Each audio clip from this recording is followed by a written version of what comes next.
I'm eating perhaps the most unhealthy thing you can eat in the United States, which is processed Mexican food via the freezer. There are probably preservatives that constitute chemical weaponry in this thing. Look at that, I'm on the FBI's most wanted list because some AI tagged chemical weaponry when I was talking about fucking taquitos. Oh, the future is weird, man. In case you ever wonder why I do that weird groan thing, it's because I like to sit crisscross applesauce. That's why I got this chair. Unfortunately, I've abused the shit out of this chair. Most chairs are not built to be sat crisscross applesauce, Indian style, whatever. Especially not for a 250 plus pound dude. So I need to tighten some bolts. What can I say? Don't really have any plans for today other than potentially some black shard. Um, got my updated W-2. They didn't update my address, those fucks. Gonna file with it anyway. At least they fucking fixed the name. Jesus Christ. But I've got a while to do that. Installed NixOS on my all-in-one minimally. I did the minimal install, the Arch way of doing things. And all the aspects that were like Arch were fine. Except that I was using MBR and I had to convert that to GPT, and then I had to fucking delete all the partition. Well, I had to delete all the partitions that existed, then convert to MBR or from MBR to GPT, and then create new partitions and mount shit and blah blah blah. But it was fine. It might even be a little bit easier than Arch. I remember Arch being more difficult. Probably because some of the things that you do in Arch manually, you do them manually in Nix too, except it's controlled by a file. Like you have a file, configuration file, and you're like, oh, I want you to create this username with this password, shit like that. So that's kind of handy because if you fuck something up, you just fix a configuration file.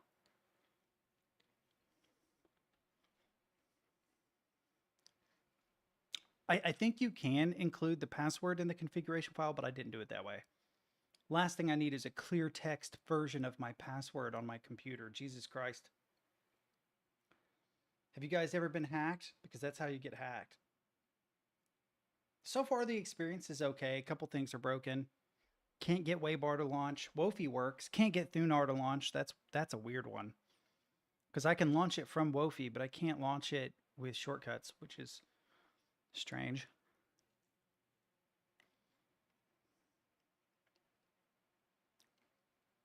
But Network Manager works, so I can get on the internet. Pipewire works, so I can listen to stuff.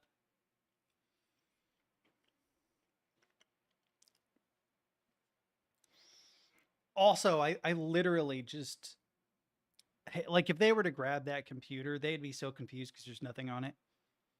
Like, almost literally nothing. I think the operating system and everything is like 2 gigs or something out of a terabyte drive. The rest is just empty. Yeah, to be fair, we are experiencing some potentially tyrannical things. Maybe martial law will be declared on Stoner Day. That's just 4 days away.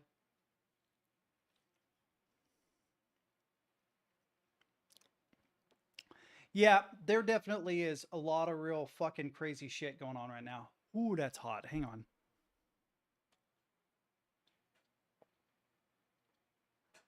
I'm curious to see if some of the predictions made actually come true, though. Like the martial law thing. I don't know if you guys heard about that. That wasn't just a spit take. That's actually something I heard. God, we've been wanting Iran for forever. I would not be surprised at all if this administration was like, fuck it, nuke them. I mean, it's not funny, but also, like, of course that's something we would do. I saw that too. Wow, we have like the exact same news feeds. That's really weird. I saw that exact thing. I watched a video on it.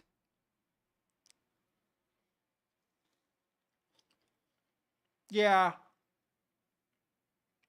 I think what could potentially actually happen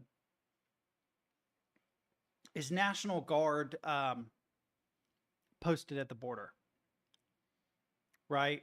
But in order to use the National Guard, you have to declare martial law, I think, for those particular purposes. I think you can still call upon the National Guard to like retrieve people and shit, but if they're on like guard post duty, I think that you have to have martial law. I'm not actually sure what the rules surrounding that is. I might actually look into that.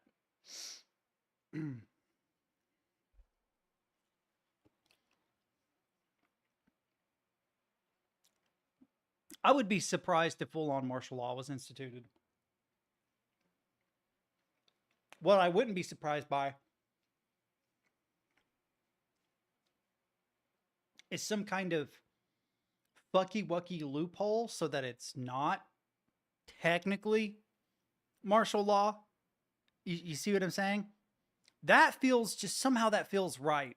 It's not too hot, not too cold. It seems exactly like something that would actually happen.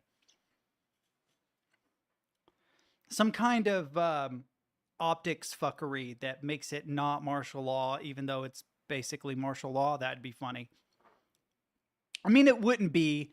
It's funny in how absurd everything is. It's not funny in like the actual individual cases, obviously.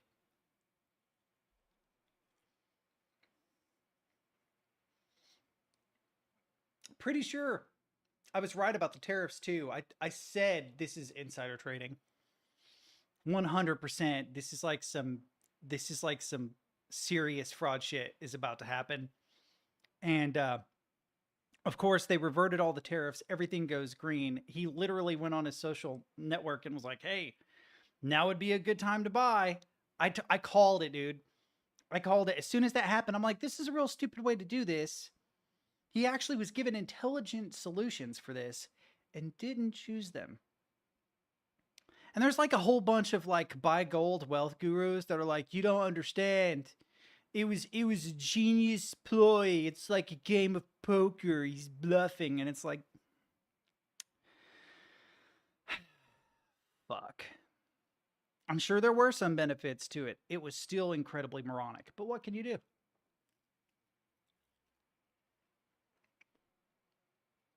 It loses its efficacy if you repeat it. I kind of doubt it'll be repeated. It'll be some other weird thing that results similarly.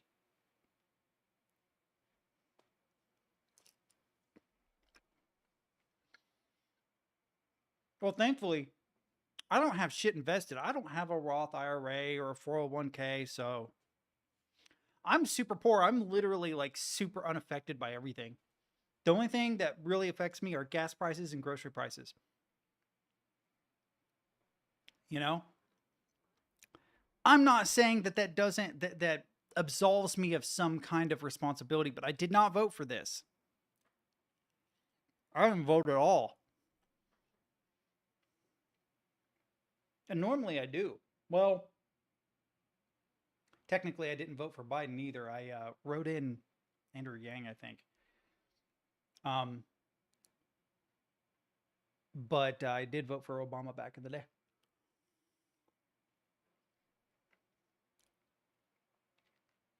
What's interesting is like a lot of conservatives too are like, hey, but Obama did the tariffs thing. Yeah, he did, but he took the smart choice. So like, sure, fucking with tariffs is not a uniquely Trumpian thing, but like blindly fucking with it sort of is. That's sort of his shtick. You got to do everything's a nail when you're a hammer kind of person.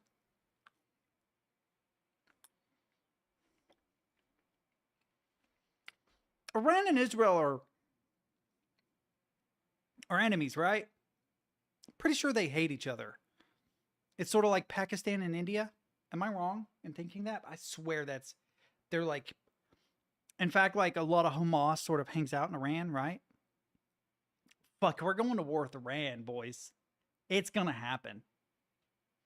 Damn, I didn't think about that. Oh, wow, we have Taiwan and Iran to look forward to the next couple years. That's going to be interesting. That might constitute a world war. If you have Russia, Ukraine, China, Taiwan, Israel, Iran, how many countries does it take for it to constitute a world war? I'm curious.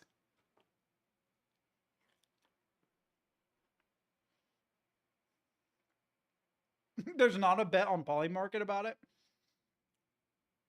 Dude, someone I really respected was talking about it like it was an absolute sure thing. And they used the most ridiculous, sensationalist language. I was really disappointed in them. It's like, man, I used to come to you for reporting. Technically, I think, pretty sure we're already in World War III.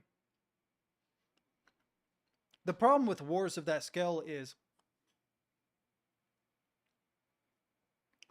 the inciting incident doesn't always directly result in hostility. It takes time. There's like a build of tensions. And it's hard to pinpoint what the linchpin then is, what the inciting incident is, until in retrospect. There are definitely exceptions, like the assassination of Archduke Francis Ferdinand or whatever. That was pretty obvious. It's crazy that a 19-year-old created all of this, but he did with a gunshot. Go figure. But if you really, really look at what's going on, you've got cyber attacks, you've got trade warfare, you have numerous proximity wars throughout the Middle East, building tensions in Southeast Asia, and building tensions in Eastern Europe. We probably are already in World War III. If we were to read history books in like 2100, they'd be like, yeah, World War III technically started in 2022, or 2020 would probably be accurate.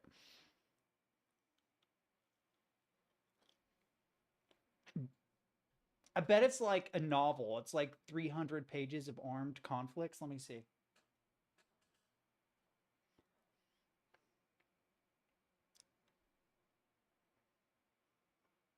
Wait, there is a conflict there are conflicts, plural, that started in 1948 that are still continuing technically? What are they? Oh, Myanmar. Psh, that shouldn't even count. Myanmar is always up to some shit with itself. It's always itself, too. Wow. Considering how small Myanmar is, the fact that it has 200,000 cumulative fatalities is fantastic. Wow.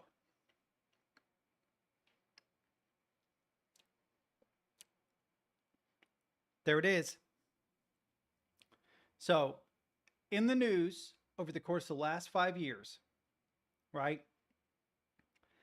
Israel and Lebanon, Israel and Palestine, Hamas in Palestine, Hamas in Lebanon, Hamas in Syria, and Hamas in Iran. There was something about Yemen as well. The only one we don't hear a lot about anymore is Iraq. So if you were to yoink Iraq out of that, there's going to be a conflict in the Middle East involving precisely these countries, sans Iraq, most likely. Post the Second Gulf War, or whatever you want to call it, the American-Iraq War, I don't think it presents much of an issue anymore.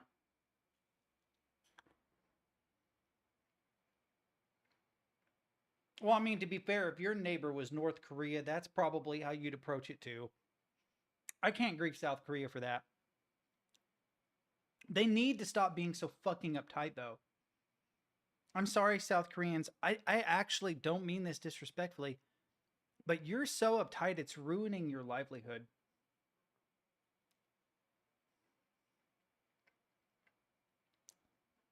Obviously, not as bad as North Korea, but there's more important things than getting a cushy job at Samsung. Start a family, have kids. Stop being hung up about work all the time. Stop letting cultural norms prevent you from making new friends and shit. Like, they have a cultural issue there. I feel kind of bad for them.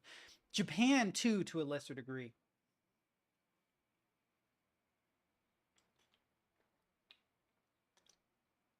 Oh, that's interesting. Who the fuck is sabotaging Germany? I mean, no offense to Germany, but Germany's not in a realistic position currently to effectively do anything warlike. They're working on it. But Poland is much closer to the conflict and they're to your east, right? Yeah, that's weird. It's like, why is Russia sabotaging Germany, though? What is the benefit they get out of that? I'm sure there probably is some benefit, some highbrow reason why they would do that I just don't understand. But I get that you guys aren't buddies. It's just kind of peculiar. Places like Finland, Latvia, Estonia, Poland, much closer, much more likely to see a lot of sabotages because if they were to fight like an on ground war, they obviously would have to push west through those countries to get to Germany. Germany is like the second front, right?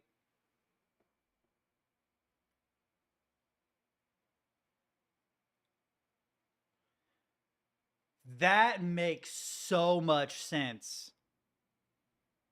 That actually makes a fucking mind boggling. That makes so much sense. So it answers my question too, because I said you guys are like the second front. The front is obviously Poland, Estonia, Latvia, maybe Finland. I think Finland actually might catch some shit.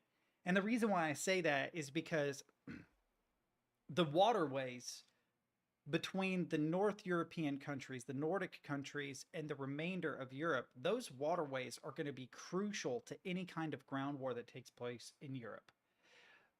The more launching points that you get to send ships into those waters, the better, right? Otherwise, you have to go around the Nordic countries to come back to Europe. You're going to want to push west. So you're going to need to take Poland and Latvia, Lithuania, Estonia, Finland, eventually Sweden, maybe Norway. Norway is like the least important of those because once you get that far west, you've already. I don't think Russia would be successful in taking that much territory, honestly. Yeah, you guys really fucked up your energy system, though. And I don't mean that to be like dismissive. It's just you guys did become reliant on Russia, which became a real pain in your ass when Russia became a problem. You're not the only ones, to be fair. But as an American, I would want Germany to be a strong centralized power in Europe that isn't overly reliant on potential enemies. In the same way, I don't like America's reliance on China. It's problematic because Taiwan's probably going to be a thing in about 2 years. In fact, like exactly 2 years. Like 2 years to the month, probably.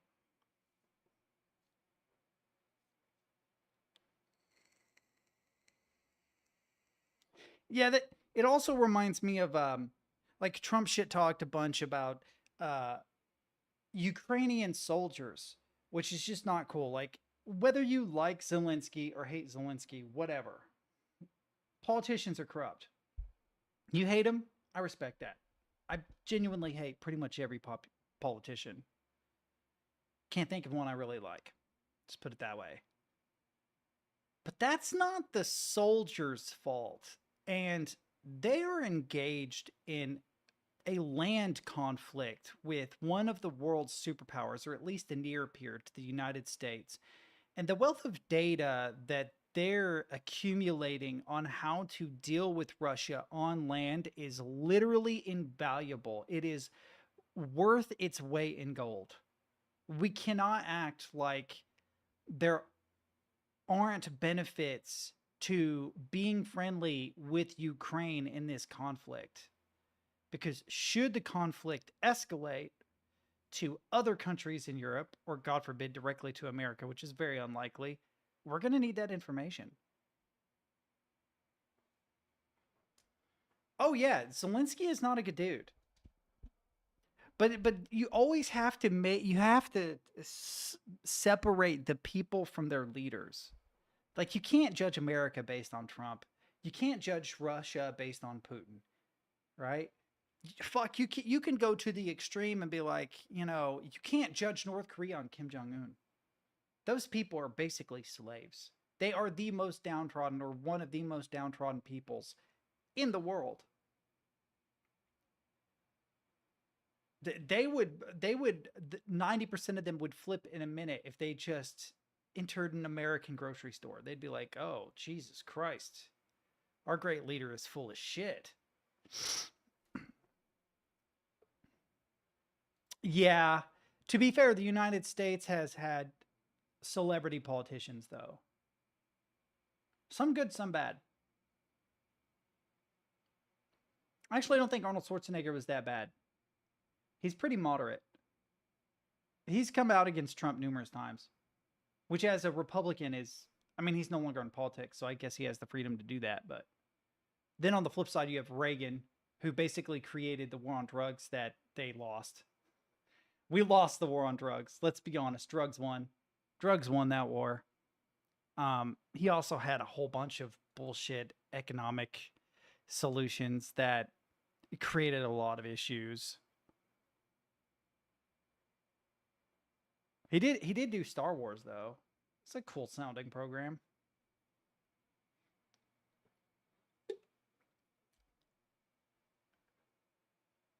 Germany has been sabotaged and spied on Germany for decades now. You mean Ukraine has sabotaged and spied on Germany, or Russia has spied on? Because I could see Russia. Why would Ukraine spy on? And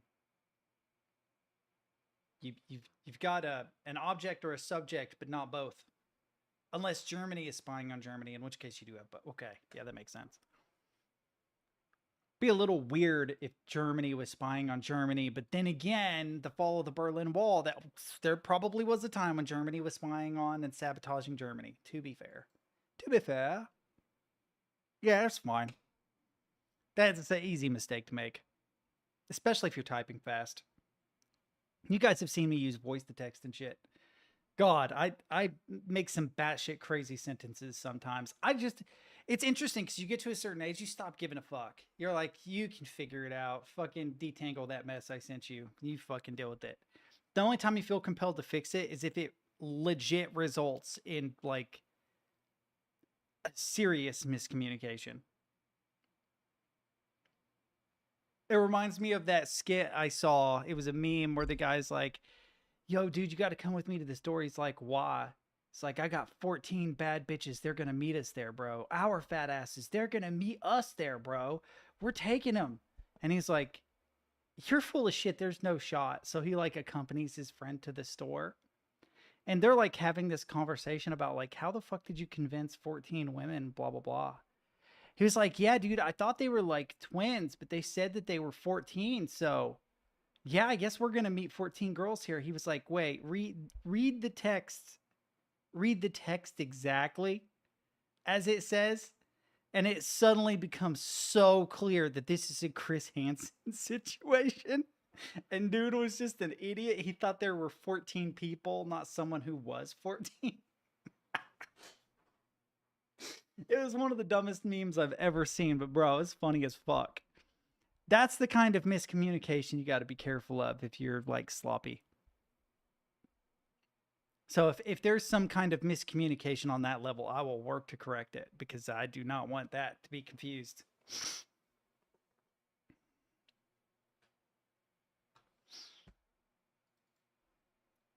Something about Russia being deep in the Bundestag has like this double entendre vibe to it. It sounds perverse. I get that it's not, but it feels like a dirty metaphor. I don't know why. Yeah, The Economist wrote an article on this.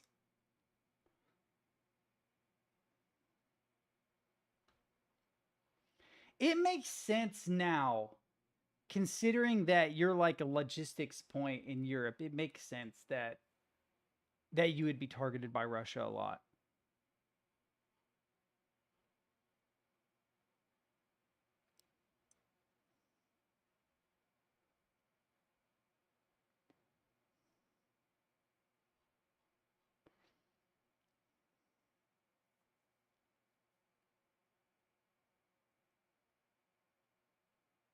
Hang on.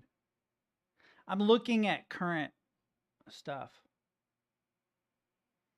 Damn, deaths by country, Mexico?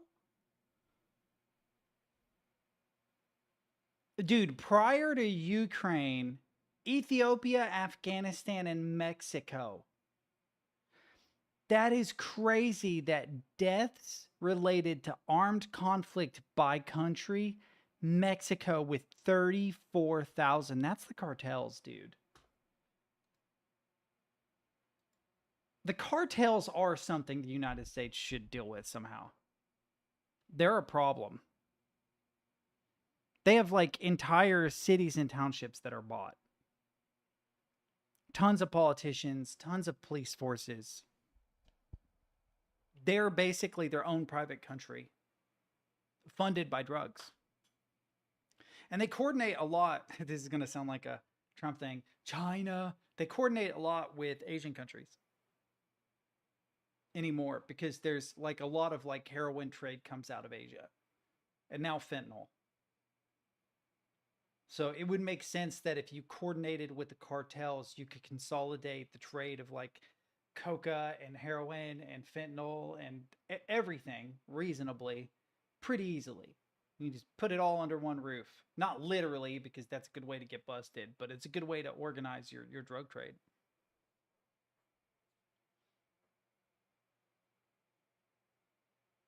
Yeah, there was some crazy shit about candidates being assassinated in Mexico. There's a lot of shady shit about Mexico.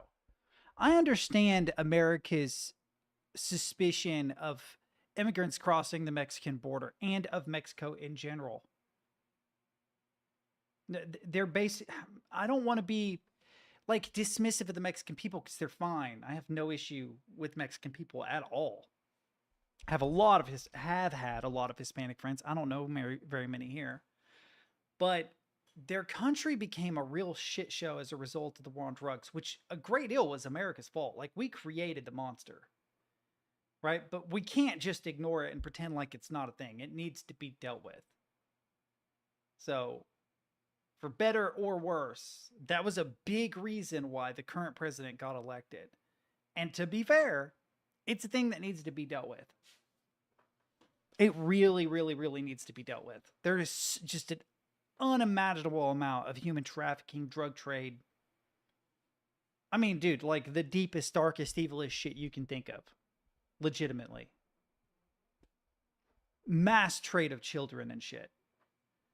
It's really fucked up. I would not be surprised if I gotta be careful about the words I use because it could get me in trouble with YouTube or Twitch. But I would not be surprised if there weren't some deviant billionaires that took advantage of human trafficking across the Mexican border. I would not be surprised by that at all. I think there was a big vacuum created after the fall of Jeffrey Epstein. Because if you notice, no one outside of his inner circle has really been convicted of anything or even charged of anything, right? There are 1,000,000% multi billionaires with really dark tastes that suddenly lost their connection. And so they probably outsourced to someone else, and I would not be surprised if the cartels wasn't one of those connections.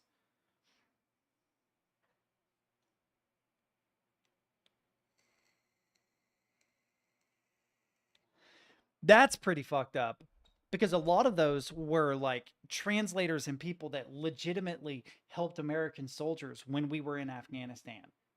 Us pulling out of Afghanistan the way we did, like, that was fucking stupid. That was monumentally dumb. We endangered so many people doing it that way just to say that we're out of Afghanistan. That whole thing was suspicious too, because really, are you just hoping for a news headline that says that you pulled out of Afghanistan? That can't be the only reason. That's the way the news cycle made it sound like, oh, the current administration wants a win. And it's like, but this is so not a win. It's really, really hard to twist it into a win. You left millions, if not billions of dollars worth of equipment, endangered countless fucking lives, and stranded all the people that fucking helped us when we were there. What the fuck? That was such a bad idea. What were you thinking? Which makes me think that there probably was some ulterior motive that we just don't know about. There probably was some deeper seated reason for all of that.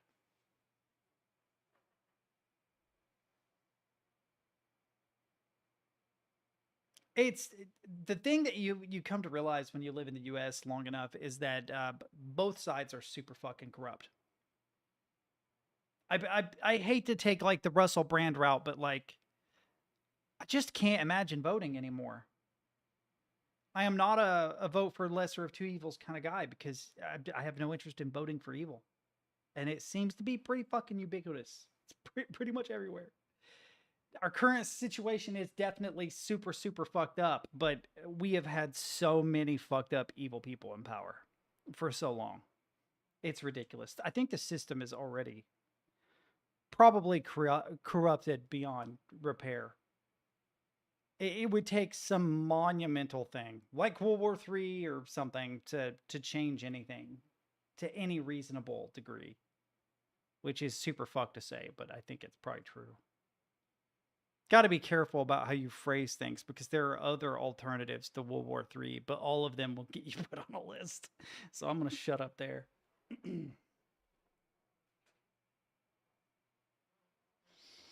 I guess I was going to play some video games today. I need to unlock some fragments in Black Shard. I need to get through with Black Shard. I like Black Shard okay, but it feels like that's all I've played for forever, and I'm just looking for shit. I'm just looking for things. The whole game is like, okay, where is it? I'm looking for another one of these demon things. Also, the time of year, I don't know how it is in Germany, but this time of year in Kentucky kind of sucks, temperature wise, because the weather just doesn't make up its fucking mind. It's like, oh, it's going to be super hot in the day, but it's going to be super cold at night. Congratulations. Should you wear a sweater? Fucking flip a coin. I thought about playing some Souls-like games.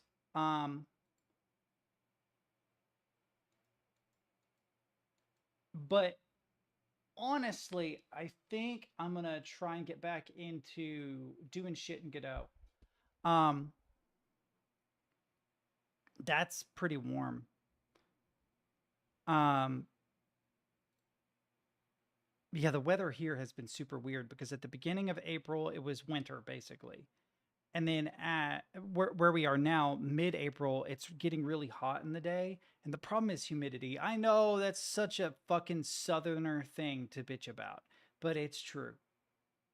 When the humidity is like 80%, 80 degrees, which I don't know what that is in fucking Celsius, it's warm. 80 degrees is just warm. It's not hot, it's just warm. But when it's also 80% humidity, it's fucking miserable. Anything over, so 72 is room temperature. That's the temperature that most people want. So 80, right, is significantly above that, but not so far above that most Americans would call it hot. Unless you live in like Michigan or Maine or I don't know, Seattle, you might would call that hot if you lived in those places, but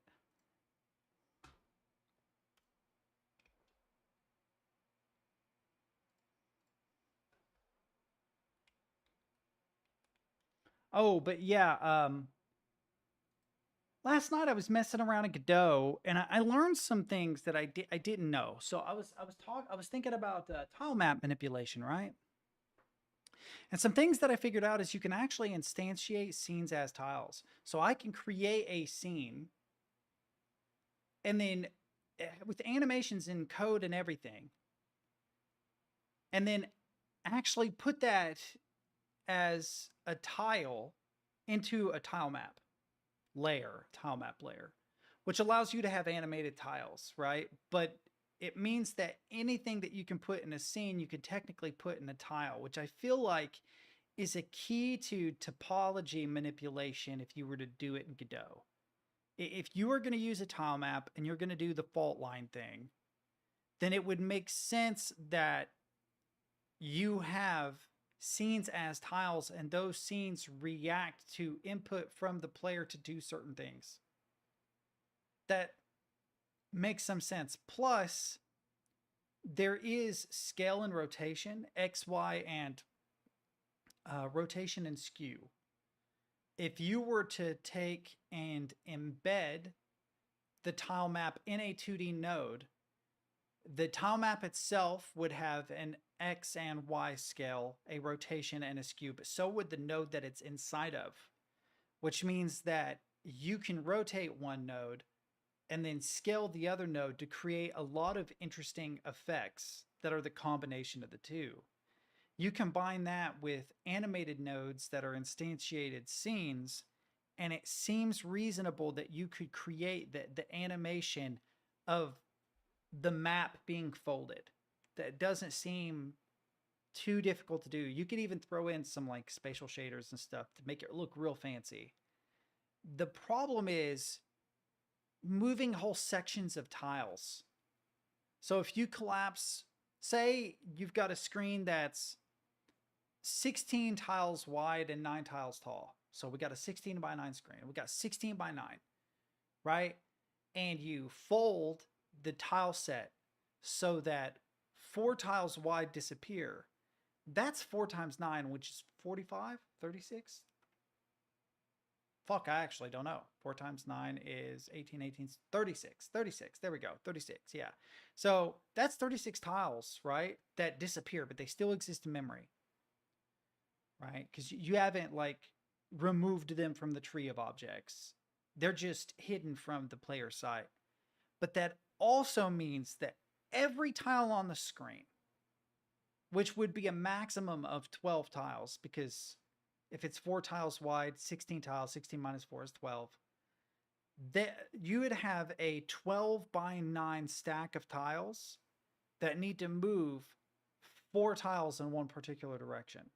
Technically, it would be like 6 and 6, but it doesn't matter. It's still the same number of tiles. It's 12 by 9, which is 100 and, oh my God, what is 12 tens, 120 minus 12 is 108. Yeah, oh boy, performance, exactly. That's 108 tiles. And that's only, right, okay, that's assuming that you subdivide a 1600 by 900 monitor by 100 by 100 tiles, which they're not going to be. They're going to be like 16 by 16. Now, to be fair, being 16 by 16, then using nearest and blowing it up means that it's actually not that much memory because those tiles are incredibly small, right? But that's also way fewer tiles than you would reasonably have in the viewport at any given time. And that's assuming that the only tiles that exist are the ones that are on the screen. There are more tiles to the left and the right of the viewport. If you go into a Mario level and you walk out into the middle of the level, there's still a whole bunch of level that you can run back to and a whole bunch of level that you can run toward the end, right? All of those have to move also.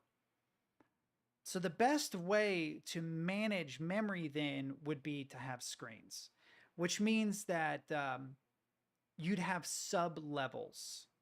So sub-worlds, basically. So you would have a level that's, say, made up of 8 screens. A screen does not have to be one viewport exactly.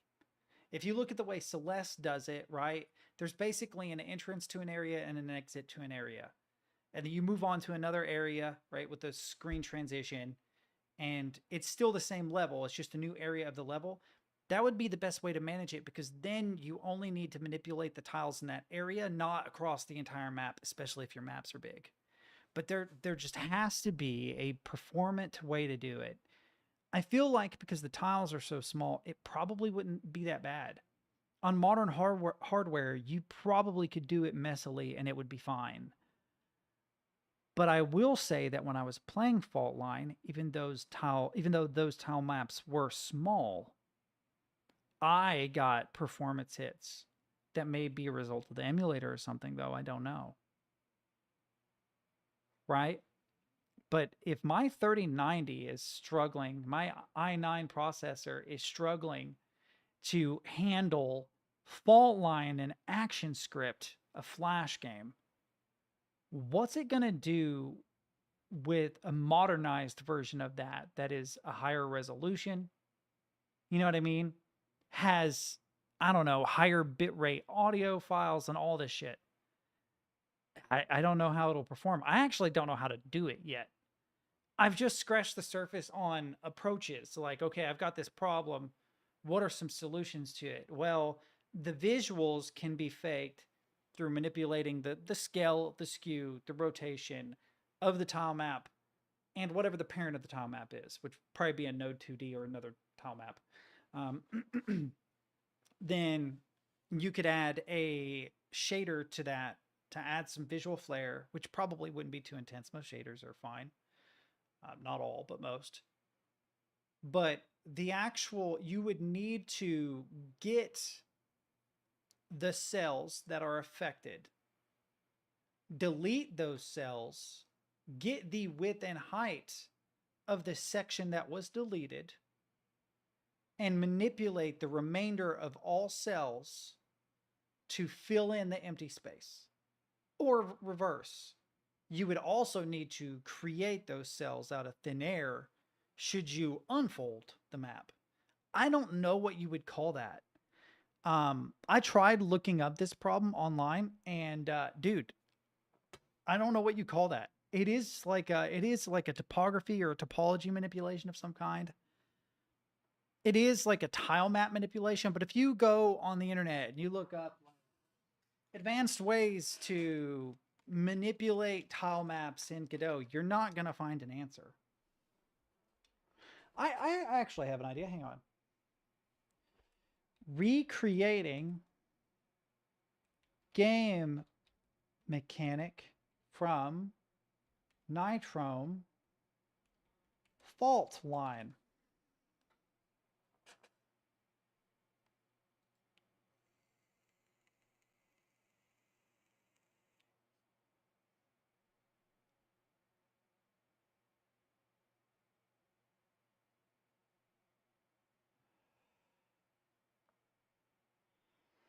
This right here, I'm going to ask this guy how he did it in Unity.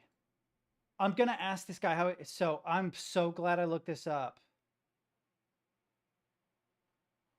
I am going to look this up because I am so curious how he did it. I finally found somebody who did something similar.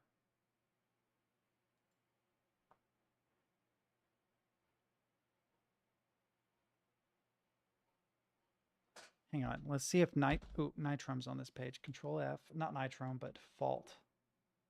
It is not.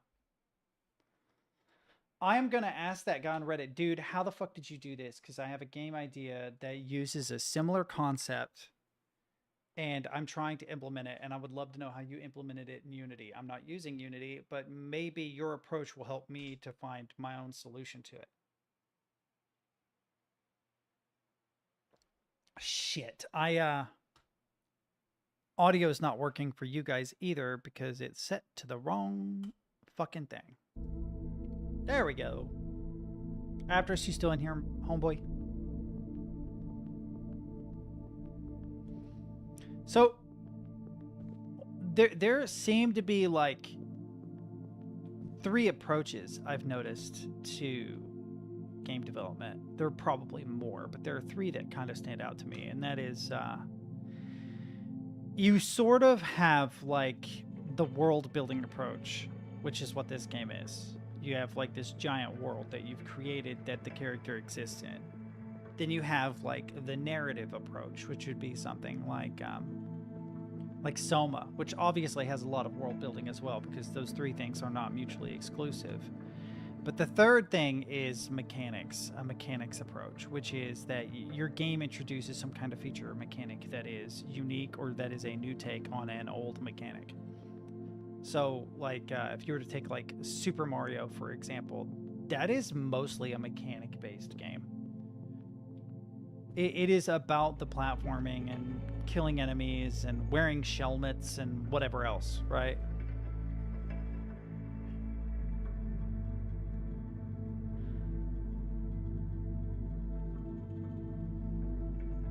Yeah, I've gone there before. I'm curious. Maybe we should do some exploration here.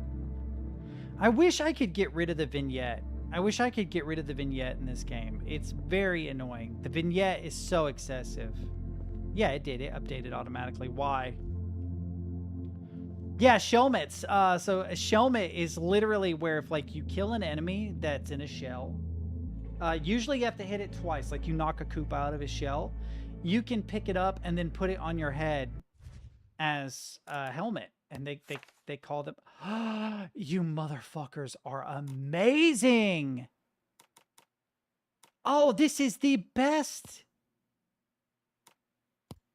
This is the best update ever. Yeah, let's do epic textures too. Why not? But let me see. Global illumination, I can maybe turn that down. Effects. I turned cinematic mode off. I don't know what that does. Let's see what that does first. No, we still have the vignette. So cinematic mode does not fix the vignette. What if we go post-processing? Apply. Yeah, the vignette is almost completely gone by removing post-processing. Oh, I thought I felt on my death.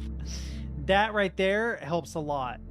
I think it's still like slightly there. Yeah, it is, but it's very, very, very much smaller. Can I get up there? If I can get up there, I can walk that way maybe? Have I been up there? I feel like I have. Hang on. I know I have actually. And I know a shortcut too, or I know a couple shortcuts.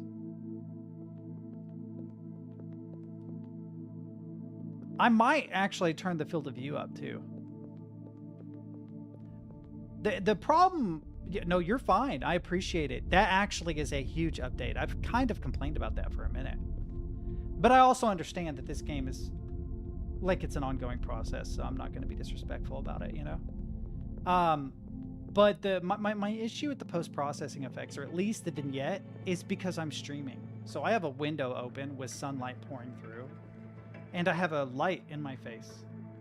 So a lot of the post-processing effects, including the vignette, make it difficult to see because I literally have a light in my face.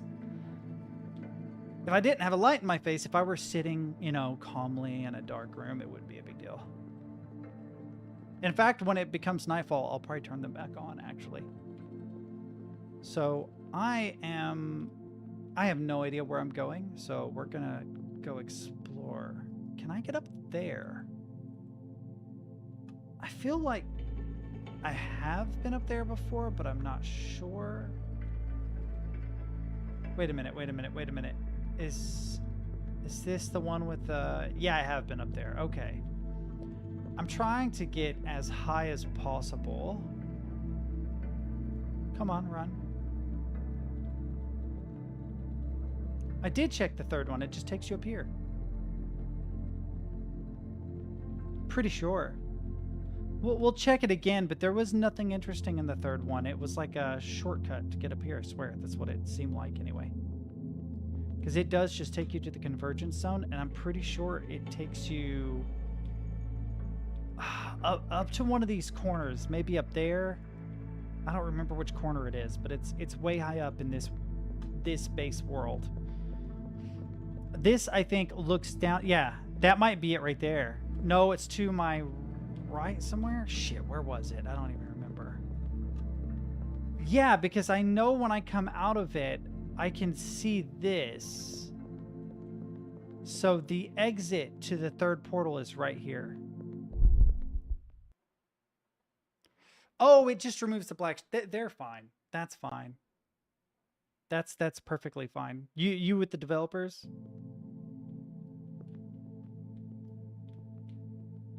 I'm technically in the Discord. I just haven't been very active in there. Yeah, see?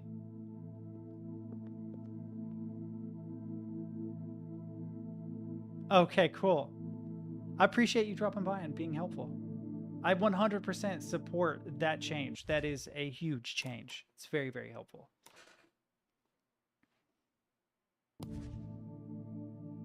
Wait. Mornier says, nah, dude, I need to send you this one via DM. So I got a YouTube auto-playing some vids about some guy sampling sounds by the community to make instrumental songs out of it. You absolutely can do that. I have made the most wild instruments you could possibly imagine with weird random sounds. I went down a rabbit hole one night. I don't know if you guys remember when Captain shared the sounds of his Seagate hard drive. Oh, you maybe did. That's a lack of, that's me having bad memory, not you. You probably did. I probably just don't remember. No hate. You do look vaguely familiar though. The name does. So you're probably correct. You probably did hop in at one point and I have just forgotten.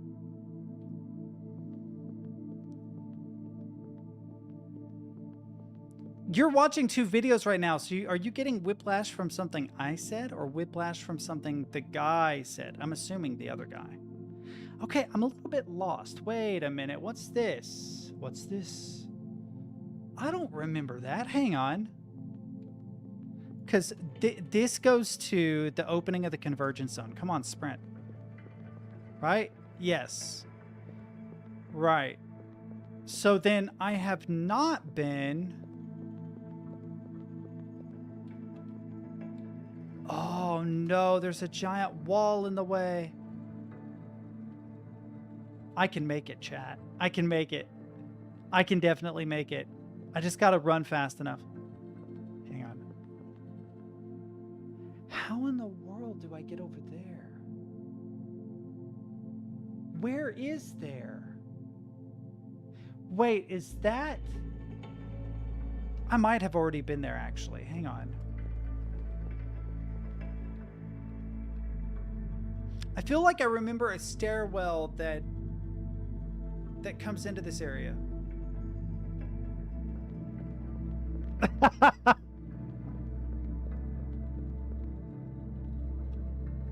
No, I do. I appreciate it. You guys have done an absolutely wonderful job with world building. This is one of the most stunningly beautiful games I've seen. Like, honestly, I like walking simulators, but this is the most interesting one I've played in years. It's just, it's gorgeous. The atmosphere is absolutely amazing. It is a little confusing, but I mean that legitimately. Like, Jesus Christ, it is so pretty. It is such a pretty game.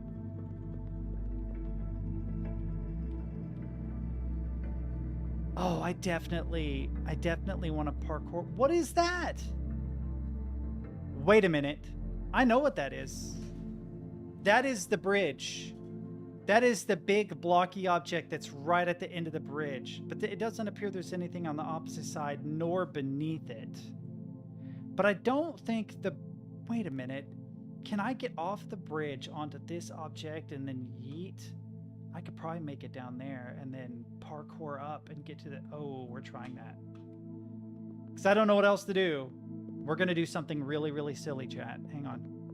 So down here to my left. Yes, down here to my left. Wait, can I do it from here? Ooh, my mouse got hung up for a second. Ooh, God, that is such a fall. I don't think I can make it to the...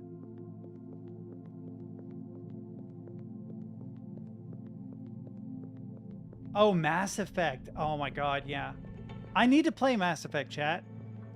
I saw someone else playing it on stream the other day and I was like, oh man, I've been meaning to play it and haven't. I haven't played Mass Effect since the original game came out years ago on Xbox 360. Pretty sure. Yes. Yes, my plan is working. Hang on. I don't remember any of this. What? I don't remember any of this. Have I been here before? Yeah, what's this? Why do I not remember any of this? This is all different. What I will say is really interesting is I actually own the book, The King in Yellow, and have never read it. I have a very old... paperback copy of it, and it immediately threw me all the references. I was like, why does this sound like The King in Yellow? And then, because it is directly referencing a cursed book, The King in Yellow, a work of cosmological or cosmic horror by a contemporary of H.P. Lovecraft. Very cool. Also very niche. I don't know that many people in 2025 even know of The King in Yellow, let alone have read it, because I own it and have never read it. Okay, so my plan is in motion, chat. We are going to yeet ourselves off the edge. I do wish I had a point to save over here. But I'm going to try and make it to that stairwell over there. This is probably the dumbest idea. But the idea I have... Careful here. Wait, do I not need to? Wait, no, I have done this before. I think, maybe.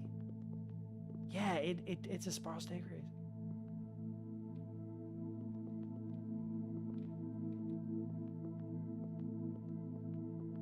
There are definitely a lot of cosmic... I hate you. That's it. I take back everything nice I ever said about you guys. That was the most mean thing ever. Why did you remove just one block? Just one block. You removed just one block. I thought I was fine. I was not fine, chat. I was yeeted into the void. That was so unnecessary. You did not need to do that. I take back every nice thing I ever said.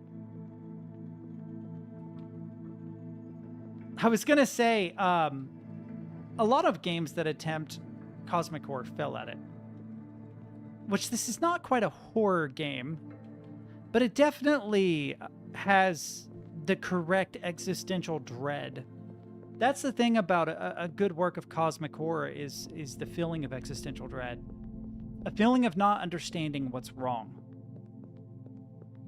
Of being overwhelmed by, like, the gravity or complexity of a thing. Take Annihilation. That was actually a really good modern cosmic horror film, right?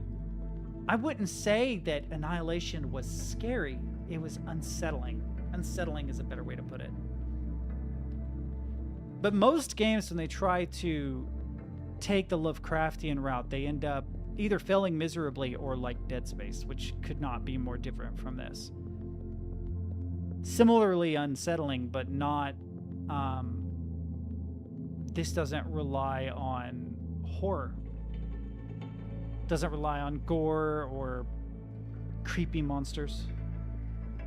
Yeah, Observation actually was a solid cosmic horror. The difference is that one establishes... look at this. Look at this. Look at this block. Look at it. Why did you guys do this? You guys are so mean. You did not need to do that. That was so awful. Okay, yeah, go on. Have a good night.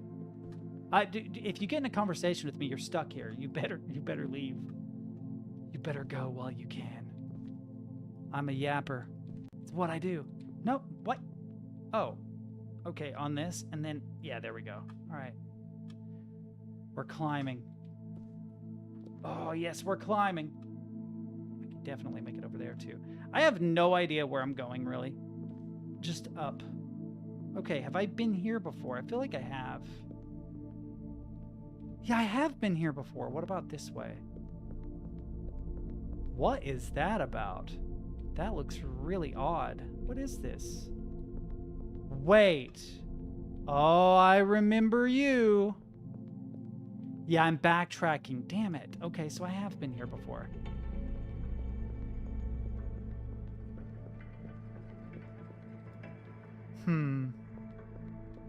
Okay, well, I've managed to backtrack, which was not very helpful.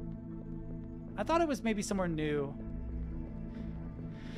I thought maybe the third door... Oh, I'm backtracking again, aren't I? Dang it. Okay.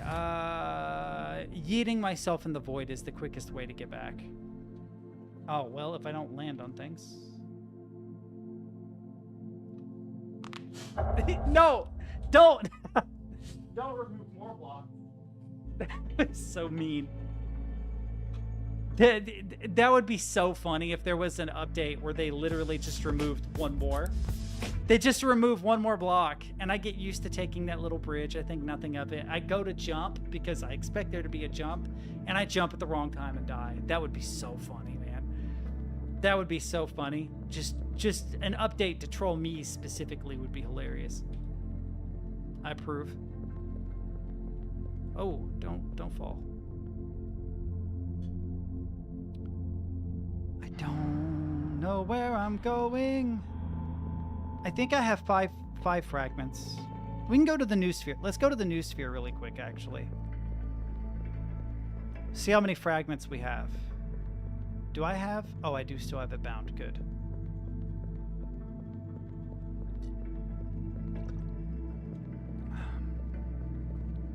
The mango ones are the best. Unfortunately, they did not have the mango one.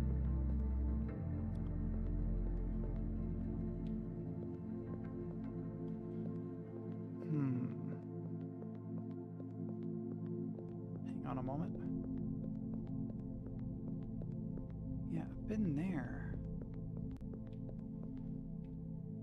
Oh! Oh no, where am I? Oh, that's not good. I did not want to be down here. How the heck did I get down here? I didn't even realize this was a fall. Oh. Oh, great. Well. Here we go again.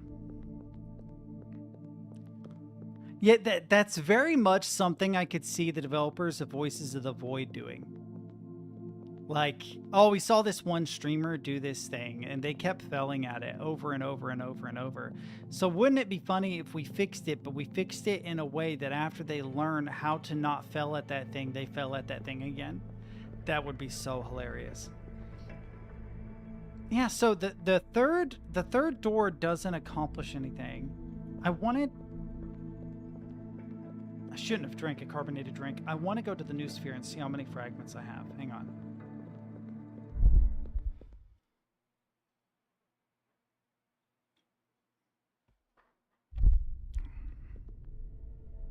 Yeah, okay, so...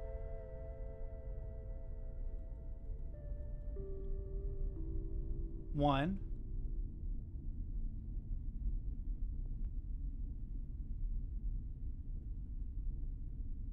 Oh, that is an image. You cheeky...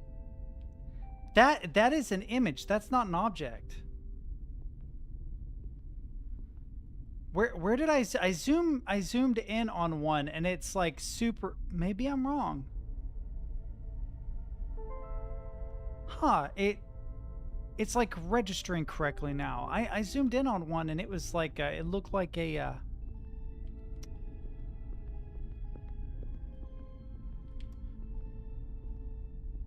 hang on.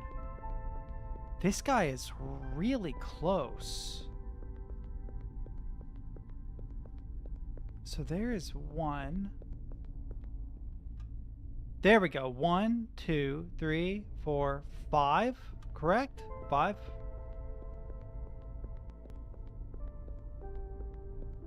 They kind of obscure each other, though, so... Yeah.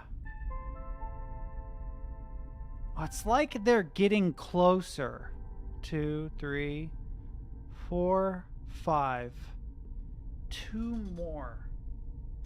I was hoping I only had one more, but I have 2 more. Yeah, so I didn't notice the flickering until I stepped out of the triangle. So what I mean is, when I immediately stepped through the doorway, I looked up and zoomed, and I saw what looked like a JPEG artifact, like compression artifacts, right? But when I got out of the influence of this triangle, let's see if it'll do it again. No, it's crisp. It's crisp now. Maybe the texture didn't load it. Yeah, that is an image. That is not a 3D object. Do you see it? In fact, I don't know that that's that might be a GIF. That is not a real one. That one, I think, is real. So we got, yeah, we got one that is like not anti-aliased. It's faked. Why is one faked? That's weird. Unless, oh, it's because it's on the surface of this. It's reflecting a different one. Do you see it? You see this? There's a wall here. The reflection is an image. The thing it is reflecting, which I believe is that guy, is actually 3D. Oh, that is cool. Is that how Unreal handles reflections? Is that how Unreal handles reflections? Does it convert them to an image and then track the image?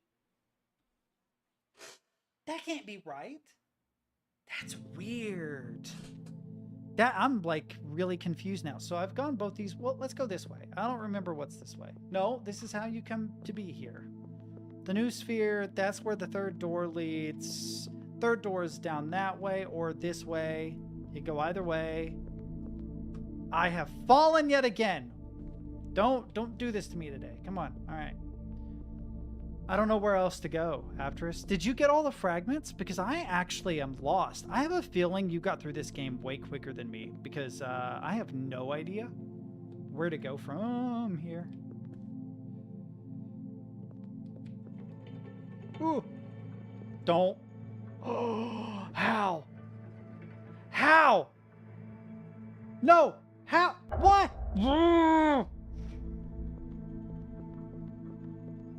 Fuck.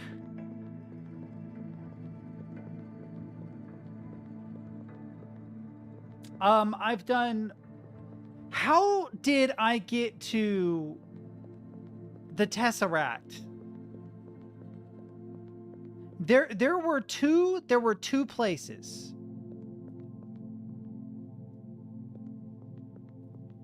There were two places I explored, neither of which had... There were two places I explored, neither of which had a fragment that I was aware of. The Tesseract, and it wasn't the White Tower, it was maybe the Dark Tower. But I know that I explored the Tesseract in another region that I never found a fragment in, and I only got a cursory don't fall off, a cursory exploration of the area because one led to another which led back to here. I thought I was just exploring the same area, but I ended up having no choice but to get pushed back to the convergence zone, and I think it was because it was the bridge. The bridge, this bridge. I'm pretty sure this bridge is what it was. I should zip back to another world once I get a certain distance along this bridge. And that was one of the worlds I didn't explore all the way. I may need to re-explore it. I feel like what happened was, like, it was the third or fourth place I went to. I made the mistake of being in a hurry, and it transported me back here to the convergence zone.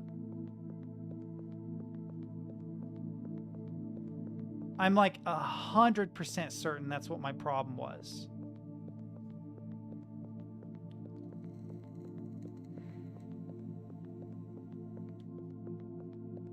So, most likely, I have missed one. I should have written down the places I found fragments. That would have made the most sense. I didn't think about it, but I should have.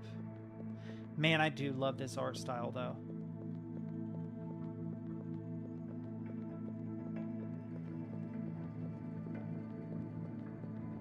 It takes forever, by the way. I'm sorry. We're here for a minute. Prison architect.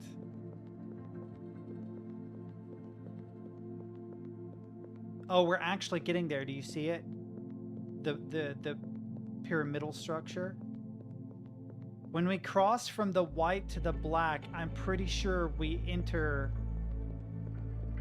a new area.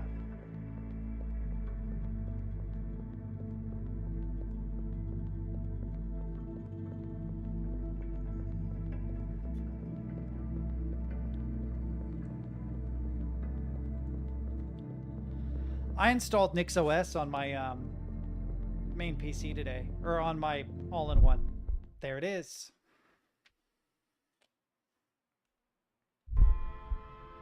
Is this Tesseract? Tesseract! Unfortunately, we gotta do a lot more walking again. I am almost 100% certain that I did not find a fragment here, and I would be very surprised if there isn't one. I feel like Tesseract or one of the worlds associated with Tesseract, because there's another world that's an offshoot of this one. And if I go through that, because I came the opposite way. I walked that way and ended up in the convergence zone. So I'm actually going back through this world backwards from the way I did it last time. But I came to be in Tesseract.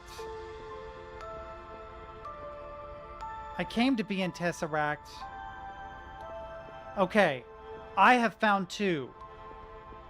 One from another world, one from the convergence zone, and I'm guessing there's another one from the convergence zone would be my guess.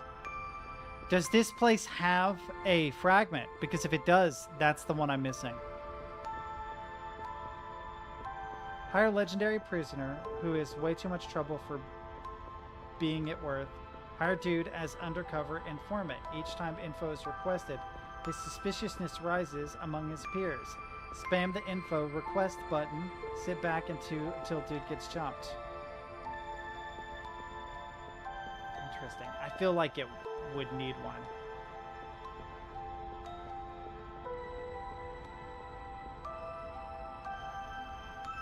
That's a helicopter. In real life, there was a helicopter. I was like, what? Imagine just like an Apache. Like, what the fuck is going on? What game is that, though? What game do you have legendary prisoners in? All right, let's save here. See, I've been here. I need to pay attention to these, because they will tell me what areas I have explored. I could totally get to that, but let's not get distracted.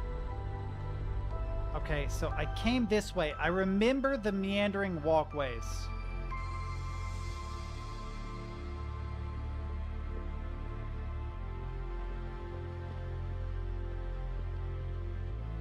The meandering walkways are a little annoying.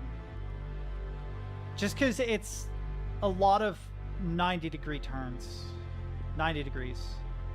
90 degrees. 90 degrees. I think I actually came from over there last time, because I was over there.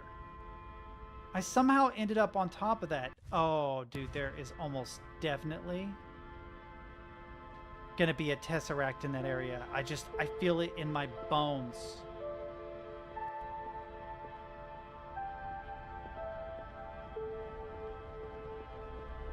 Dude, I do. I feel it in my bones.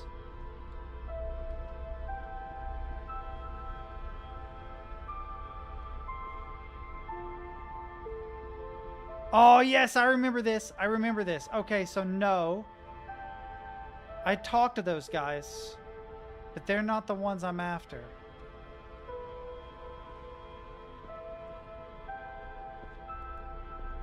See, I saved here. Okay. I need to find somewhere I haven't been before. There's the bridge. Let's try going up there.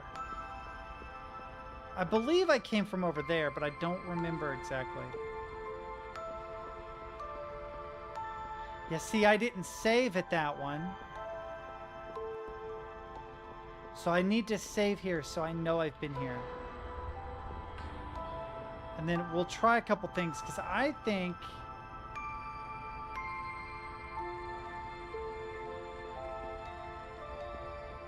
Yeah, I feel like I remember this. And came from over there somewhere. I don't believe I took this path up, and I think this is... One potential intended path. This game has a very Interstellar-like soundtrack. What, this is new?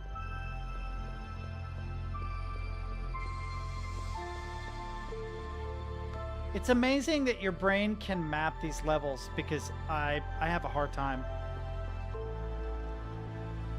Oh, I spoke to the witness last time I played. Well, not the last time. It was actually the time before the last time. The one in the water? Yeah. Look at this.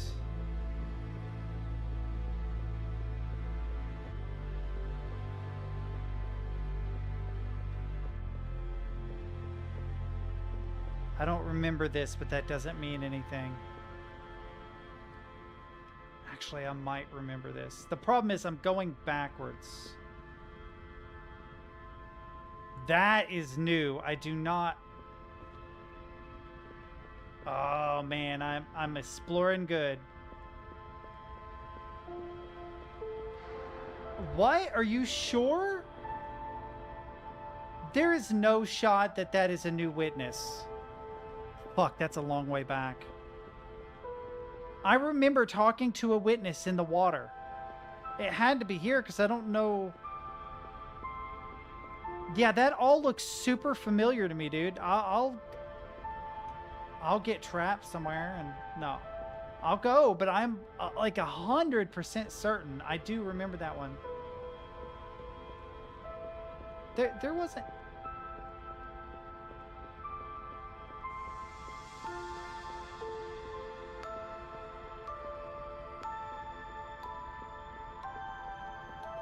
I feel like I crossed one of these last time I played, but I could be wrong.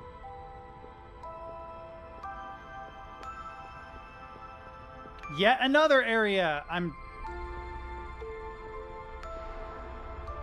Oh, fuck. This place is too big.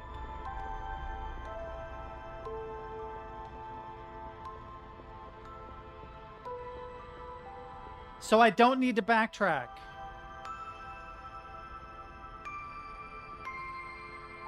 Yeah, the one under this, I spoke to that guy. See where the blue box is? I definitely spoke to that. Is that what you mean? Those pale faces? Because I definitely spoke to them.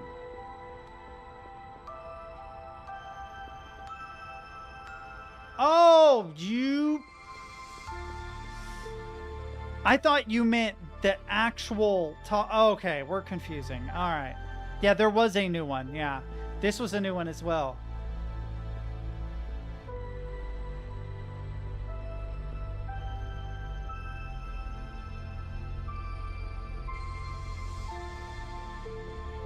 I'm looking for evidence of fragments. Oh, this is a whole other way to go.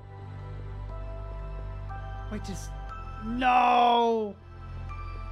No, this goes too far. I might have to backtrack by holding Q. Oh, wait, what? Why would you dead end up here? That's interesting. Hang on.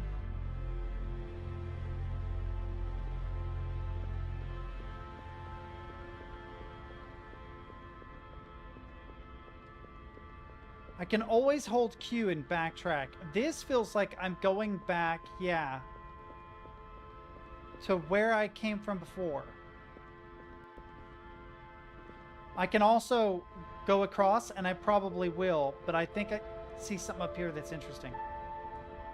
You have to, like, bunny hop this.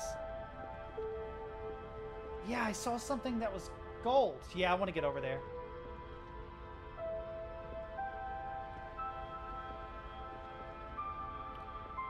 I don't remember this. Does this come back up where I was previously and had saved? Oh my god, there's too many places to go. Another new one. All right. Well.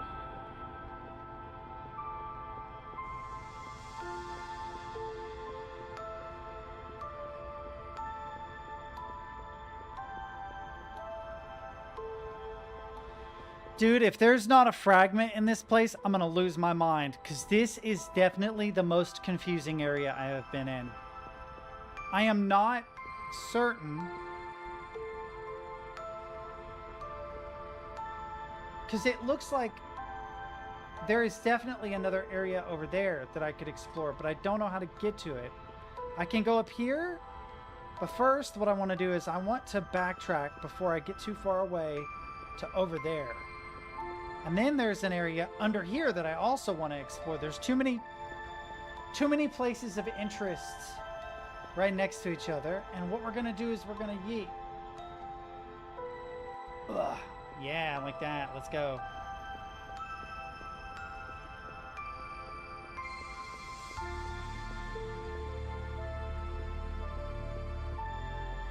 Let me up.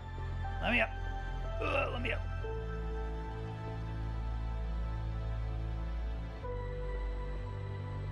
What the? Then there's... Oh, I don't want to save there, though. I want to be able to get back quickly, because I don't know how I would get back over there. Oh, yeah, I do. Okay, we're good. We're good. I can get back over there. Yes.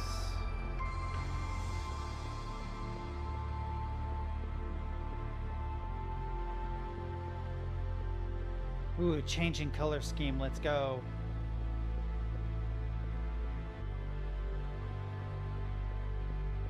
Dude, this place is way too big. It's actually too big. This is hard for me to parse, man. Oh, let me up. Stay on top of these. It's a little quicker than going up and down an infinite series of steps. Ooh, we got white floors.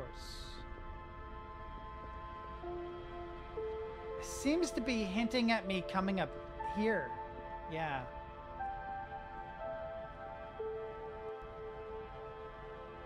There's nothing here. Let's go over here. Is that a witness? Let's go.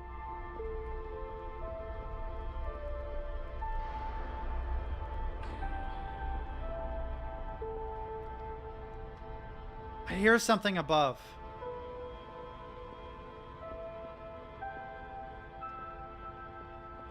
All right, we need to look first.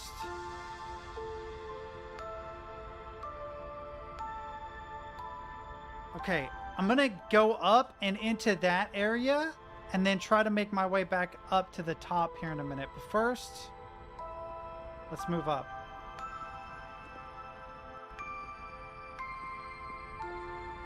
I'm trying to keep that one spot, that spot right there, in my vision, because if I lose sight of that completely, we're gonna have a problem.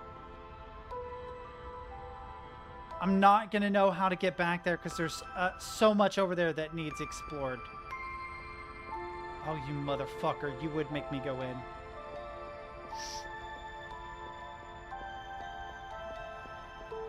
Oh, this looks super cool. What? A door? Wait! This is where I came in, isn't it? Yo, this is where I came in, I think. I remember this. I think.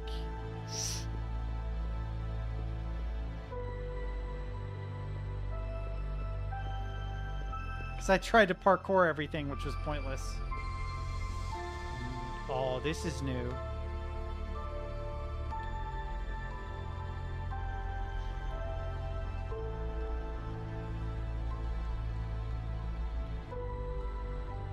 Never mind, I have not been here. Does this dead end? No, it just keeps going, but I hear the thing. Do you hear it?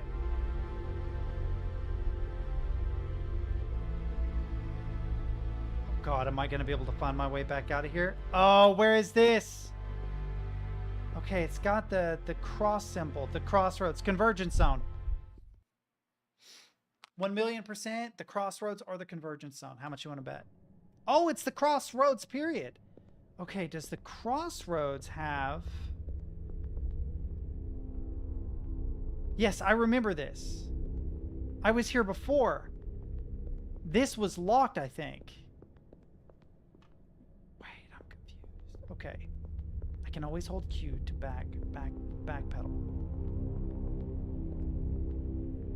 Yeah, I couldn't get up there. Because this door is locked. Right? But this door has this symbol on it. Alright, let's go back. Alright, so that's the third. That's the third entrance. Okay, so we need to...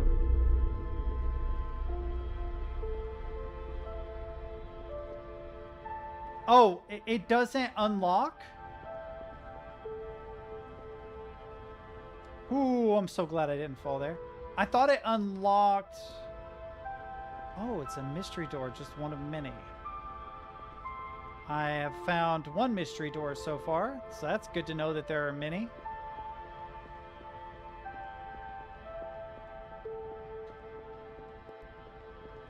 Ooh, the audio cut out. Did you hear that? Were you guys affected by that? Yeah, okay, we're going this way.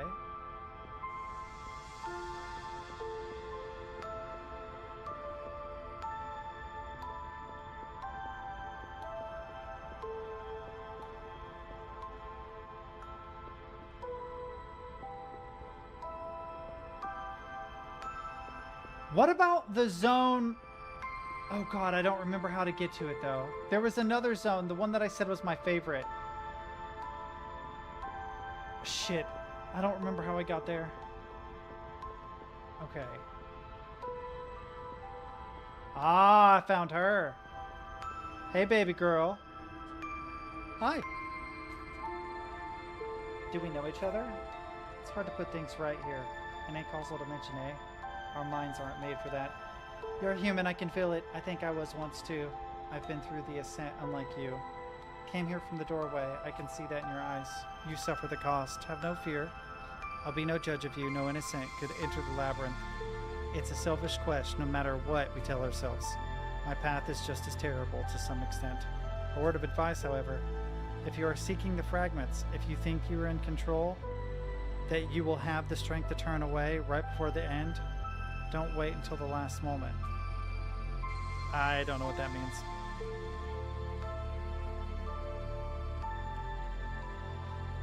Don't know what that means.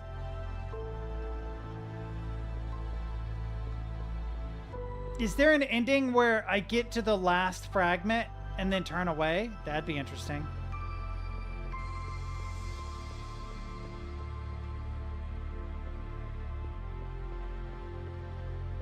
Alright, I need to get above this and backtrack.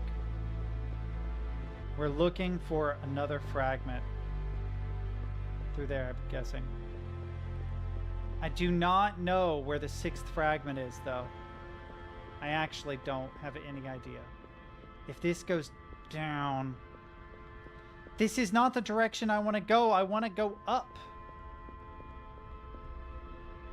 God, no. Please don't be a bunch of winding... Fuck it. Fuck it. Here we go.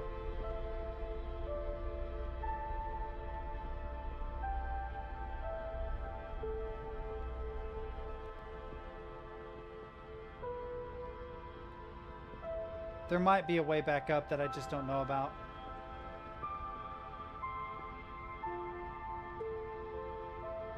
Well, this looks like a dead end, kind of. Hang on. There's a path through here.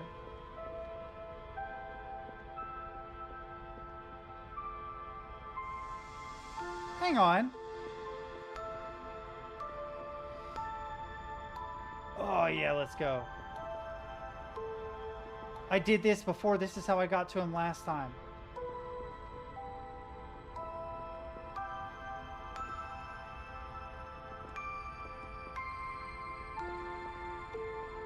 Yeah, that guy. Okay. All right, now that we're back here, I can maybe reverse engineer my steps.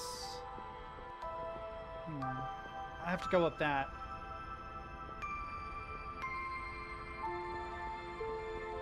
To get to the area that I missed. But if there's no fragment in the crossroads and none in the Tesseract, I'm officially at a loss. I don't know where to go. I actually have no idea where else to go. I'm going to save here. I do not want to fall being goofy and...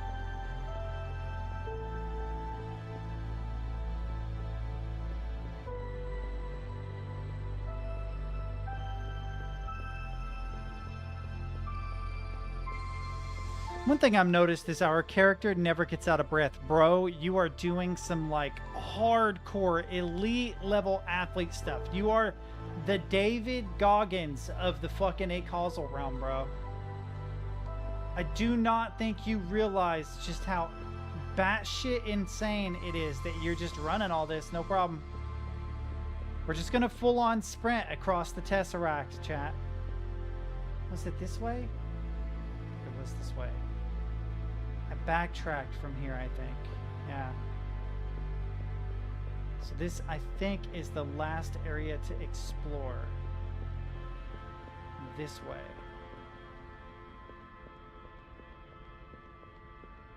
Yeah, I saved here. This is the save I wanted to come back to.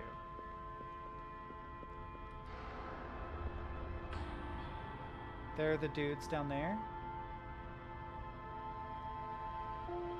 Oh, that's a weird wall. That wall's different than all the other walls. There's a pathway through there. I can see the columns. So I need to go this way and right somehow. Yeah, that way. Ah, here we go. Wait, is this where she is? Oh, no. Oh, no, but this is... I'm back where I fucking started. So I have explored all this. I was just looking at the same place from two different angles and didn't realize they were the same place. Shit, man. All right. Well, hang on. Before we do this, because there's that route, is there another route through here?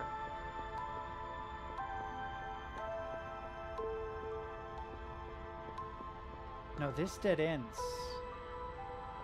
You can only go out here, which takes you back to the talking heads. Right? Yeah. Shit. Alright.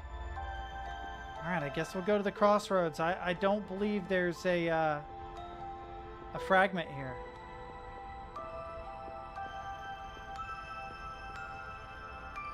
Wait, there was one other route. Hang on. There was one more route I think I can take around through there and up that way. I believe I already took that route, but we'll look again. We'll see if we see a fragment.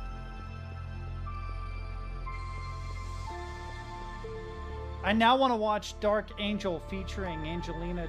No, it's not Angelina Jolie. Jessica Alba. Different brunette, my bad. Hang on.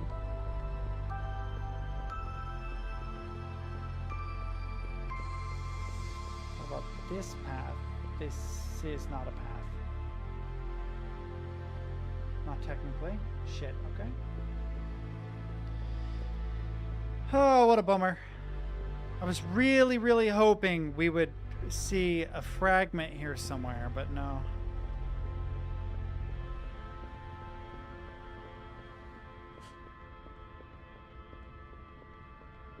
That would have moved this playthrough along a little bit, but nope. Yeah, from here, if I remember right, yeah, I had to drop. But I didn't go in this way. Oh, it wants you to drop. Oh, clever. Okay. Any other path? No. So we've done this before as well, but we're going to go across. We'll go back to the crossroads and from there to the convergence zone. What world is it? Because it's not the crossroads, it's not the Tesseract, it's not the convergence zone.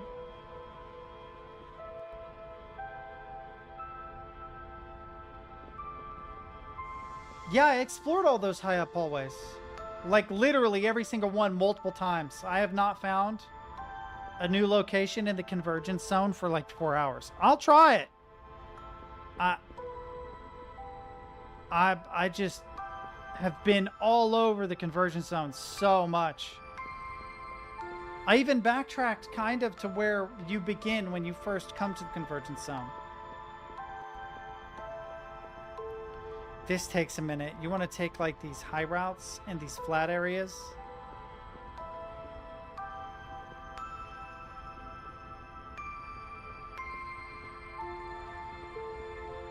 Oh God, I don't, hell, what's up, Captain? I don't remember how to get there, but I do remember that. I don't remember how to get there. I haven't seen that area in a minute, but yeah, I'll look for it.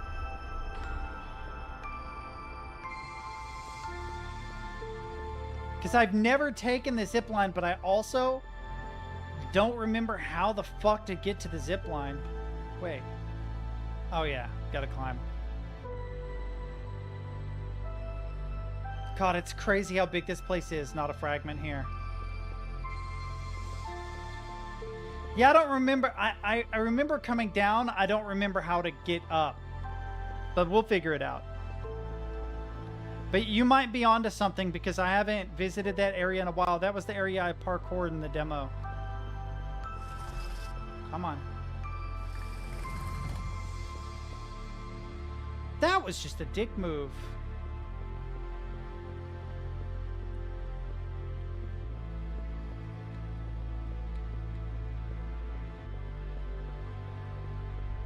Hey, creepy dude.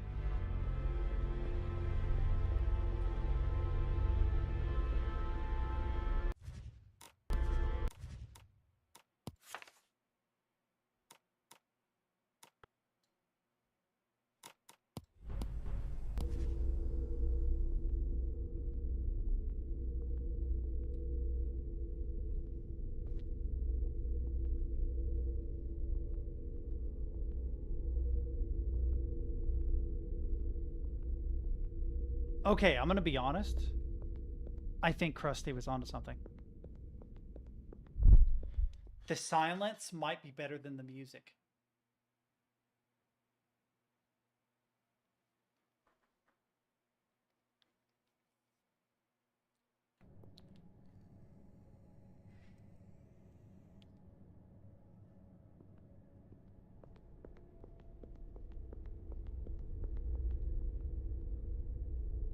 Dude, I think diegetic sound might be better for this game. No hate on the soundtrack. It's a good soundtrack. But where you're exploring for such a long time, we gotta backtrack to get to the convergence zone. The quickest way I could think of to get there.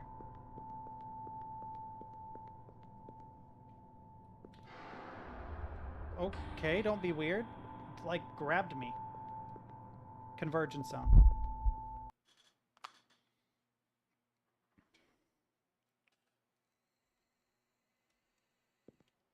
Yep. Okay. Ooh, yeah, let's not backtrack. This goes up to the bridge, if I remember right. We got to get to the stupid high walkways. The ones that I parkoured when I played the demo. It's been a minute since I've been there. They should have added more level sounds. Echoes, whispers. The occasional, oh yeah. Just to fucking scare the shit out of you. But please don't do that, by the way. Don't. I'm kidding.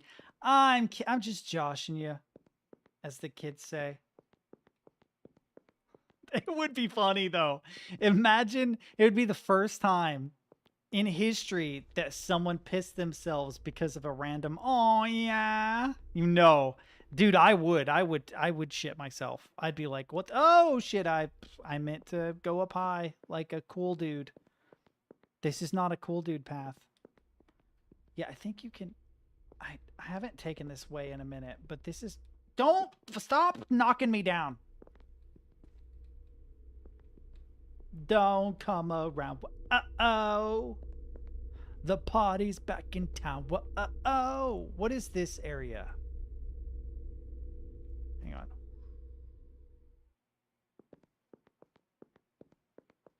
I feel like this is getting closer to it, right? Yeah. I was correct. Wait. We're doing the arms, right? Yeah, we're trying to get up there. Ooh. I feel like there's a path through here, but I might be wrong.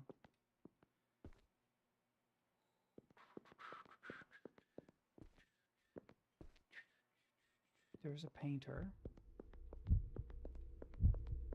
Oh, dude, the diegetic sound is actually really good. No, I was right. Yeah. This will get me up to the high paths. I can't believe I remembered how to do all that, chat. I cannot fucking believe that I remembered how to do all this. I legit was like, dude, I have no idea how to get there, and then immediately got there. So go fucking figure. Apparently I do remember somewhere. It's like a it's like an ancestral memory of how to fucking get here. Ugh, we got to get to the zip line, which if I remember right is that direction, like where I'm looking now, on the other side of this big black mass. But if I go up here, I think there's a path to the left. That might be it over there with the triangles. I'm not sure. But the first step is get high.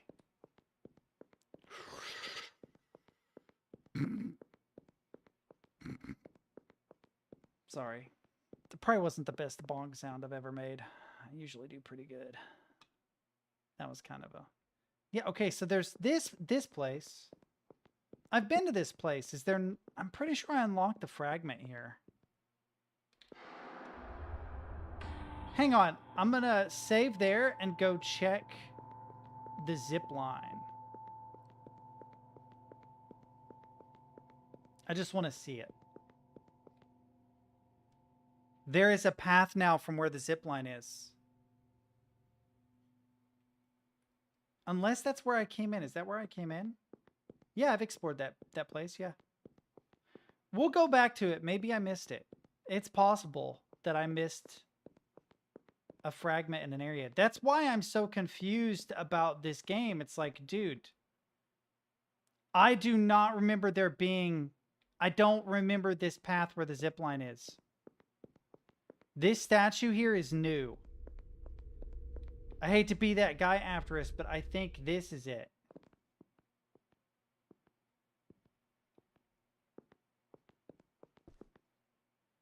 I do not remember this at all. Now you're like, why didn't you save there if you don't remember this? Because if this is incomplete, if like this is meant to be completed slowly as you move through the game, yeah, this is new. Fuck, this is a bitch to climb though. Just because where I saved so far back, it looks like it takes me all the way across though. This is it, I think. This. Yes, let's go. This is new. Oh, another one? Why is there another one? What is this thing? Oh, no. Oh, yes? Oh, yeah? Oh, why would you do that? Okay, you're just trying to make me fall. These steps look cooler because they're like diamonds. Oh, I hate this. I want to like slow walk, but...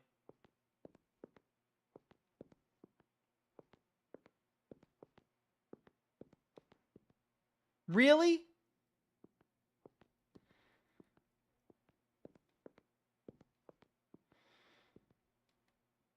Okay, we're just going to do a regular jog. Which of these 3 paths is going to go all the way across? All of them. Okay. Which of these 4 paths is going to, which of these 3?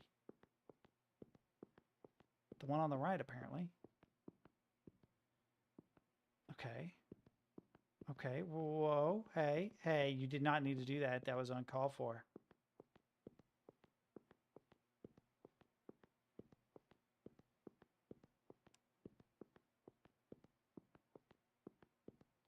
Are you going to be nice the rest of the way and actually give me a really wide path because I managed that? I appreciate it. Yeah, I have not been here. What the fuck is all this? Walls or something? What does it look like behind me? Weird is what it looks like. We are the 1,000 faces, God's messengers. We are the masks, the indivisible soul. We govern architectural streams. We abide by primordial laws. We guard the labyrinth, preserve order and essence. Do not intervene. Embrace the tyranny of destiny. They corrected the spelling from the French spelling to the English spelling there. Wait. Have I been here before? Why does this area look familiar? Apparently I haven't, because look at this. Wait. This is a reference. Like 1,000,000% this is a reference. Who here knows what this is a reference to? It's not the King in Yellow. If this is not a reference, they somehow stole the exact image, like the exact imagery. Dude, I'm telling you, they have stolen the exact imagery from another game. Not it's an homage, okay? Like, I'm not like getting onto them like, how dare you? It's not like that. But this image, can you guess what this is? Almost an exact duplicate of. It's crazy because we're looking at it the wrong way. Maybe this will help, actually. Hang on. There's no way that this will help, but what does this look like to you guys? If none of you get it, I'm going to be so disappointed because it's a game I've played on stream. It's kind of a famous one, too. There's a sequel to this particular game coming out soon. It's a... Ooh, no. No, think lamppost and bench. Think moths around a lamppost. What is that? If it helps, it's a 2D game.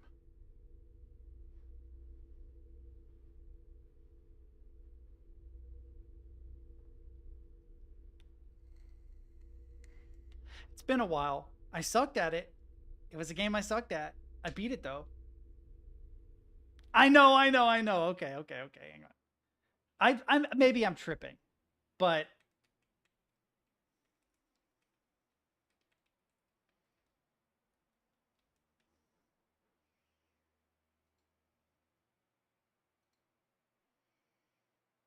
it's a Hollow Knight.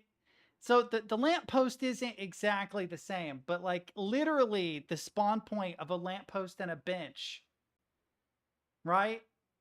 A cosmic horror game where at one point you fight the sun. I feel like this is a weird... Maybe it's just my imagination. But damn, dude, it feels like a Hollow Knight reference to me. Bro just spawned in. He had a real bad playthrough today. The yellow-eyed girl has visited me again. She says, and I'm tempted to believe her, that she's been traveling the labyrinth for ages. She knows the paths, the shortcuts, the dangers.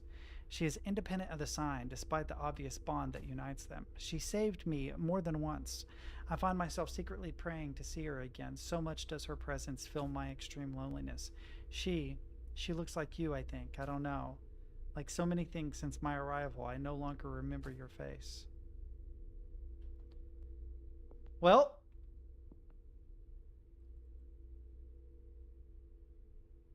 I feel like I've been here before. It's weird. I have a very strong feeling of like deja vu in this place. Like I'm looking at a place I've been to before, but from a different angle. Does that make sense? I feel like if I go... Yes. Yes. Oh, wait, is that the new sphere? No, that doesn't help me. Oh, no, that doesn't help me. No, I need a portal. Yeah, it is similar to the Dyson Sphere room. The problem is I'm looking for a portal. Unless I look into finding more painters, which I found like 5 so far. How many painters are there? Like 9? Pretty sure I found 5 painters too. Because there was that one. There was one at the beginning. The one in the crossroads. That's 3.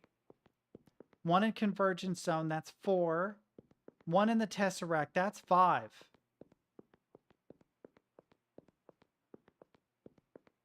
Wouldn't it be some shit if I accidentally slip, fall, and land across all the fucking painters? Right? But don't get all the fragments, and the ending I get by default is the painter ending instead of the fragment ending, just because I'm a dummy and I can't find the right portal. that feels like some shit I would do, boys. Oh god, it's steps. Oh, you do not want to fall here either. Oh, I hate this area. It's beautiful. The problem is it takes a long time to navigate and you don't see the path far enough ahead. Hey, I have a suggestion, developers. This is great and it looks really, really good. But could you extend this out? Maybe field of view change would fix this. Hang on. FOV, FOV, FOV. Would it be game? Hang on.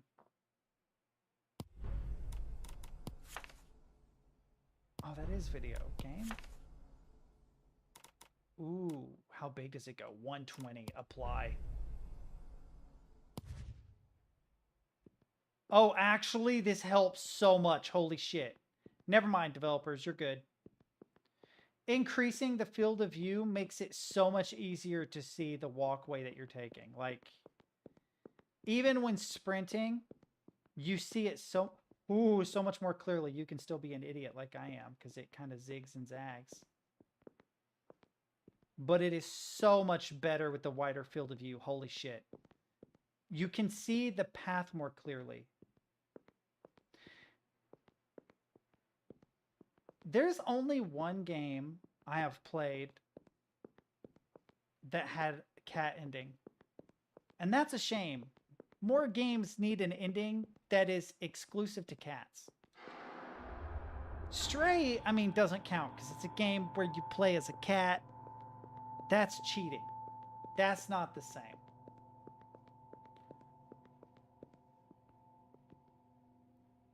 Thing's textured. Looks like carbon fiber. Oh, shit. Oh, shit. Oh, no. Where am I? Uh-oh. Am I... Oh, shit. I'm stuck, I think. Wait. No, I'm not. Oh, yes. Let's go. I did fall through, but we're okay. We made it. We made it, boys. We got through it okay. It always throws me how sharp of an angle you can walk in this game. What is this? What's this? What's this? Another path I can take. What's this? What's this? It's so fucking fake. What's this? What's this? This is all bright and new. What's this? What's this? Dude, I have unintentionally unlocked all this new shit that I did not know existed. This is a shortcut pack, I think, chat. This is 100% a shortcut back. Let's go. Wait, can I just take this path next time, huh? Because this is way an easier way to do this. Is this angled? It is. Let's go. Why in the world would I take that stupid tentacle statue across when I can get above literally... Holy shit, look at how high I am. No, no! Why did I yeet myself across? I did not need to yeet across. Okay, that was an accident. it might have been a mistake doing this, honestly, because now I'm confused about what I'm above.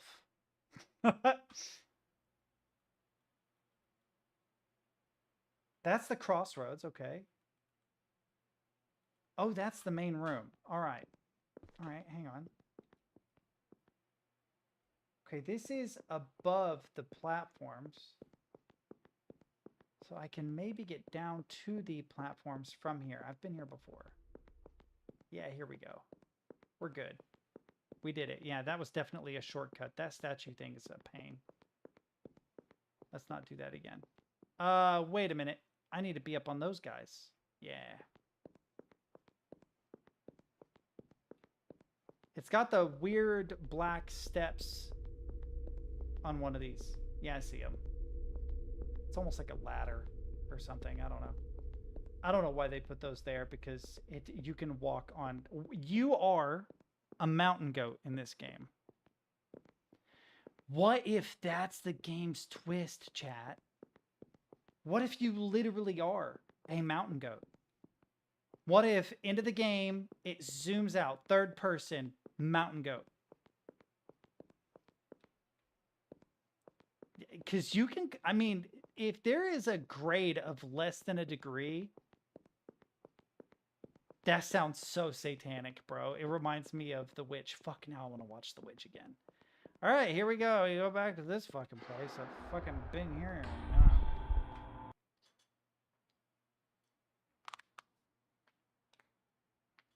I love the oniric enclaves.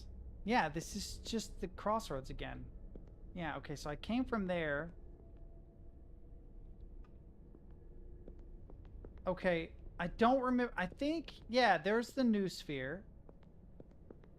Right? So I remember that. And I went, oh, there's, oh, these are the other mystery doors. Sure. Guarantee you they're unlockable. I definitely went through this one. Yeah, I've been to that place before. In fact, there are at least 2 doors that lead to there.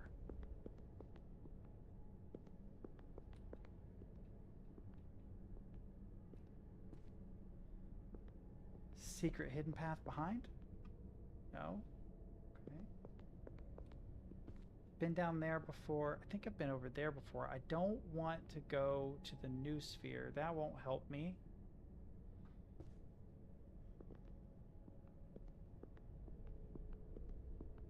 No!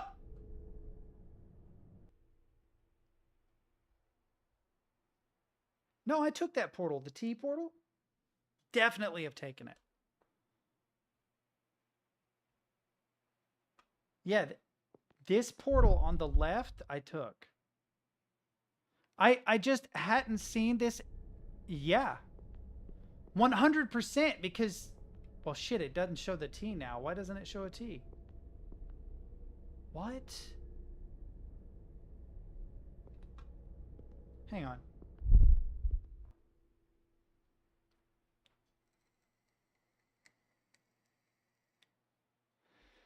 Oh, man, there's too many. There was Beyond Outer Limits was one that could get pretty gory. It was a remake of the Outer Limits series that ran for a short time in the 90s. Then there's, of course, like Black Mirror, but there's another one that I can't remember the name of. There's another one I can't remember the name of that got really dark. I think it was on Sci-Fi back in the day, but I can't remember if it was. Yeah, I've been here. Yeah. Yeah, there were a bunch of portals, and I got confused about what portal to take. Maybe there is only one portal, and I backtracked. I'm not sure. But somewhere in here is a statue of guys that I climbed inside of. LOL. Ah, no. If there's a I don't remember that. So you may be correct that there is a fragment here that I didn't unlock, but I have been here. So you see, I haven't unlocked this, right? But there's like 2 portals. If I remember right, there are 2 portals in that hallway, and I ran through the hallway from portal to another portal. I think I was talking to you when I did it too. Because I think I remember you saying something like, you should go back and blah, blah, blah. And I'm like, oh, well, too late. Because I took the other portal. Yeah, problem solved. I appreciate that, man. You did. You found it.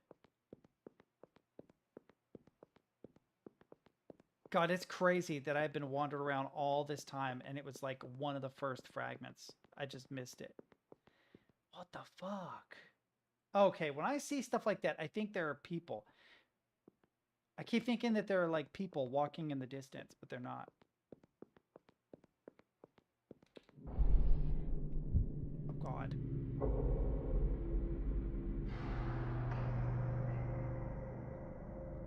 All right, Daddy Longlegs, what you got for me?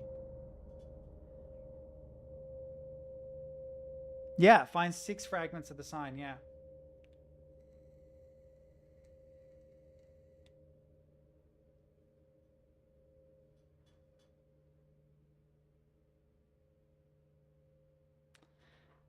Hang on.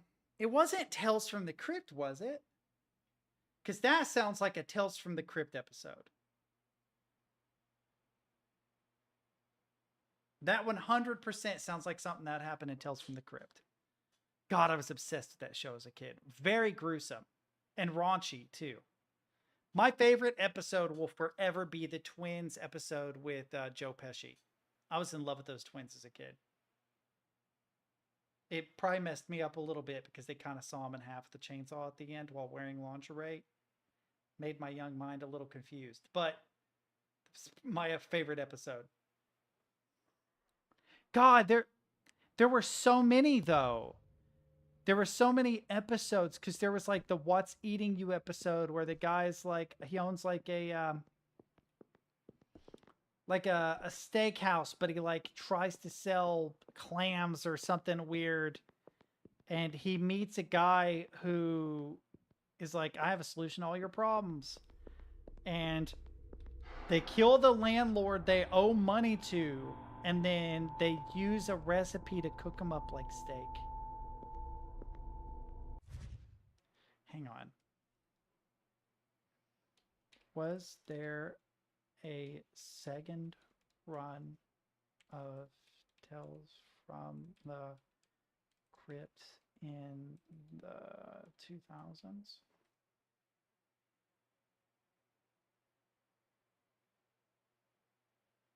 Yes, there was a second run of Tales of the Crypt in the 2000s, specifically 2000 to 2002.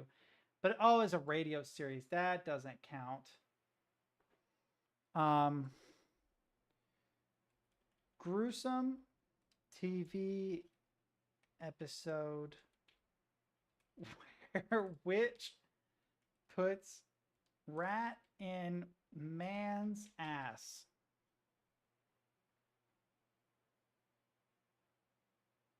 Dude, you have broken Google. You've broken Google.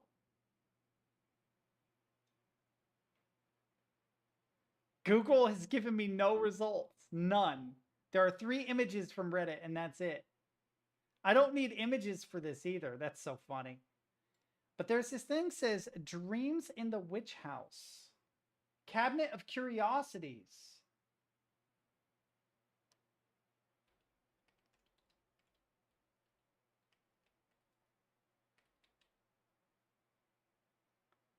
Why does this seem familiar? No, it's just too recent. Dude, he's so confused, bro. He does not know what the fuck is going on. And I wouldn't be surprised if I was on a list just because of the weird shit I look up. If anything, I'm literally their entertainment. They're like, what's Teddy's looking at today? Witches putting rats in men's asses? What the fuck is he on? To be fair, they could just watch. I honestly don't know. I think you've got me stumped, dude. I will do some searching later on off stream, see if I can figure it out, because there were a lot of those episodic horrors that happened in the 90s and early 2000s. It's interesting because we've seen a resurgence of it with like the new Twilight Zone, Black Mirror, and stuff. But there were a whole bunch. There was a lot. Beyond Outer Limits, Tales from the Crypt were the two that stand out the most to me from when I was a kid. But there were a lot of them, and almost all of them were on the Sci-Fi Channel at some point. There I was at the threshold of the infinite city of Carcosa. I saw its unparalleled splendor, its impossible geometry, its bold and eccentric structures. Before my eyes, hypnotic textures unfolded in a shifting mosaic of realities, consumed, digested, and then thrown up in new forms. Carcosa is an unconscious, posthumous work, the sinister and glorious mausoleum of universes long gone. It moves through the fossilized branches and roots of the forest of destinies, poisoning and altering dreams in the very fabric of reality, like demiurgic leprosy. What a fucking phrase. That is a phrase that like 8 people on the planet fully understand. This, I mean, there might be more, but like demiurge, I think technically it might come from old Jewish mysticism, like Kabbalah stuff, where you have like the Qliphoth, right? Makes the shell worlds, the copies of the spirit realm. That's probably what Carcosa is in this case. Carcosa is the Qliphoth. It is the shell world, the copy of the spiritual realm that is perfect and ordered, right? And it is like like an evil twin to the real realm, except I think in like the old Jewish mysticism, it's like a prison sort of. I think that's where the whole prison planet conspiracy thing probably originated from, because the idea was that the material world is not the real world. The real world is the spiritual realm. The spiritual realm had been copied by an evil demiurge, which I suppose the evil demiurge in that case is also called the Qliphoth. But it was like jealous of what was created by the higher powers and tried to become a god in its own right, which is also kind of where we get the idea of like, you know, ruler of this world when we talk about like Lucifer and stuff. It's all real like cross-wired. It's a tangle of wires in my head when it comes to that stuff, because I haven't read about any of it in a long time. And then it kind of makes sense because there is sort of like this weird resurgence of like Kabbalah, and it merged sort of with Christian Science around the time Lovecraft and what's his name wrote like The King in Yellow. So they probably were inspired by those ideas, if that makes any sense. Dreams in the Witch House. I have not seen this, dude.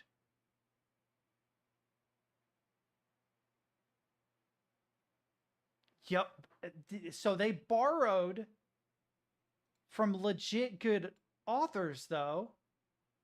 Writers, not producers. No. Why would I want to? Oh, it's literally, shut up, chat. Shut up. Don't judge me. It's at the very top.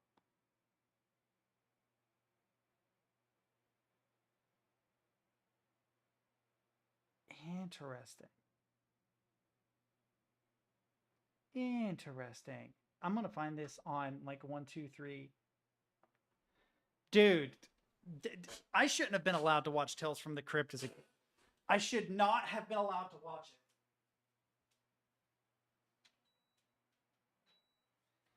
it. Because I cannot express to you. You know that neuron activation meme? Where like, I don't know, there'll be like a big booty Latina or something, and it'll show a picture of like a baboon, and it has like a little line that says neuron activation. Unfortunately, the first time I can remember that ever happening, the first time I can ever remember that happening was the Twins episode of Tales from the Crypt, which is a super fucked up. It's a real. It was just a really strange experience because it's literally like 2 beautiful women in lingerie with a chainsaw cutting Joe Pesci in half.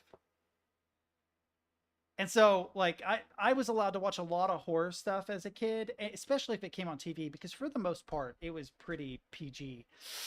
Not Tales from the Crypt. Tales from the Crypt did a lot of weird shit. Well, I'm just saying that as a kid, that was the first time I looked at a girl and was like, oh, you know what I mean? Because before that, I was like, girls are fucking gross. They got cooties. Get away from me, you dumb bitch. It's not what 5-year-old me said, but it's definitely what 5-year-old me was thinking. And then Tales from the Crypt happened, and I was like, oh, I get it. I actually understand now. Oh. But that's not a normal way to be confronted with that. It wasn't like, a cute girl on a school bus or anything. Its narrow towers stretch their shadows as a very old star passes by. Its color cannot be described. Dude, I'm having a stroke, chat. I'm having a stroke. I turned the air conditioner on and I smell maple syrup. I smell like really strong maple syrup. Who the fuck is pouring maple syrup into my air conditioner? Dude, there is nothing sweet up here except this severed lime fucking tonic water. Like, it, not even close to the same smell. There's hot sauce. I had some taquitos earlier. It's not in my clothes either. Where the fuck is that smell coming from? It's like they describe when people have a stroke, they smell toast. I ended this fabulous pilgrimage through the cold and silent paths on the wings of chimerical creatures or in baroque vessels of flesh and metal. Whoever wrote all this went full fucking purple prose, and I'm there for it. I reached the gates of the celestial realm where I could finally kneel at the feet of the unnameable and die in ecstatic rapture. But I turned back. What will you do? Choose death as opposed to be immortal. Fucking obviously. I'm not an idiot. Who wants to be immortal? It's dumb. Only Neil Gaiman seems to think that immortality would be good. Longevity is fine. Like, okay, give me 500 years. I'm good with that. I could do 500 maybe, Give me immortality? No, because that means that the probability that I get trapped somewhere is 100%. 100%. I'm getting trapped somewhere. Imagine you're like Wolverine or something and you fucking heal all the time. You know what I mean? Right? Now imagine, like, I don't know, in 2077, you're like, I'm going to learn how to ski because I'm immortal and I have never figured out how to ski before. Fuck it. Let's go, right? Oh, no, there's more to explore in this place. Why would I do that? So you go, you try to, like, learn how to ski or whatever. You get trapped in the mountain in the snow. Like, maybe you hit, like, a tree well or something, right? You hit a tree well or something. You get trapped. No one finds you. Hate to break it to you, you're fucking immortal, my guy. You're immortal. Immortal. You don't die. You just get stuck in the fucking frozen mountains for, 50 million years until they're no longer mountains or worn down by rain, or maybe a meteor hits the earth and melts it all off so you can finally, you know what I mean? Like, let's say that you somehow are, you're really careful, right? You're super, super, super careful. You're immortal, but you're not an idiot. Those are images. That's interesting. That is an image over there. No, wait, no, that's 3D. Never mind. Oh, you can see shadows on a surface down there. Oh, I want to yeet so bad. Fuck it. Let's go. Oh, you motherfucker. Well, see, to attain Buddhahood, right, requires a rejection of attachment. One who is immortal, right, has chosen an attachment to living.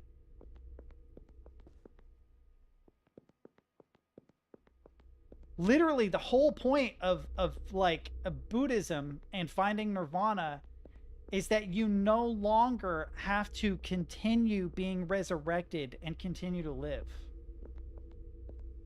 Right?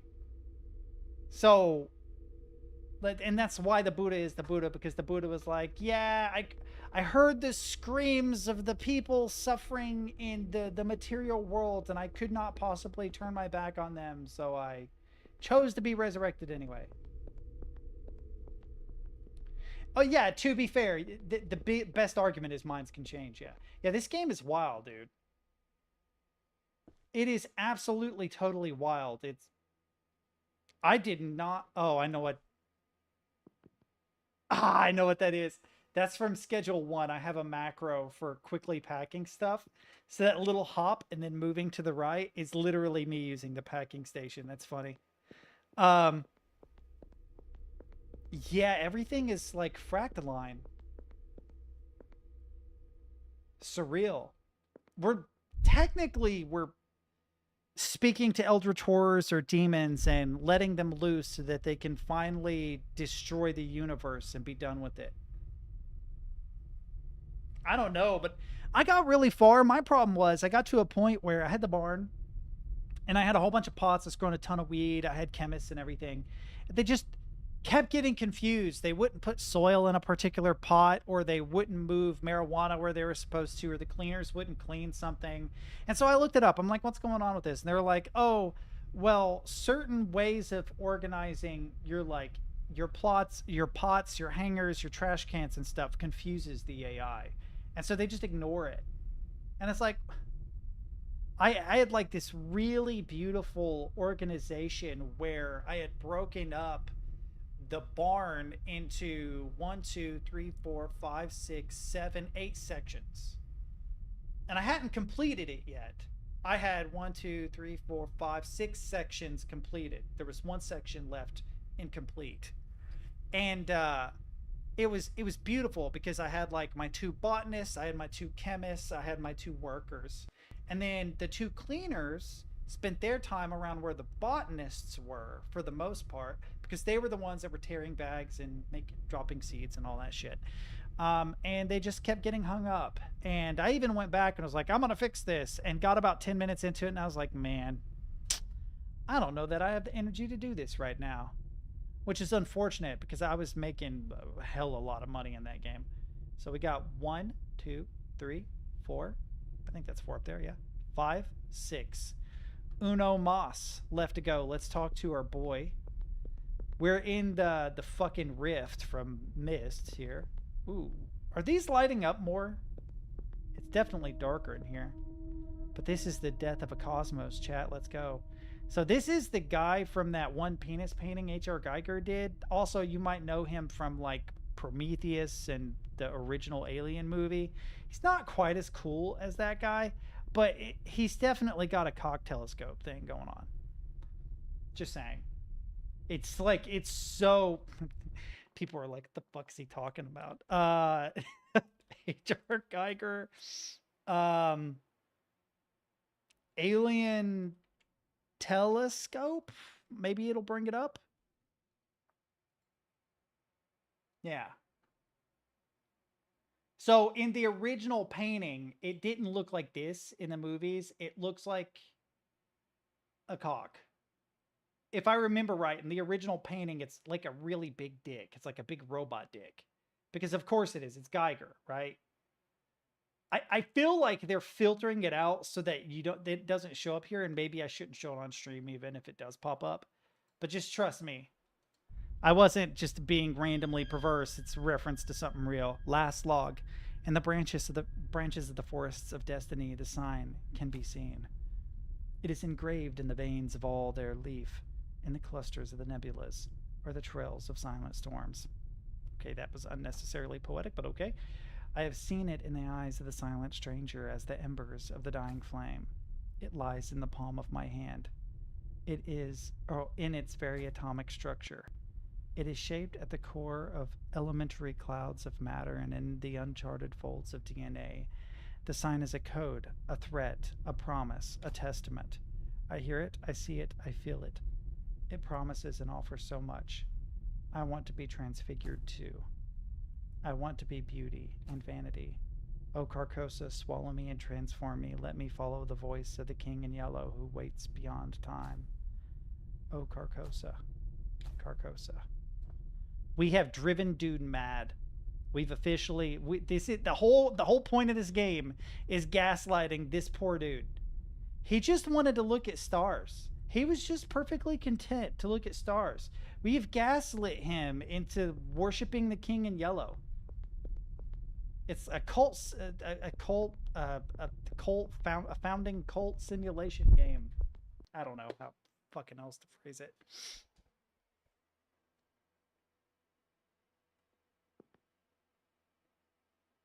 Oh, I changed the field of view, so when convergence zone didn't cover 90% of my screen, I was a little confused.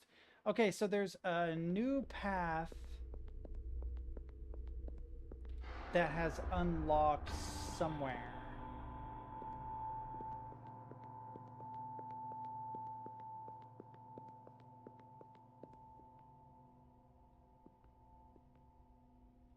I feel like it's up there somewhere, but I could be wrong.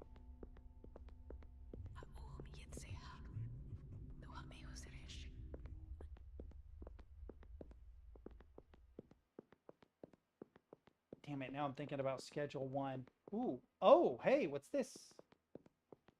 Oh, this is new. Let's climb the writhing bodies. They're not writhing, but they appeared to have been when they... Really? Oh man, I am definitely gonna fall at some point. At like the world's dumbest point, I'm gonna fall from this. Can I get on your head, dude? Or maybe your shoulder or something? Oh yeah, let's fall further. Fuck it. Let's go. Let's see how deep we can get into this shit. Hang on. Oh, we can climb his back. Yeah, let's... Oh no, let's not bounce off bro's head. Let's use his arm. Oh, we did it. Let's go. Let's go. Hop. Hip. Shit. Hip. Oh, this is it, boys. This is it. This is the end, I think. Maybe. Fuck it, let's go. Ass Blaster Zone.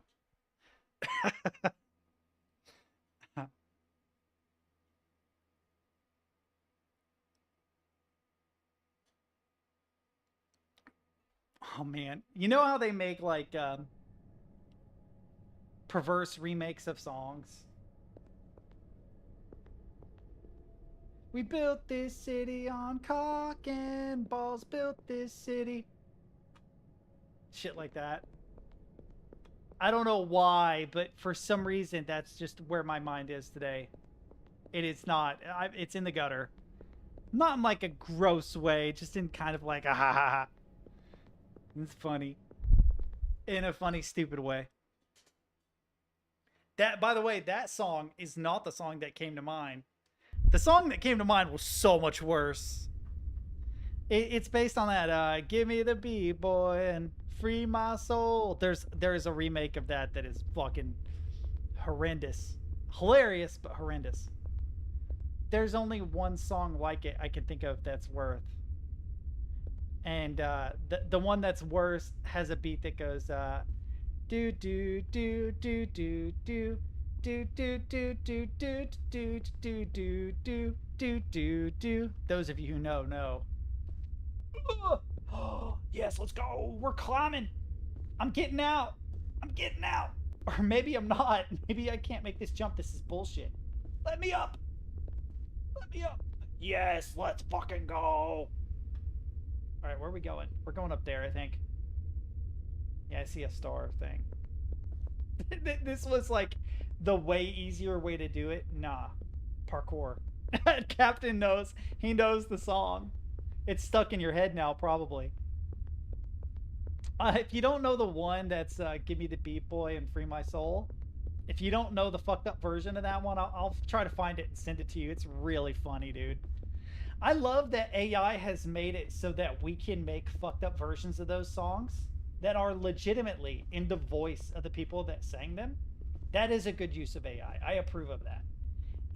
Memes are where AI is okay. Memes in like medical discoveries. That's fine. I don't mind that. Oh fuck. I need to get up there. There's a thing up there.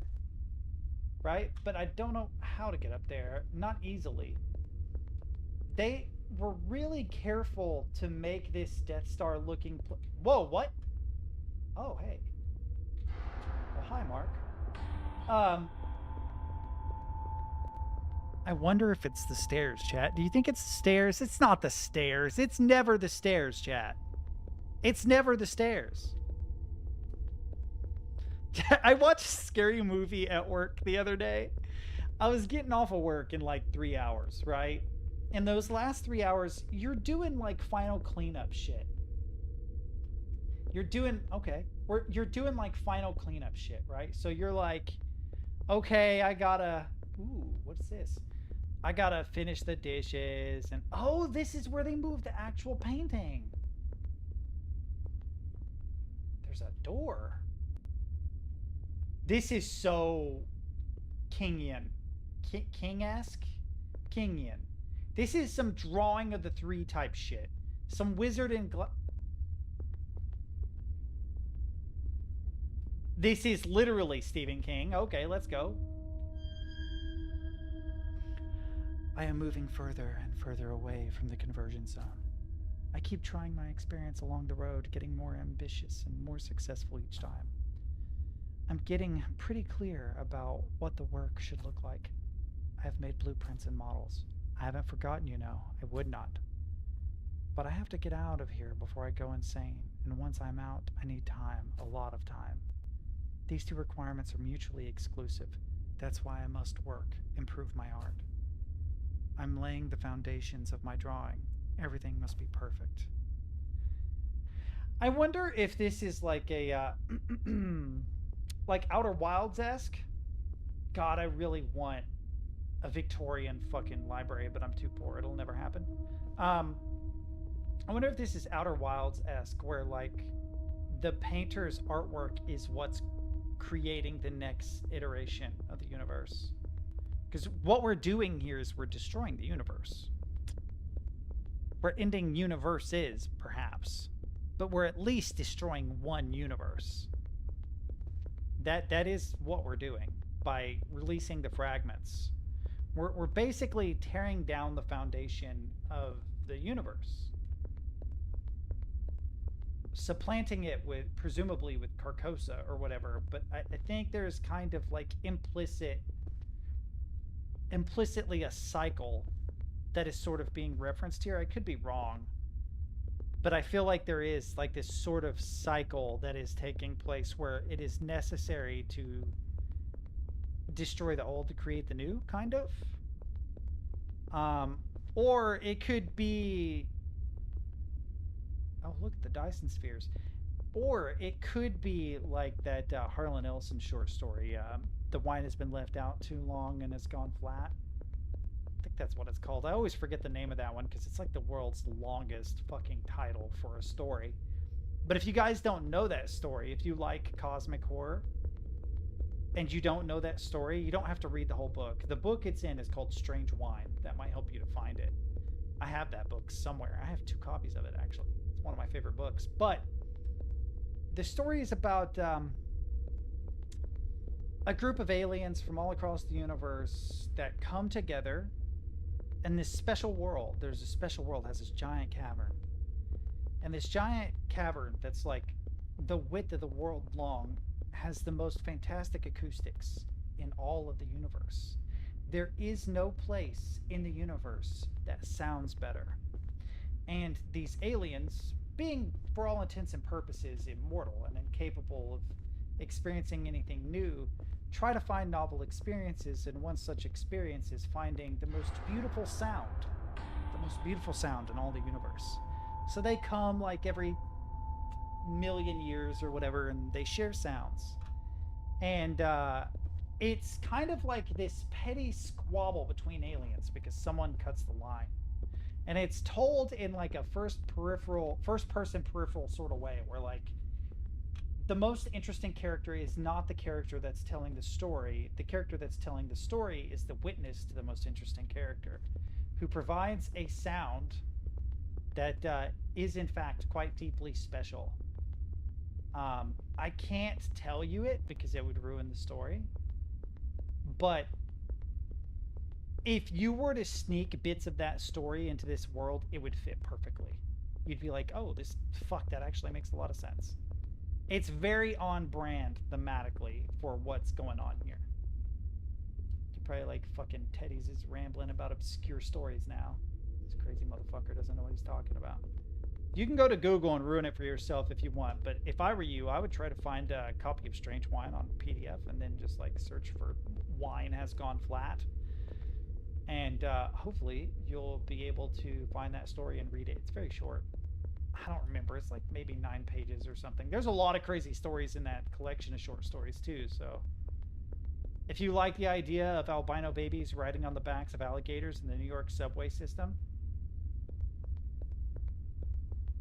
then yeah, there's some crazy stories in there. There are some that are real campy, but the thing to keep in mind was that Harlan Ellison was writing like old Star Trek episodes at the time, if I remember right, around the time he wrote Strange Wine. I think he wrote it in the 60s, like 66 or something. Might have been early 70s, so it might have been just after that. He wrote my favorite episode of Star Trek. Well, my favorite episode of the OG Star Trek.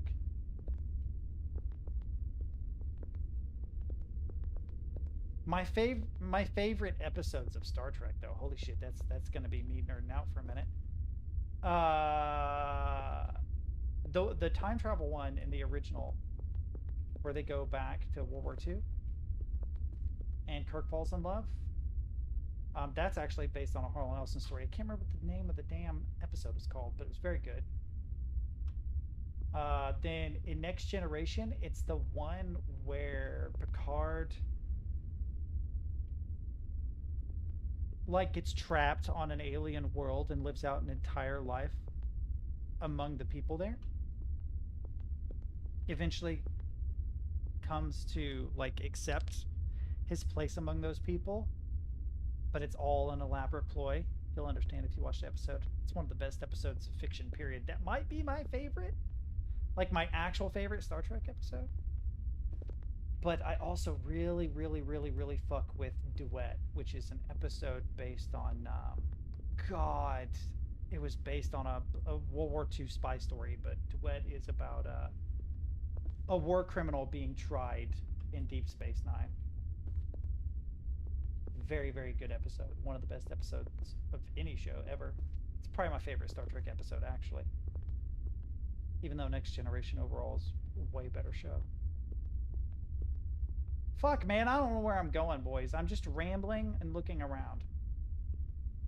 It's weird that I remember the name of the Next Generation, or the Deep Space. I'm gonna try and go down there. Fuck it. We're yeeting. We're yeeting this. Oh! I'm a baller. Oh no. Yes, I can make this. Yeah, go. Haha, you suck. You thought you could stop me with that jump. I want to climb the top part. Is that a speedrun trick? What was the intended strat? That was just the strat. That is like the most obvious way to get over there. Was there like an intended thing that's super obvious that my dumbass just missed? Like accidental speedrun strats implies that the... Wait, is this another painter? Yes! I fear I'll soon be an echo, a diluted reflection of myself. I will carry this quest of mine without any knowledge of its original intent, so I leave another memory engraved in the fabric of the labyrinth before I lose it forever. My name is Golem Hamilton. Gylem? Gylem? I don't know what the original French pronunciation of this would be. Guillaume? Guillaume Hamilton? I'm sorry if you're French. I shouldn't be an ass. And like, French has a very specific lilt to it that I cannot fucking do. My life is a chain of misfortunes and outrages that would be futile to recount. Only hallucinated dreams remain. But I loved a woman. She was a radiant sunshine of my existence, joy incarnate, until she was taken from me. Damn! I assumed that it was a lady, but now I'm starting to think that the lady or the person that you see is actually a reference to the person that he was in love with. Okay, so we backtracked. See, I got up there. Wait. Are you just meant to drop and then climb somehow? Wait. Oh my god. Wait, no, that can't be right. Because that's where I was. Right? Hang on. Hang on. I hopped. Yeah. It's not clear at all. Because, like, if I had dropped down there, where the... I literally just end up back over there, which is where I was to get up there. The pathing does not make sense. The only thing I can figure is we backtrack this.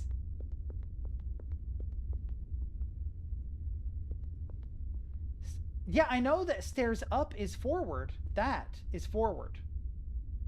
What I'm saying is... okay, yes, this is the correct backtrack. You're kidding that this is the correct backtrack. That's like the world's easiest cheat, my guy. Yeah, I'm not even gonna continue the backtrack. I love you developers, but when the backtrack is, or when the intended route is like way less obvious than what has become a speedrun strat, you might need to think about how you do your pathing. Just a little bit. I get that pathing kind of doesn't matter in this game. Like this, yeah, that might have been like the most intended route, but I also get the impression that they just don't give a shit about that. They're like, hey, you know, take whatever path you like. Ooh, yes, that's what I wanted to do. Let's go. Wait, can I get on the higher one? Yes, I can. Let's go. Oh, maybe it isn't higher. Maybe these are parallel. Shit, if these are parallel, that's kind of a bummer.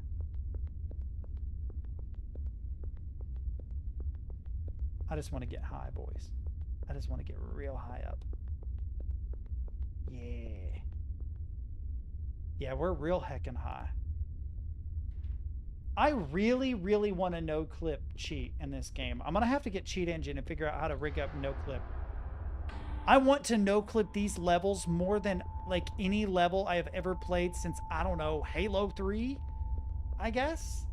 Halo 3 was probably the last time I looked at a level and was like, fuck, I really want to backtrack this. Ooh. I think I meant to go down there. I guess. Yeah, there's the Talking Heads, that popular band from the 80s, you know? The labyrinth knows questions, all answers. We translate the numerical sequences, hyperglyphs, into symbolic language, architecture, narrative streams.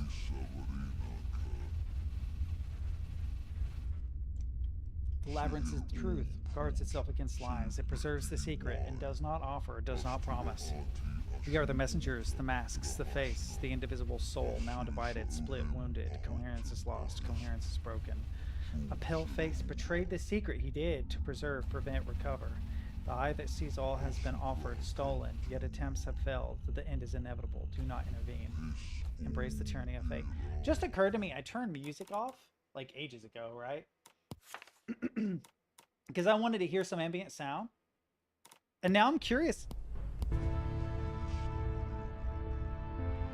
I was going to say, I haven't heard the music here.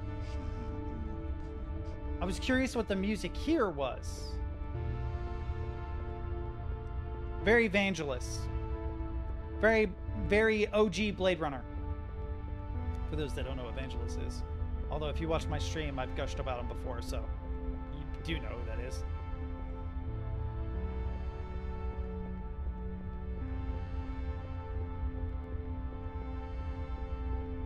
Damn, how many of these are there?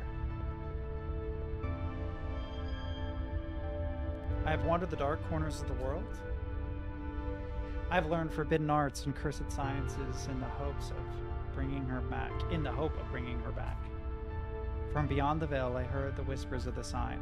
I believed their promises. Through an unspeakable rite at the cost of countless innocent lives, I opened the door to what I believed to be God's domain, to seize absolute knowledge and alter the course of time.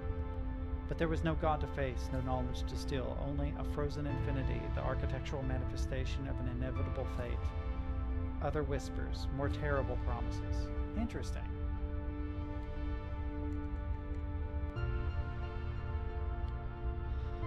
Well, that puts me at like 7. So I'm like 2 away. Right? There was 2 in this world. I might be 1 away. I might be at 8 now. Did I come down this? Fuck, dude. What if I'm at 8 and I'm missing 1? What if I am at 8? Oh my god, what if I'm at 8? Wait, did I come from up here? I don't remember which way I'm going. Nah, this looks new. This looks like water or something. Like misty. I knew.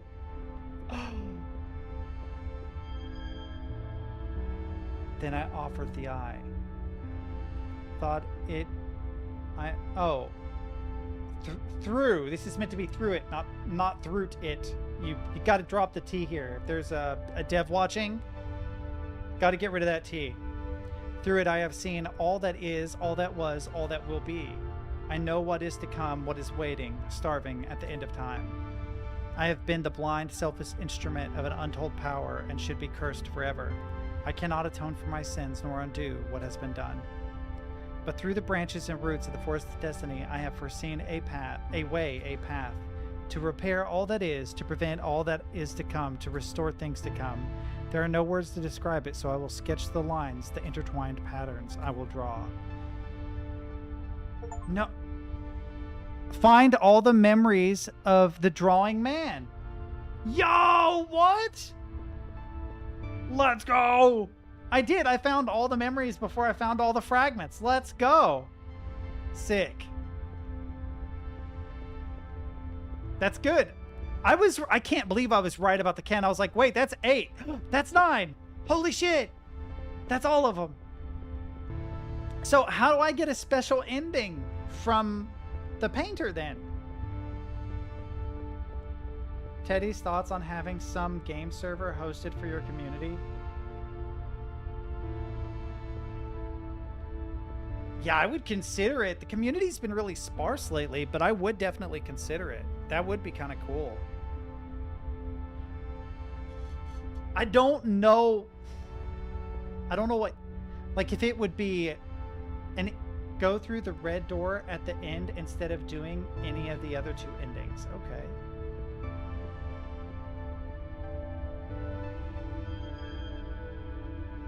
I'm feeling the end. I'm slowly forgetting things. I've run out of memory again, I guess.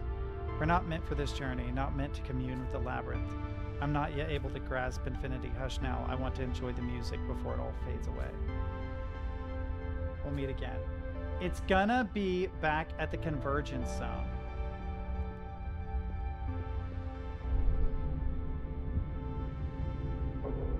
What did I do? Uh-oh! Was I not meant to do that to get the painter ending?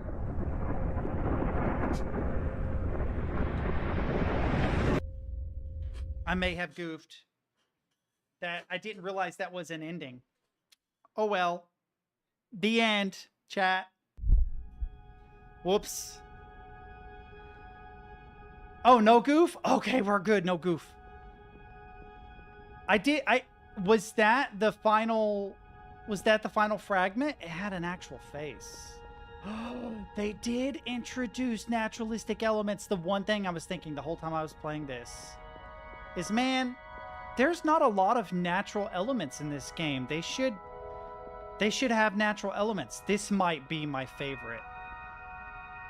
Because it's the juxtaposition of like architectural beauty with natural beauty that I think is most interesting. The weird spacey places are very cool, but it lacks what this place has, which is like a context, you know? There is ground beneath our feet. Like ground, like dirt. There's a world here. It feels like a world, not like a dimension.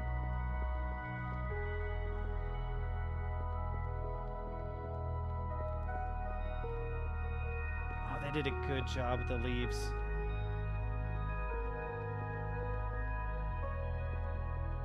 Oh, okay.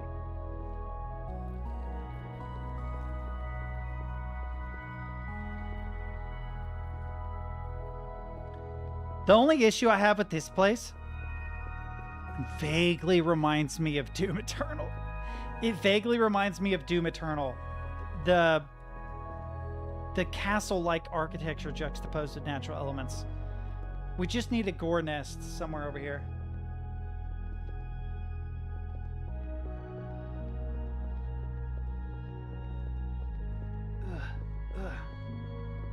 Oh, I didn't know that it would be a stupid... Okay, we gotta Skyrim this, chat. Hang on. We gotta Skyrim this. Climb, horse. Climb. No! My neighbors are like, what the fuck is he talking about? Oh, it does. It like terminates down there. Okay. You can't act with the trees.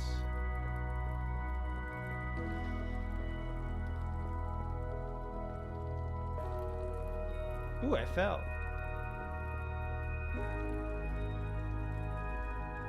Looks almost like obsidian. Or coal. Black crystalline structure. There's a sun. Wait, is this the city of Carcosa? Is this what Carcosa is supposed to be? No, I said Enclave. It didn't say Carcosa. It is hella dark here. Oh, it's just a wee bit too dark. I might... Hang on. I'm going to up the gamma just a little bit. It did not help. Screw intended paths, man. Intended paths are for people that don't know how to explore. Ugh. What is that? Okay, that's a reflection. I'm assuming the intended paths are tree to tree, right?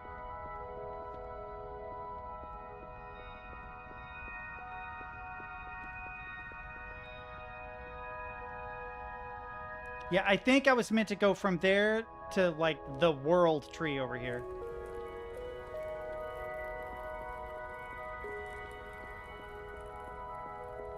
Am I still zoomed in? Oh, then where am I supposed... What intended path are you talking about?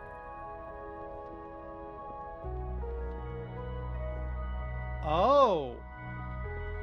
So this isn't... I don't know why I pictured, like, a drop-off on the other side of this. Like, this is just the end. I think I'm going to have to turn this light off, chat. Even with the gamma up, you can't see anything here. It doesn't help. It does not help. Would post-processing actually help here? Let's do it. No, it's just black. I can't see anything here, dude. Yeah. Turn that off.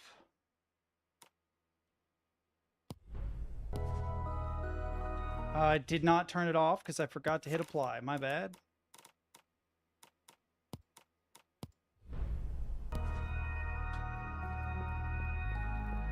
It is very, very, very, very, very, very, very dark over there. I need to get back to the sunlight so I can see.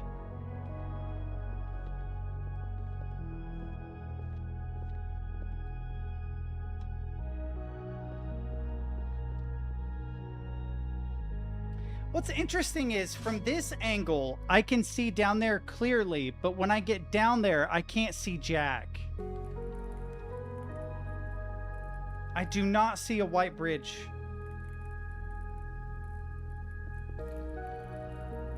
I do not see what you're talking about at all. I see a giant pit. Over there? Over there. Why does it feel like the world tree...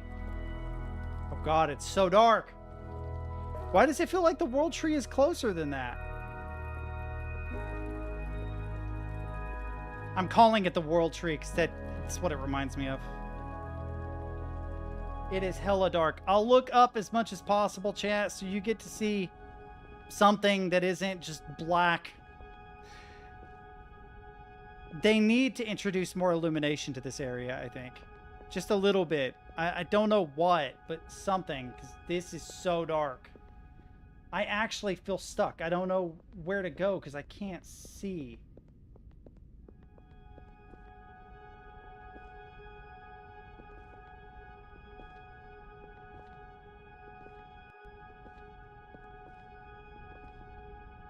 course I went off-road.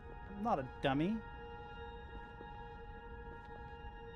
It's a classic misdirect, man. I will not be misdirected by French developers. C'est non.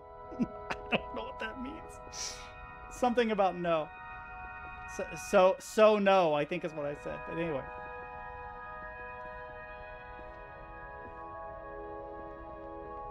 God, I am melting. It is so hot in this room. It's because the sun is setting on this side of my apartment. It's like spiked in temperature. I am sweating my ass off. I almost cheated myself into the void. I am good on that. We're going this way. Okay, I do like very vaguely see a ridgeline. Come on, we can make it. Oh, yes, let's go. Oh, I can clip through the ground. Let's go. We're climbing, boys. We're climbing. Climbing, climbing, climbing, climbing, climbing, climbing. Can you hear my little feet? Yo, what the fuck? Yes, let's go. Moving on up to Valhalla. That's snow. Why is it? Ooh, their collisions are not so good on their natural elements. No hate, no hate. I thought I was gonna fall through the topography for a moment. Nah, there's no shot I need to go the intended path. That's lame. Who does that? I didn't get to be in the labyrinth by taking the intended path. Ah, fuck!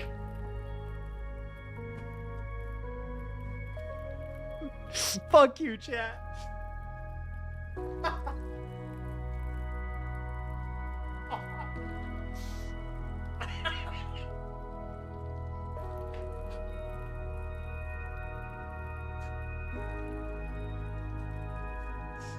Fuck, I have never eaten my words so fast. I didn't get to be in the labyrinth by taking the intended path, and then it's like, fuck you, back to the beginning. Oh shit, dude, that's so fucking funny. Oh, that kills me. That was not intended. I thought it was gonna be shallow water. All right, boys, we're doing it again. I'll take a more direct route, but I will try to avoid taking the bridge because bridges are for losers. We don't need bridges. We're gonna climb the mountains one way or another, whether the game wants me to or not. It can suck it.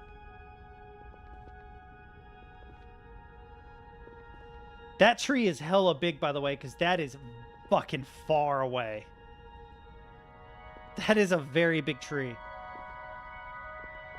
Their trees look really good. I wonder if they used assets or if they made trees themselves. Like, the bark looks like birch. Yeah.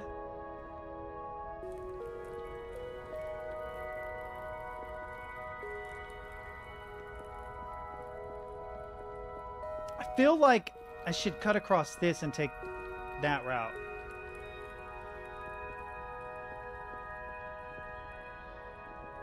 Okay.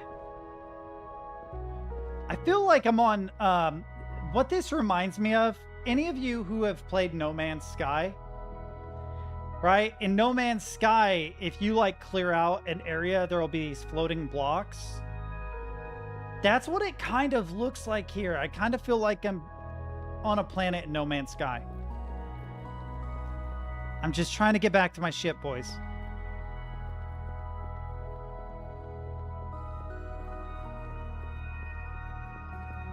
I'll watch it in a minute, but I know what it is. It's me being a fucking dumbass. I don't need to relive that immediately. It's a shame the camera light wasn't on. Because I'm sure the look on my face was fucking priceless. It was an immediate realization that, oh, yeah, I suck.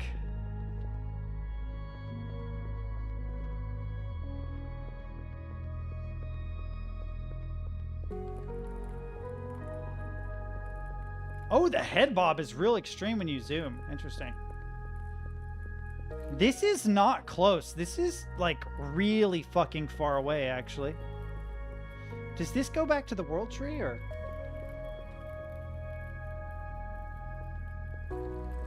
I heard something. Act on what? Oh, hey. Yes, please.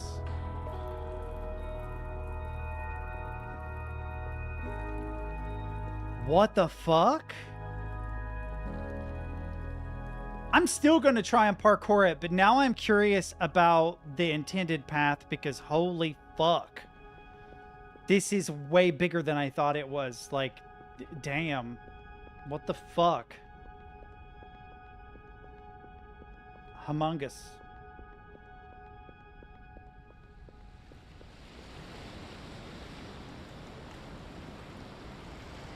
Man, Alfred is right. Diegetic sound, when used correctly, is so good.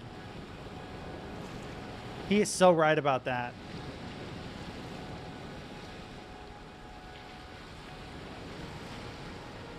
The problem is the rushing of the water doesn't match this water. Like, it's not bad looking water, but this water doesn't have a surf.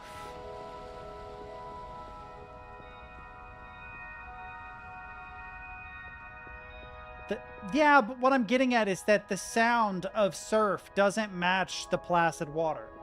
So the water may move, right? But you shouldn't hear these heavy water sounds until it does. It feels odd. It feels unreal. Ah, Unreal Engine. Ah. I didn't mean to make a pun out of that, but also this area is so Path of Exile-y. This really does remind me a lot. Oh, wow. Okay, wait. If I sit here, it's like a pyramid and the world tree and... Oh, okay. Is that a rainbow? What the fuck am I looking at? Why has it got like a...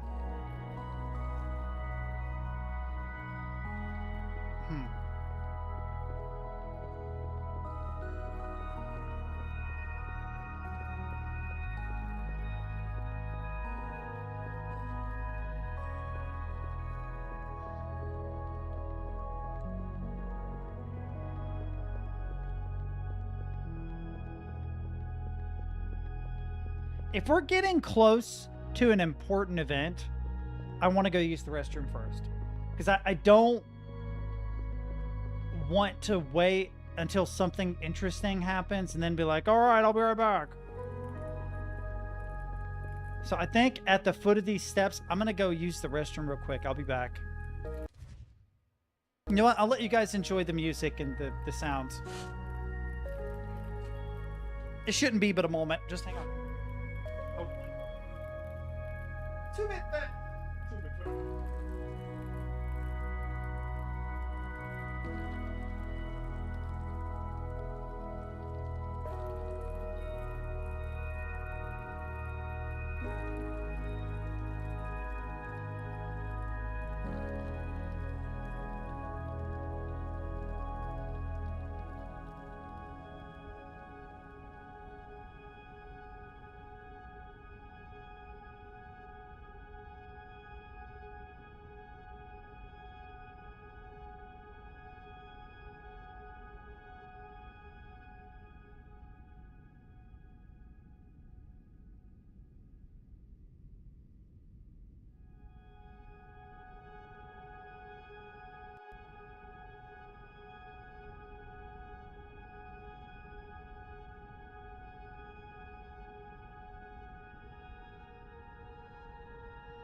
Sorry it took so long.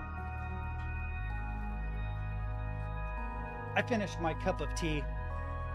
Ugh, left it in the kitchen. All right, it's pretty well lit. I don't think I would need the darkness. Let me know if there's like a lot of frame drops. That is an inverted pentagram, my dear people, with a non-unicursal hexagram in the center. The heptilum. Oh. Does it say can of worms? Now, I want to read the door, you stupid head.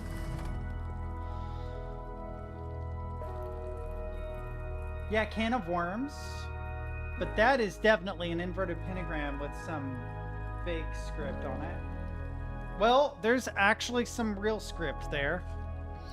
Because that's the symbol for sulfur, or a very close approximation of one. Yeah, there's a couple sulfur symbols. Interesting. So we got some alchemical symbols, an inverted pentagram. We got ourselves... They should have went with the unicursal hexagram. Very Thelema-y. Plus, I think it looks cool. I think it's actually like a really cool looking symbol. Unicursal hexagram. Oh, we got ourselves some Kabbalah. Let's go. These are like Kabbalic, but it looks like little devil traps on each of the 12. Right, 1, 2, 3, 4, 5, 6, 7, 8, 9, 10. 10? Is it 10? I thought it was 12. I haven't read up on Kabbalah since I was like 20.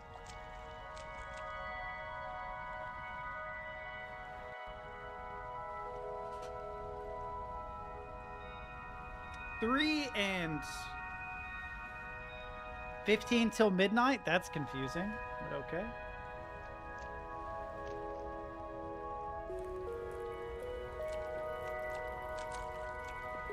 What is this? Let me in! You son of a bitch, you will let me through this. Ugh. What is this? What is this? Oh, a note. To all archivists, my dear friends, you have seen, experienced, and improved more than anyone else this architectural dream, its tales and fantasies, its endless stories. These halls belong to you. Thank you, now and forever. May you find what you are looking for through the branches of the Forest of Destinies. Okay, but does this door not open? Because there's like another cosmos back there, chat. A different cosmos, because we've seen the cosmos we've been fucking with. Made it through, let's go. Ha ha ha. Wait, is this intended? Is this intended?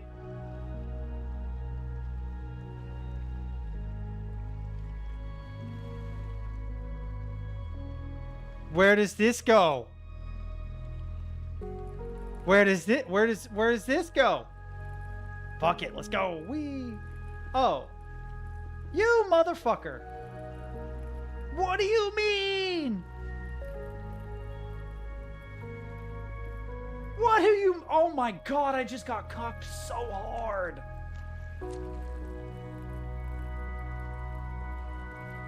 Oh my god, I did. I got cocked so hard. That's bullshit. Can you get through this ever? Is it ever possible to get through?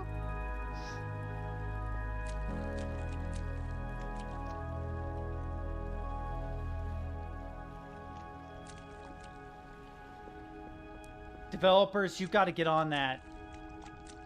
I need to go through that door. I need to go through that fucking door. I'm curious if they make references to Tronzon in this. I would be very, very curious. Or it, like the crossing of the abyss. Yeah. If I had made it down here, which I definitely could have.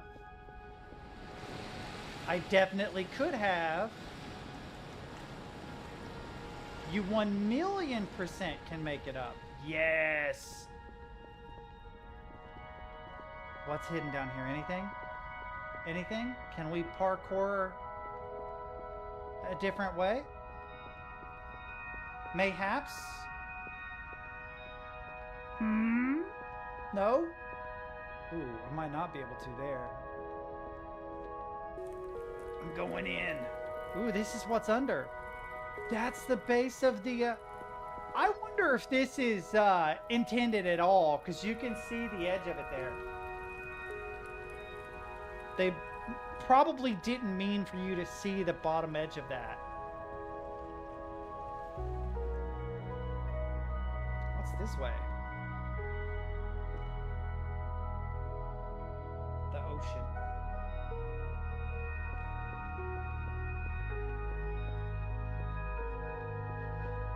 They wouldn't let me go through the door, so I guess this is it, chat. Thank you for joining me on today's stream. I'm going to, in a moment similar to the final scene of the 1956 film Humoresque, walk into the ocean now. I'm kidding. I mean, I'm not kidding. I definitely walked into the ocean, but it's a hell of a lot easier than walking all the way back. Right? Right? Shortcut. Nah, I mean, that looks like the easier way, but I want to go to the path of trees. I want to be an archivist in an ethereal alternate universe. Those are demons. Dude, there is a lot. There is a lot of demon iconography in this, which is weird. I get that the king in yellow is not like a good thing necessarily. Also, it kind of gives off like Talos Principle vibes, right? Oh, I fell. Let's go.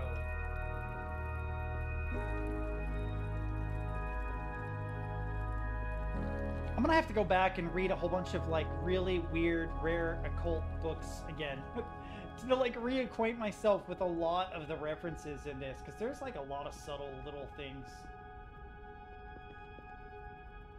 And I can't imagine all of it comes from King in Yellow, because some of it feels a little more contemporary. Although the classic image of the devil being like this is very much King in Yellow. In fact, my cover of King in Yellow basically has a guy that looks kind of like this. Oh, is that a save thing? Ooh, that's a save thing. It's in the opposite direction of where I was walking, but I can climb real high. Sorry, I'm a little wound up. I'll click your link in a minute. I'll also watch that embarrassing clip of me yeeting myself into the void. Probably the most common downfall of AssassinTeddies is jumping into something you shouldn't jump into.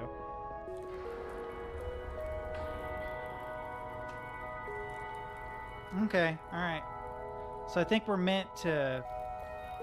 Whee!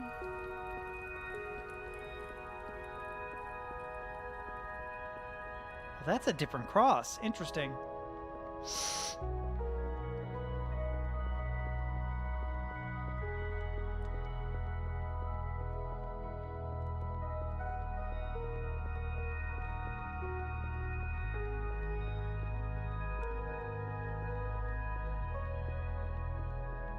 Oh, it's about to portal my ass, isn't it? Don't do that. This is the dome that I saw, I think. I think that there is like a, some like volumetric thing in a dome here. It's very pretty. Little too foggy. Oh, no, you didn't.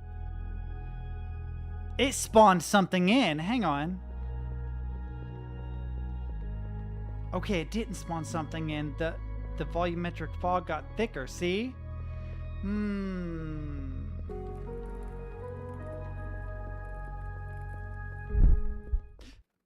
I wanted to see the tree closer. Damn, I really wanted to see the tree closer, but okay.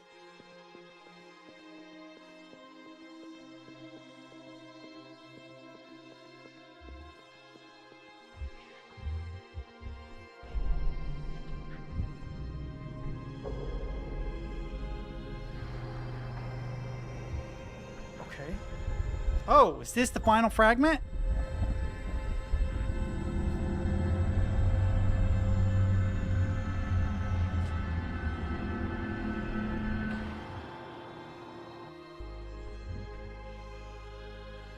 Oh, the king in yellow. Wait. The king in yellow has the eye. It has the all-seeing eye. Is that what the objects in the sky have been this entire time? Are they like representations of a yellow eye? But that means that this is Gilliam Hamilton or whatever. The king in yellow is the Guillaume guy. Because he stole the eye and he put it in. He stole it from the pale-face one.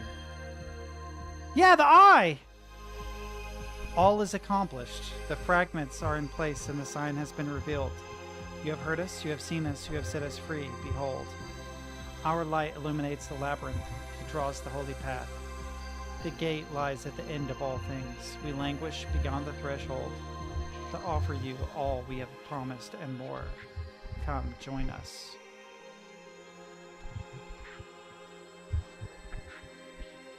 Fucking okay.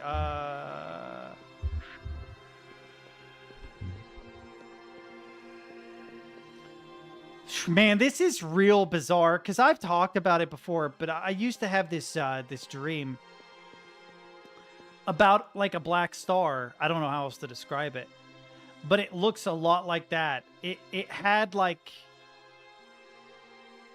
a solid surface, like it was made, like it was artificial, and it was inside like a giant machine. And I mean, it was like the size of a star. Like I can't comprehend how big it was, but it was like inside of a giant sphere, sort of like a Dyson sphere, only it was a black star and it had a ring of light around it. So it's almost like a classic image of a black hole, sort of, but a classic image, not what black holes actually look like, because it had a surface, like a textured surface, like I'm walking on. I don't know why I used to dream of that thing. I used to dream about it a lot. I dreamt about a lot of weird shit when I was a kid, though. A lot of weird apocalyptic shit. Stopped when I got to, like, my 30s.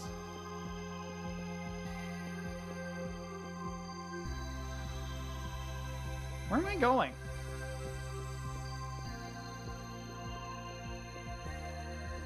Yo, pareidolia. That looks like a face. I guess we're just going this way. Oh, wait. Can I go through this? Yes, I can. That's fucking cool.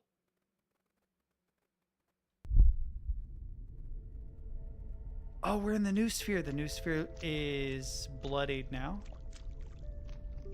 Now what? Am I too late? Red door when I exit. Oh, look at the butterflies. So I exit the new sphere, and in the convergence zone, I'm looking for a red door.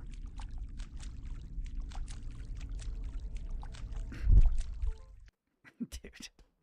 It's funny because I installed NixOS on my all-in-one today and was using WPA Supplicant, but I made the mistake of thinking that the images WPA Supplicant was the installation's WPA Supplicant, so I went to go rebuild my configuration and it failed, and I was so confused for a second. I was like, what the fuck? Why can't it retrieve all this stuff? And then I was like, I haven't logged in. I'm a fucking idiot.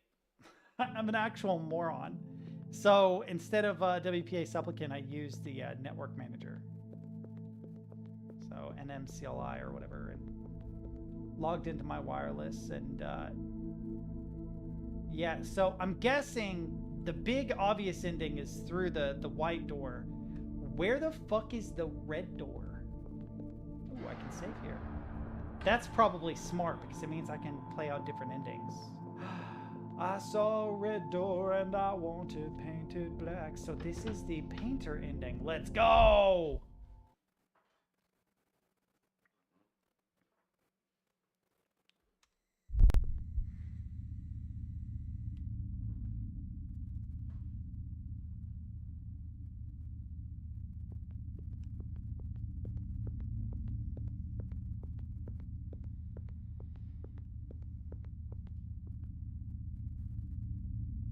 Uh-oh. I shouldn't have turned! Oh, wait, where are you? There you are, okay. Thought there might be something interesting behind me, but there wasn't. I actually really love burgundy and gold together, chat. I'm a big fan of the combination of burgundy and gold. There's a kitty! Welcome, Miss Lockhart. It's been a long and tiring journey, hasn't it?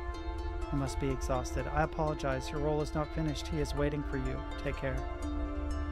Oh, it's a fox. It's not a kitty. Let me see the aminal, please. Thank you. No, it is a kitty. Oh, it's sweeping. Hang on. Where's my phone? How can I share this? I don't know how I can share this because it's too long of a video. I need somewhere I can upload a longer video that isn't like YouTube because it's too much. Google Drive? Oh, I could just get it on my computer. Hold up. This is important, chat. You don't understand. It's super important. Not charge this device, but transfer files. No! Fucking thing. Transfer files. Yes. Okay, hang on. Is it 1? Oh, don't. Oh, yeah, Alt-Tab won't work because I'm a dumbass. Hang on. I had to unplug my...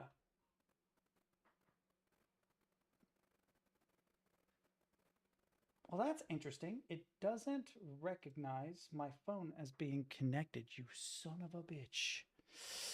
All right, let me see if I can come up with a more clever solution. Hang on.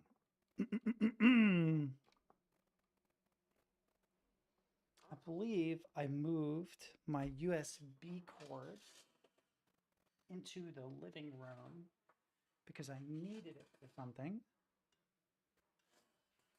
No, that's not USB. That is, but that's not the right one. I could steal one from a hard drive.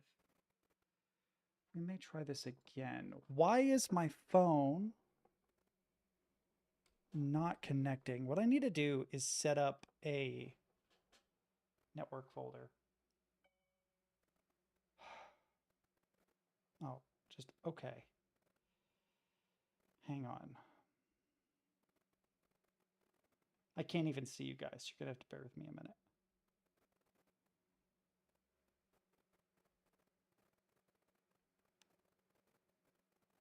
Oh, I'll have to do it later. That sucks. Because my phone is being difficult. So there is a cat in my neighborhood. I'll just describe it. And I knew when I recorded it that it was too long. Because it is like a minute long in HD of this cat. And I think she's pregnant. She's following me around. And dude, she was following me all over the place. She was like, oh dear God, please give me pets. And I did. I recorded me giving her, holy shit. Dude, this is so much like the shit I dreamt about when I was a kid. Holy fuck. That is so weird.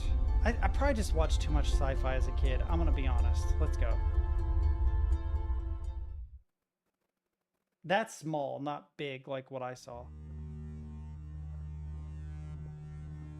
What the fuck is this place?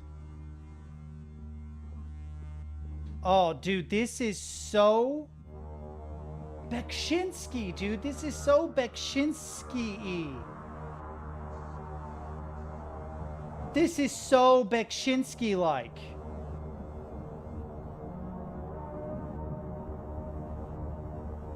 That's the crazy thing is I was talking about how like, man, I see all these influences and I don't see Beksinski. The textures are so Beksinski, dude. Following my trail has brought you this far. Don't come any closer. Like all the labyrinth wanderers, you are grinding between the jaws of two behemoths battling for your obedience. Still, you resisted the whispers. You refused to become a watcher. You turned your back on the sign and defied the tyranny of fate. You've lost your voice by entering the labyrinth. Crossing it has cost you your innocence. The only thing you had left. From now on, you shall see the world as it is, merely a veil. A dreamer once wrote that we live on an island of quiet ignorance, surrounded by black oceans of infinity, that we are not meant for far journeys. This is an H.P. Lovecraft. This is an H.P. Lovecraft quote. Kind of. They're gisting it. Hang on.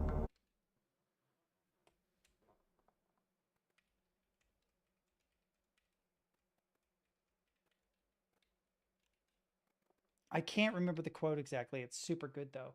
We live on a placid island of ignorance in the midst of black seas of infinity, and it is not meant for us to voyage far. From even the greatest of horrors, irony is seldom absent. I shall never be very merry or very sad, for I am prone to analyze than to feel. Yeah. It's from the Call of Cthulhu. Yeah. Damn, that's... I wonder if there's like a translation, because the developers are French, if it was meant to be a direct quote or just a gist. The fact that I remembered that is kind of crazy, because I haven't read Lovecraft in fucking forever. Sciences, each tending in its own direction, had not harmed us too much so far. That also feels like Lovecraft. Yet a day would come when all those fragments of added knowledge would bring terrifying perspectives on reality about our dreadful place within it. Yes, there is more to this quote. There is way more to this quote. It is continuing his quote.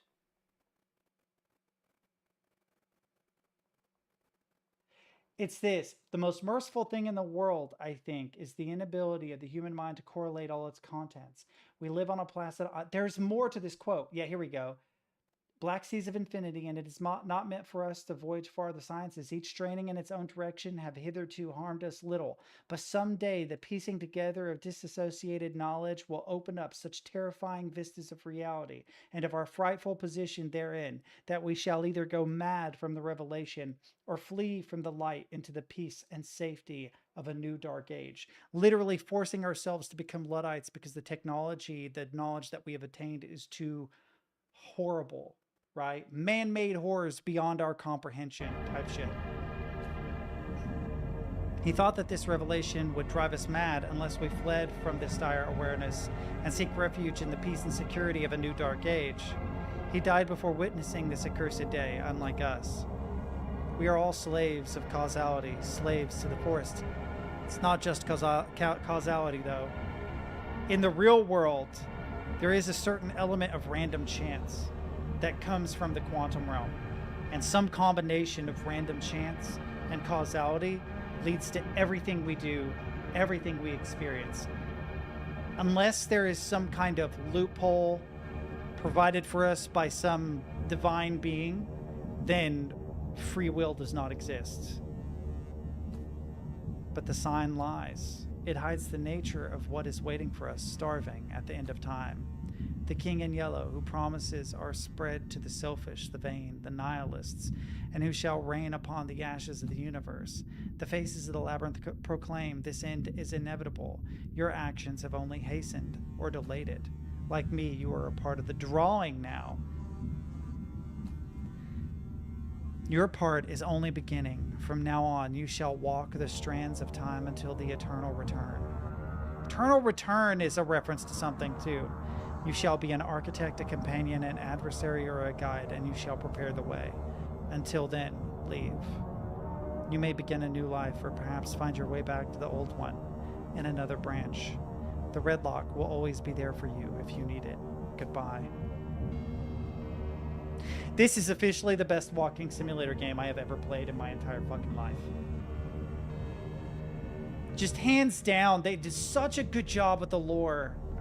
Because I'm into the weird, occulty, cosmic horror shit. Like, it's kind of my thing. I've talked about this sort of stuff since I was a kid, and I know a lot more about it than most people. I won't say everybody. So it tickles my brain in that special way, because it's like, oh, I recognize this, and oh, fuck, I recognize that, and oh shit, I recognize this too. But like, it's recognition, not remembrance. It makes me want to go reread a bunch of Lovecraft and a bunch of a bunch of the occult literature I read as a kid, like some of the old Crowley stuff. And ooh, there's a shader here that's making things weird. I believe this do be it though, chat. Oh, it's an invisible floor. Let's go.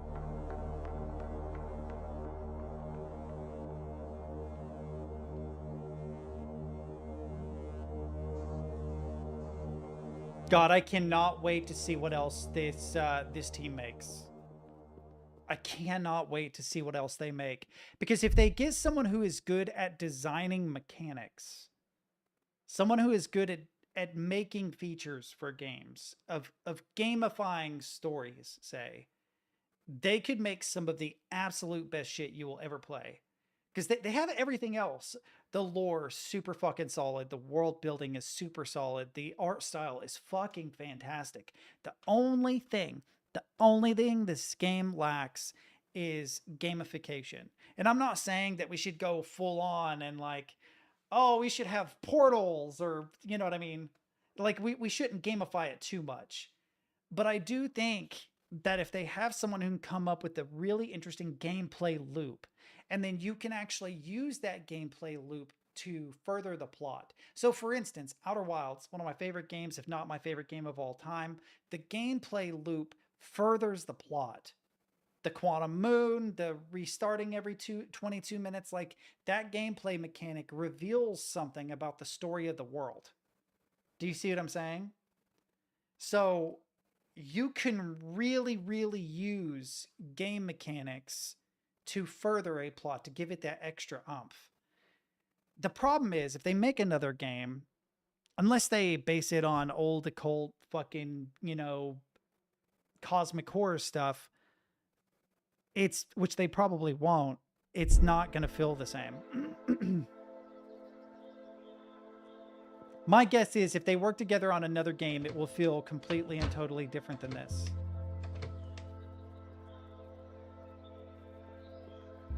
Oh, everything's like...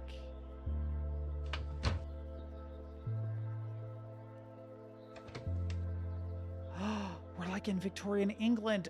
Actual, real... Oh, it's not Victorian. It is not Victorian. This is late 1800s, early 1900s. This is the world the authors would have existed in. How fucking cool. There's only one thing missing. A surprising lack of poo on the street from horses and stuff. Wow.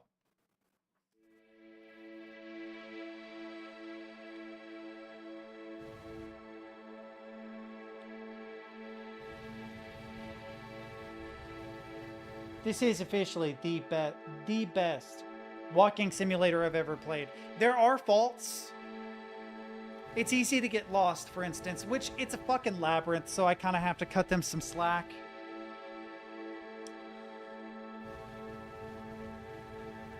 It does have a lack of mechanics. There's not a lot to do other than wander. I love that they thanked the inventor of coffee. I fuck with that. Yes, 100%.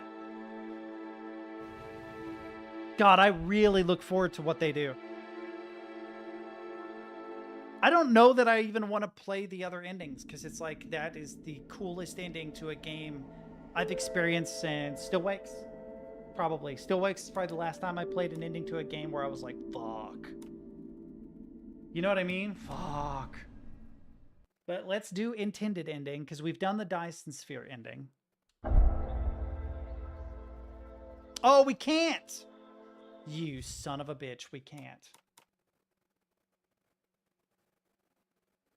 Damn. Give us the ability to revert saves, please. Give us, like, if we beat the game, give us the ability to, like, have an overmap or something that we can, like, teleport to a different witness. Please. Because while I like the game, I don't want to have to go back and redo the whole thing just to get a different ending. I would like to be able to, at least from the time you meet the Yellow King on, You know what I mean? This is Redlock Studio. It's mixed though.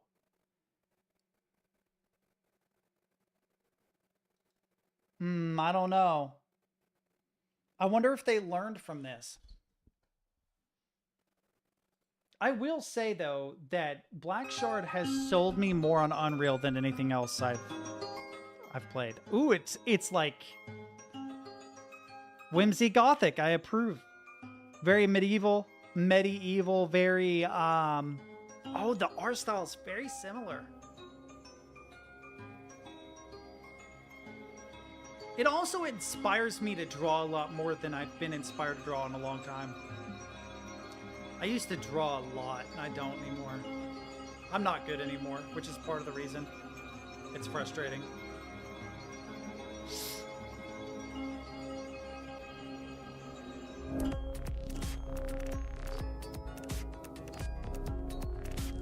See, they had a more mechanic-heavy game. I'm curious if the gameplay loop was actually good, though. That might be the problem. They may need someone who is good at concocting gameplay loops. Although I do like the 2.5D platforming sections. Looks fun. Dark Souls style battles.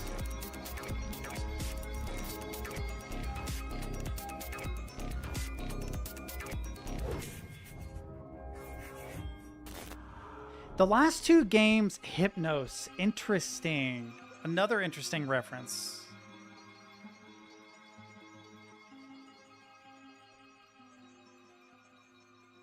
I'll wishlist it for now. If it ever goes on sale, I'll grab it just to play it.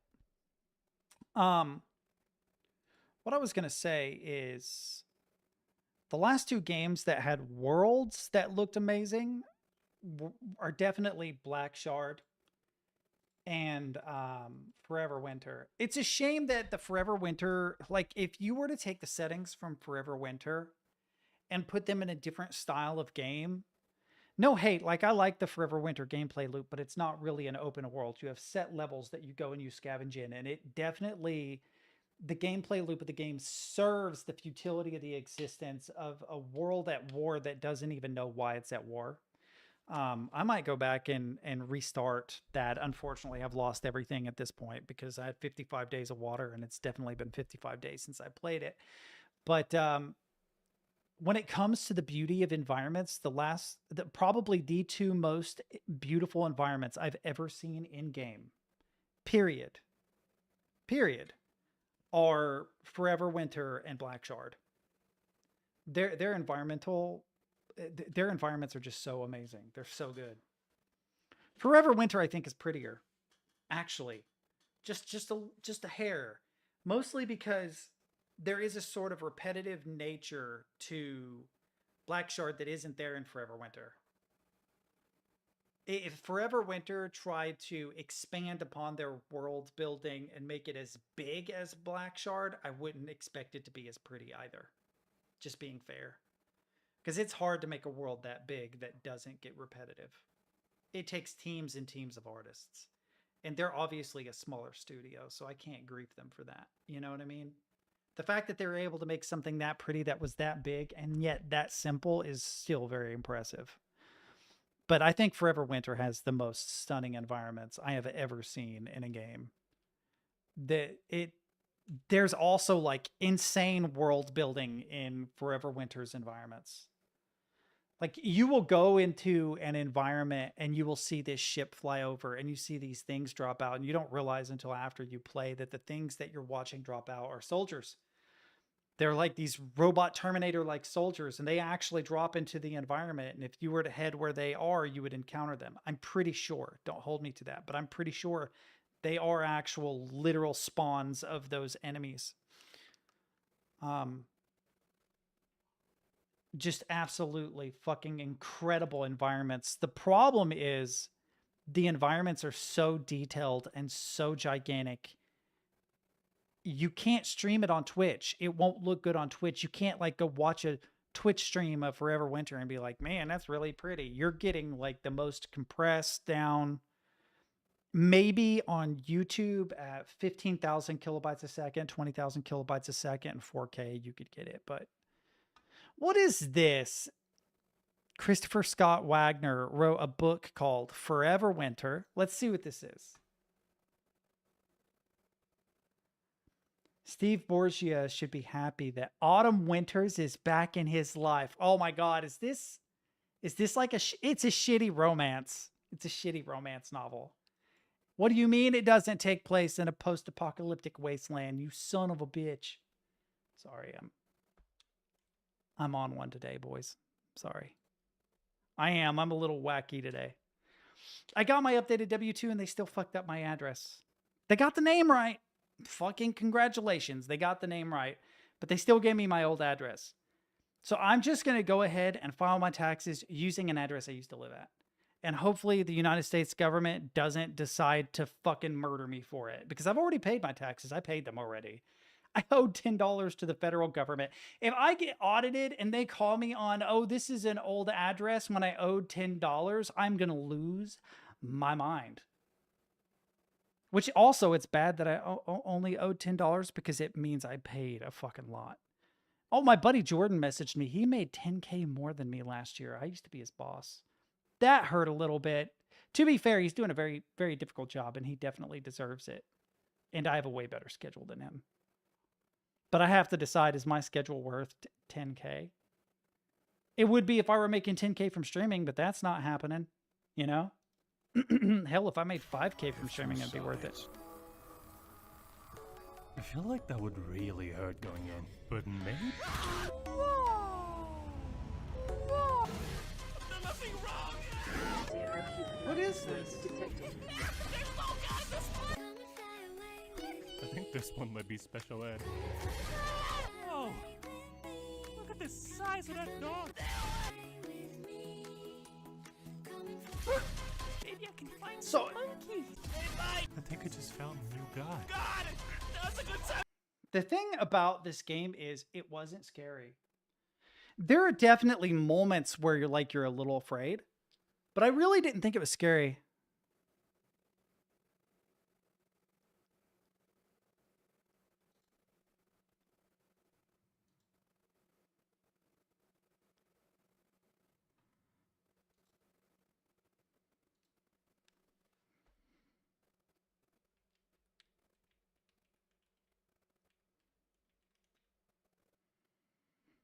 Hang on.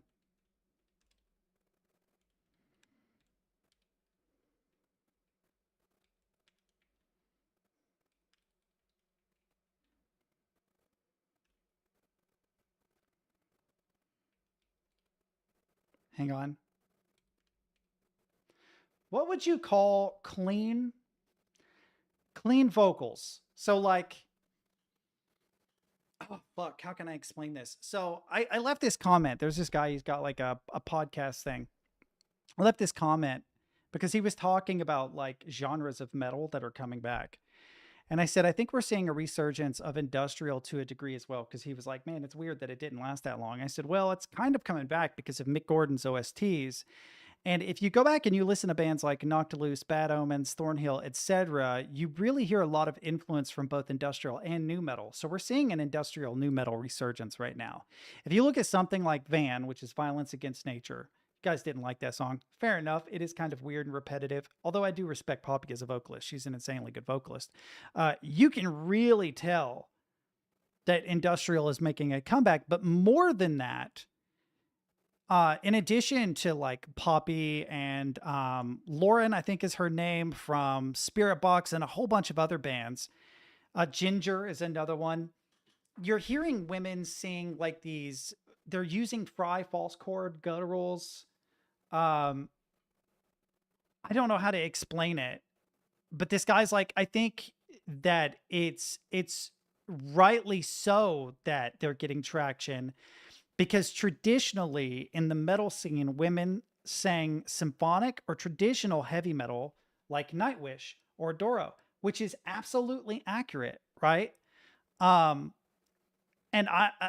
he's like, but now because of like Arch Enemy, which had two vocalists, if I remember right, we're seeing a lot of metal vocals, screaming vocals. Um, absolutely fair. Combining more traditional forms of singing with false chord, fry, and even gutturals has made modern, female led metal incredibly diverse. It blew the internet's mind, parentheses, thinking reaction videos here on YT when Ginger's Pisces caught traction, but she's just a small drop in a very large pool of talented vocalists spanning most of the metal sub genres, and I'm absolutely there for it. There we go. Okay, sorry, I had to believe that because I feel like it's worth mentioning.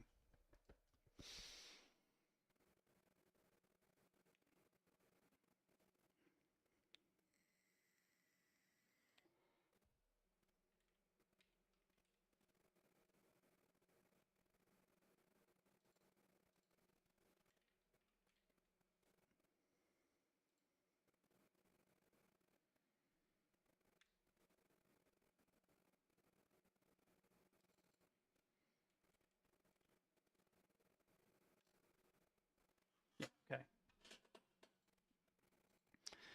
I could talk about that shit all day, but nobody on here gives a fuck about it. I should have like a whole separate like stream that is just me talking about music because I could literally talk about it all day. I think this The one problem might be is special ed. none of my viewers really give a shit. No hate. You guys are allowed to like what you like.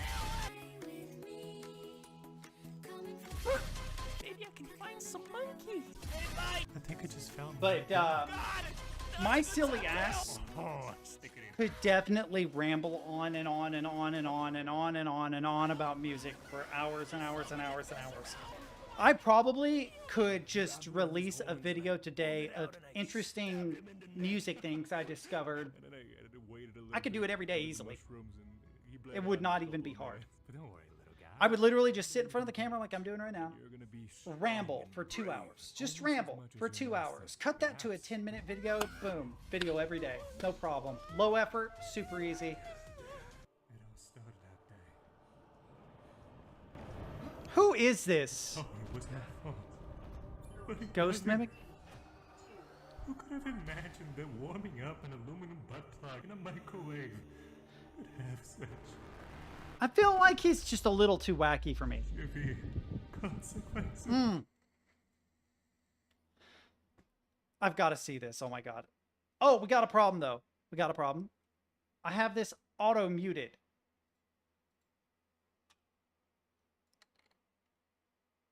Still fucking muted for some dumbass reason. Why? It's not muted here. It's not muted there. Is the site muted? Unmute site. Nah, there's no shot I need to go the intended path. That's lame. Who does that? I didn't get to be in the labyrinth by taking the intended path.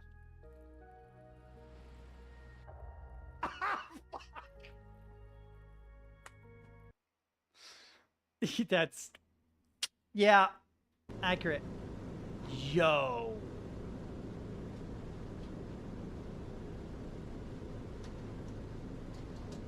This is way too cool, dude. There's even a fan to keep dude cool. Yeah, you might want to close the windows. B-29s are like old, right? B-29s are like World War II, or are they Korea?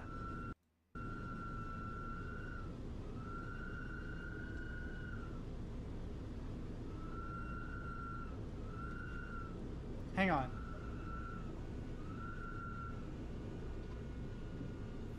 World War II. B-29 Super Fortress. Yeah, there was a reason why they were called Super Fortresses. The idea that there's just a dude flying that. Do you know what I mean? It's like, who actually is behind the wheel of a fucking aircraft carrier? Dude, you're driving a city. Does that not make you a little bit nervous? You're driving a city right now. I hope you know. Imagine if, like, New York had a pilot. A chauffeur. You're driving 4,000 Miss Daisies across the ocean.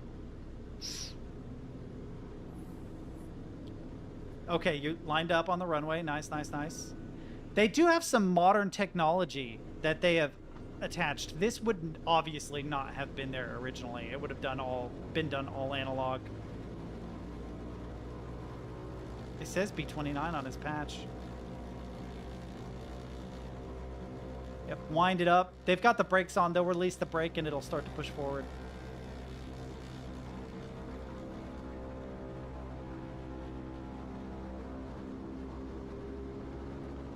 It is picking up speed way faster than I thought it would. You guys do not understand. This thing is fucking big.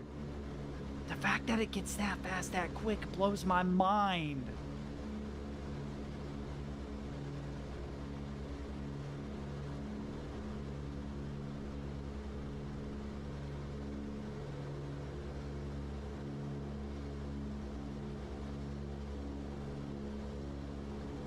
You can see like condensation or something. Dude. It's so smooth. It's like ground, not ground anymore.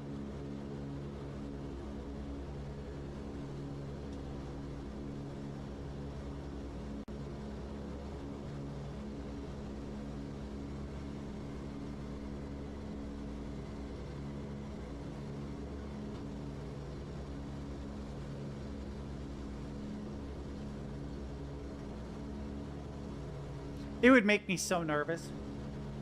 I've wanted to fly since I was a kid. I don't know that I could handle something that big.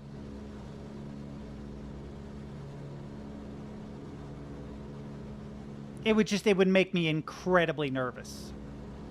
Like, imagine if he fell out of the sky right now. That building is gone. He hits that bridge is gone. Like, you can't fuck up. It's not just you, dude. I think this guy is the main pilot.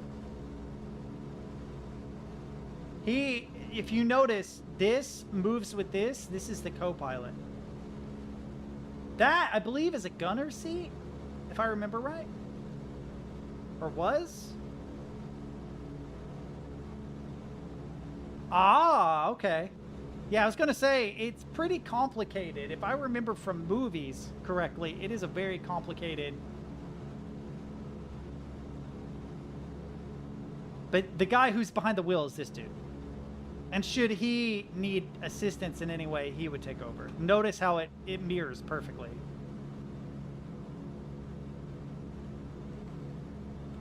Do a barrel roll!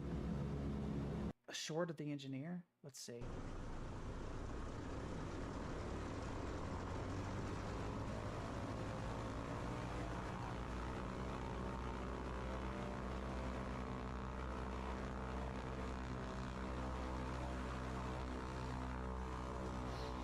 This is too fucking cool, man.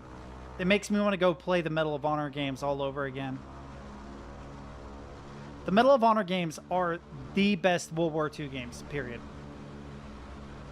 Call of Duty is okay. Medal of Honor is where it's at. Jimmy Patterson was he was a pilot that became a part of the operation of strategic services and did a whole bunch of black ops in World War II. That's like the whole point of the Medal of Honor games.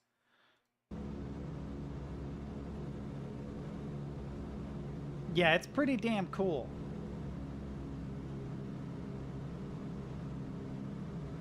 You want to know what weird thing I've been watching fucking lately?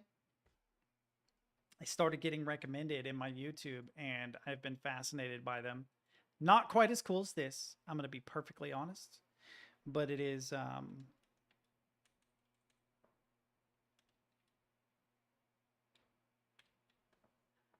he's going to be at the top. I already know it. This guy. Yeah, Forrest, this dude.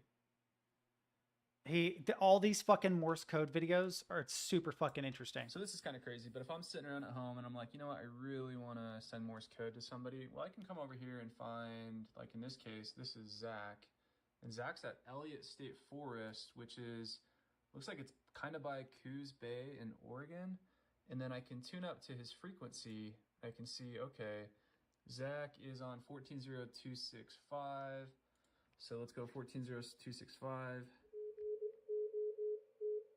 Oh, he's literally saying, Parks on the air, this is Zach, does anybody want to talk to me? Sure.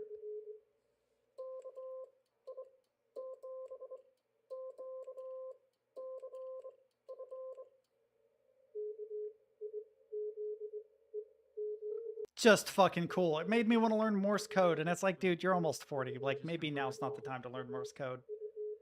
He just said, good afternoon. He says I have a 559 signal, which is pretty good. Sweet.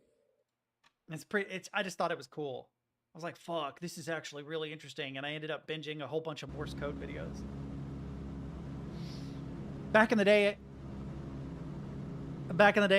it reminds me of the stenography videos I used to watch. I used to watch people learning stenography and teaching stenography, and it is wild to watch stenographers work.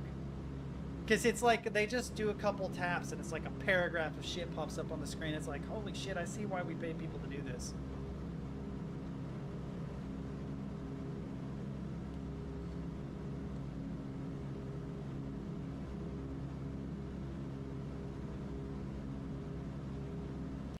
I don't know if you noticed, but he has stitched into his cap the name Max. Yeah, I'm pretty sure MAX, yeah. That's how you know it's high definition, when you see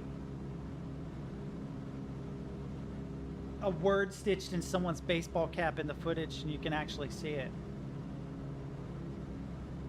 I was going to say, this looks like where I live. This is north of me. This is literally like about 2.5 hours north of me. Maybe. It could be as much as 3 hours. Depends on where they started. But this is actually like really, I was like, man, this looks an awful lot like where I live. I thought that too. I was like, damn, this looks like exactly where I live. What the fuck? But I assumed that they were like in the Pacific Northwest maybe. But no, this is where I live basically. I can get to the Ohio River pretty quickly.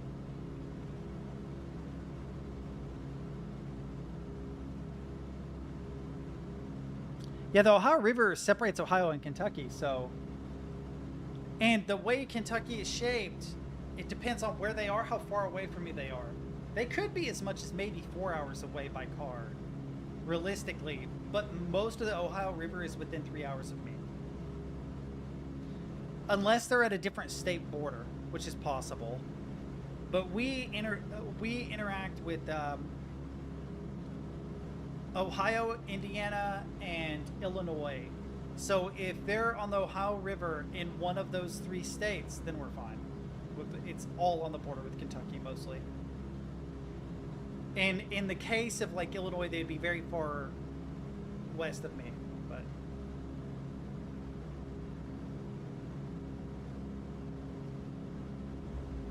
hang on.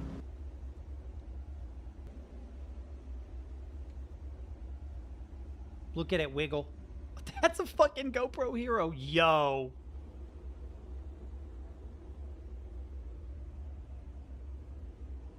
Dude, I want to learn to fly. That's crazy. It's so expensive, though. It's like $1,500 a lesson to learn to fly. It is actually insanely expensive to learn to fly. I've wanted to learn to fly since I was a kid. Maybe I should get like a flight simulator and just say fuck it, try to learn. Because there was a case where a guy ended up in a situation where he had to do an emergency landing of a plane, and his only experience was in a flight simulator, and he did good. Like, he actually did a really good job. Ugh. Oh, to be fair, I also saw a guy who had only ever drifted in video games and did a fucking fantastic job of drifting in a car. That was interesting. That I did not expect would correlate at all. Like, sure, you've got realistic physics, but you're not experiencing any of the G-forces. Same with Flight Simulator, I guess, but he wasn't exactly doing some high-speed maneuver. He was just landing. In the case of the guy who is drifting, yeah, this looks exactly like, it looks like they're over Kentucky. That's what it looks like. This looks like, actually, this might even be Western Kentucky that they're over. Or more near Central Ohio, perhaps. Because it's flatter. West Kentucky looks like this. East Kentucky does not, they're definitely not over East Kentucky. It would be greener, somehow. And more mountainy. Yet this looks a lot more like East Kentucky, or it looks like the edge of the Cumberland Plateau, which is like the transition area between it being flat and it being mountainous.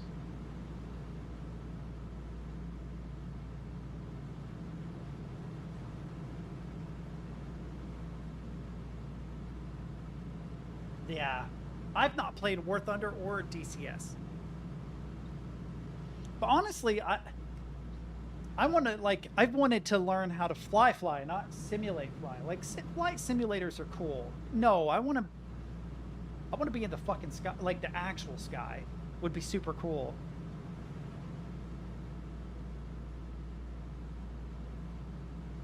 It looks so smooth too, dude.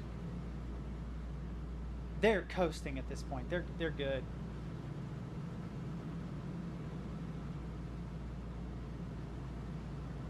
Traveling south, I think. Well, it depends on what time it is. Now they're traveling north again, I think. So they just did a big loop-de-loop, and I'm pretty sure that's the airfield ahead of them. Yeah, it is, yeah. Oh, he's gonna turn into it? Dude. God, it's so big. They have to turn into the airfield? Jeez, I would have slowly come at that in a straight line, but, you know, sometimes you gotta come about. It is what it is.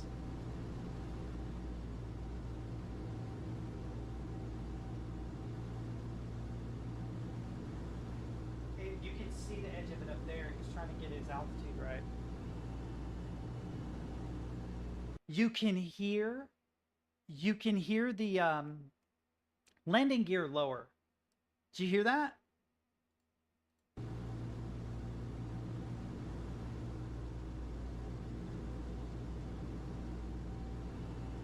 There it is.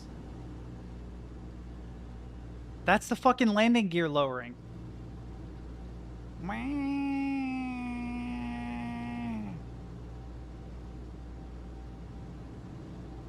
Oh, they must be getting some, like, crosswind. You can see him counter steer it over and over and over and over and over.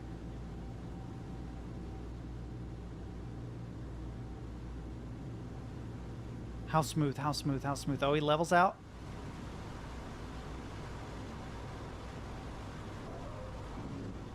Ooh, you could have done it smoother than that, but that's not bad.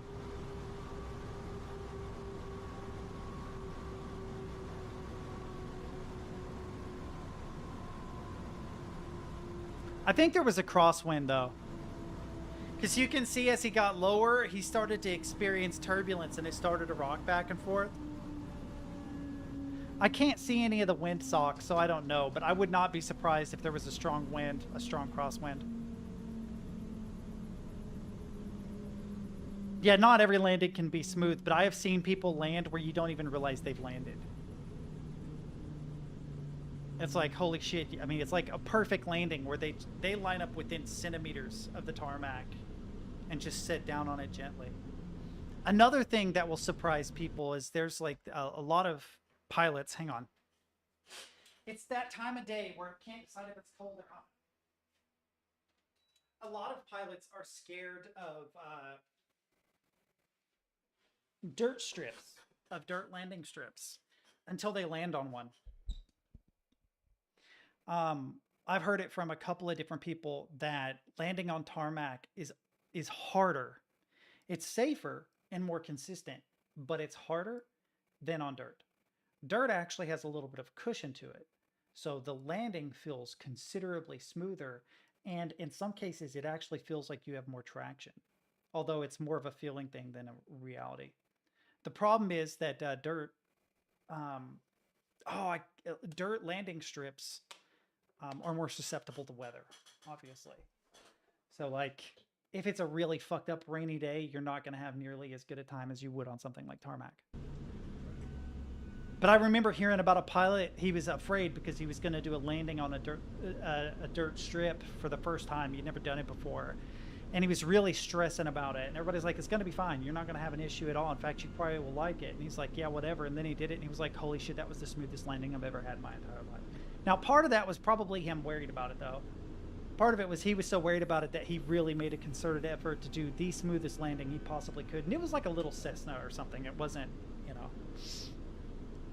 He was like a bush pilot or something, or he was training to be a bush pilot.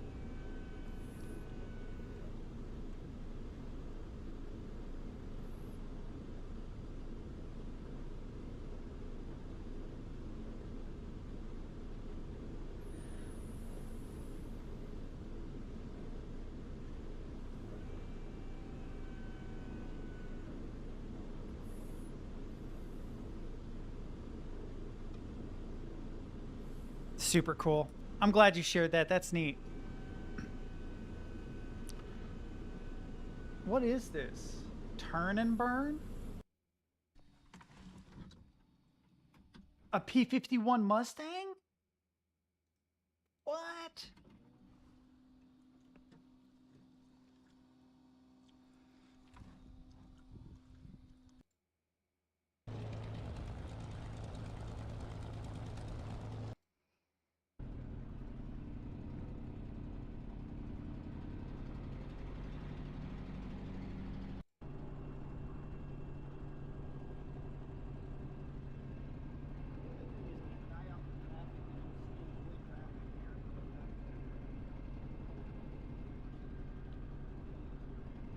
He did a stall in this.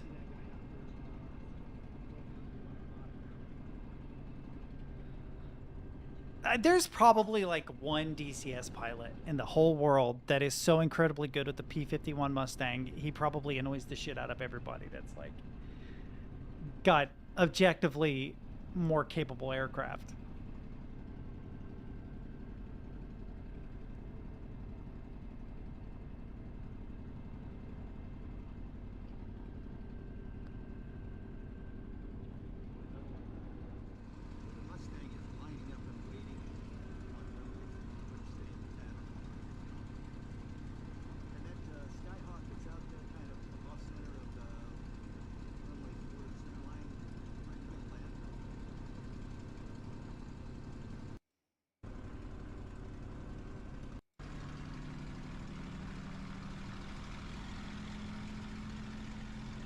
You can tell when he spins it up because you can actually see the movement, and then it eventually surpasses the frame rate of the video, which is 60, and it'll start to slow down, and if he speeds it up more, it'll start to look like it goes backwards. Yeah. Fucking cool.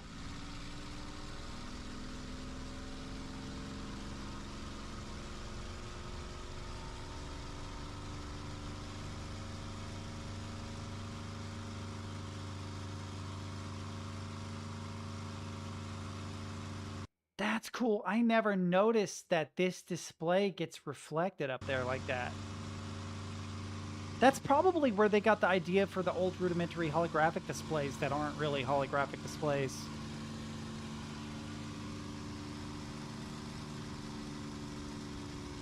Ooh, it's fall time.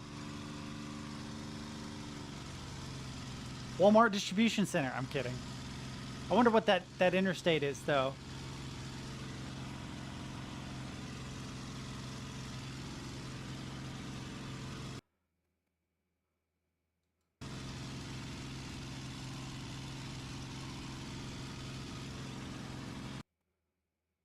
Okay, no. I was like, I feel like I recognize this place, but no, I don't.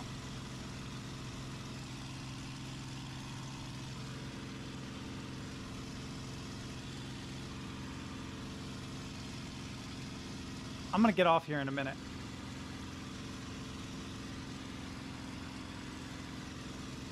Be nice if it was high enough quality I could see the road signs, because I'd like to know where this is exactly. The Tri-State Warbird Museum, that would be Indianapolis, Indiana, Ohio, Kentucky.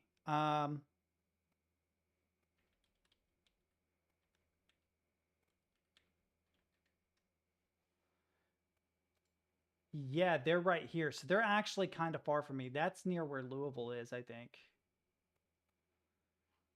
Hang on.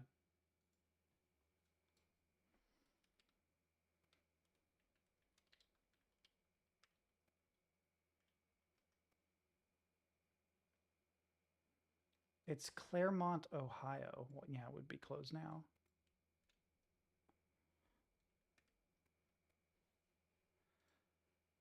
Okay, so it's near Cincinnati.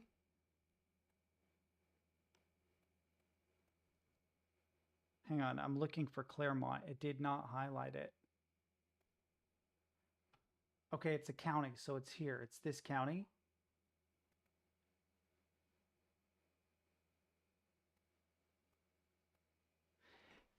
Yeah, it is literally at like the farthest point. It would be 3.5 to 5 hours to get there. And those the roads that you see, if it's a double, hang on, there's Claremont. If it's a double, it's probably 275, which comes off of 75, which runs up that portion of the United States. 75 is what I take to 75 is what I take to get to Lexington. So 275 comes off of 75. If you follow it long enough, it'll eventually go to 75, which is, yeah, right here. So if you were to take 75 up, then you'd want to take 275 east. You could get, I might actually go there sometime. That'd be a cool place to visit. And that was that big body of water I saw. But they were following this Ohio River. So depending on where their start and end points were, they could be pretty close to me. Louisville is about 3 hours away from where I live. Lexington is about 2. It's interesting because of where I live. I'm not going to say where I live. But they're like equal distances from me. It's just the way the roads work. The actual time you spend on the road is different because of the way it works. I can just merge onto 75 the next town over and go up. But I can't do that with Louisville. There's no straight shot to Louisville. I have to take 75 for a particular distance and then take, I think, 64. 60 something.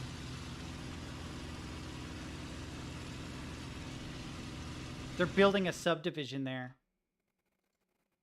You see this, unfortunately, you see this all the time in Kentucky too. You have a whole lot of areas that are just cut off like this. This is going to be a cul-de-sac, so they're going to cut these trees down. It's weird that they have what looks like a fountain or something there, because that looks like it should be in a golf course.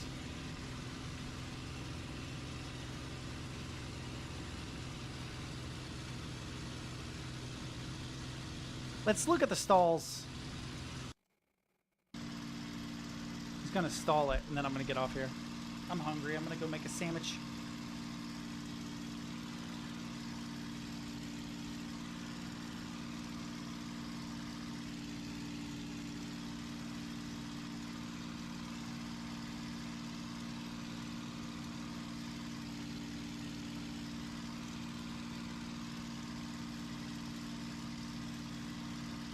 Come on, stall her out.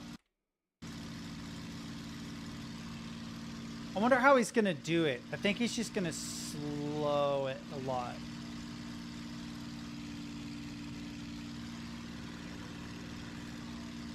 Imagine getting permission to stall a plane out over a populated area. Like, you're on crack, dude.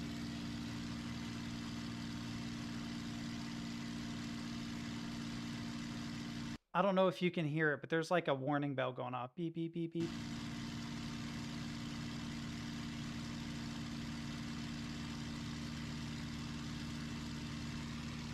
Stopped.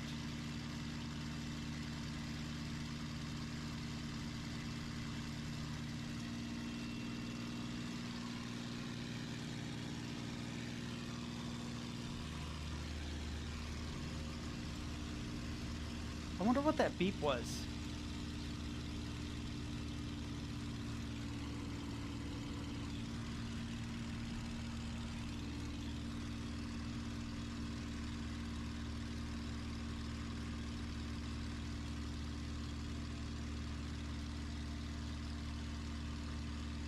It might just be some machinery whirring in the background, and because it's so high pitched, it's getting picked up. You guys might not be able to hear it, but it's a wah, wah, wah, wah, wah, wah, wah.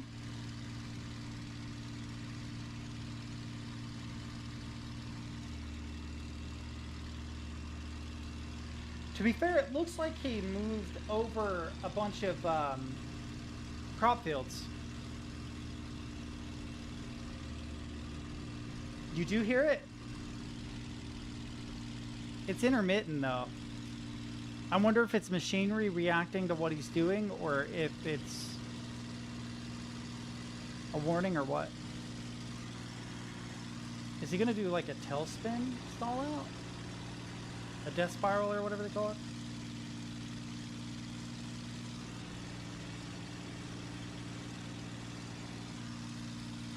Oh, okay, so that was probably the warning for the stall. He did a stall and you didn't even notice it. Several stall tests were conducted to define the aircraft's minimum in-flight airspeeds and their variation with respect to weight, altitude, and various aircraft configurations. God, look at the As the tension it's under. buffeting in the airframe communicates a stall warning in these low-speed, high angle of attack regimes, the pilot demonstrates the aircraft's excellent handling qualities through the stall and recovery. All the stall speeds demonstrated by the MD-11 met or exceeded the predicted results. Jesus Christ, dude. I do not like seeing all that shit move. They did not need this music either. Why did they do this? Back in the day, they did this for everything.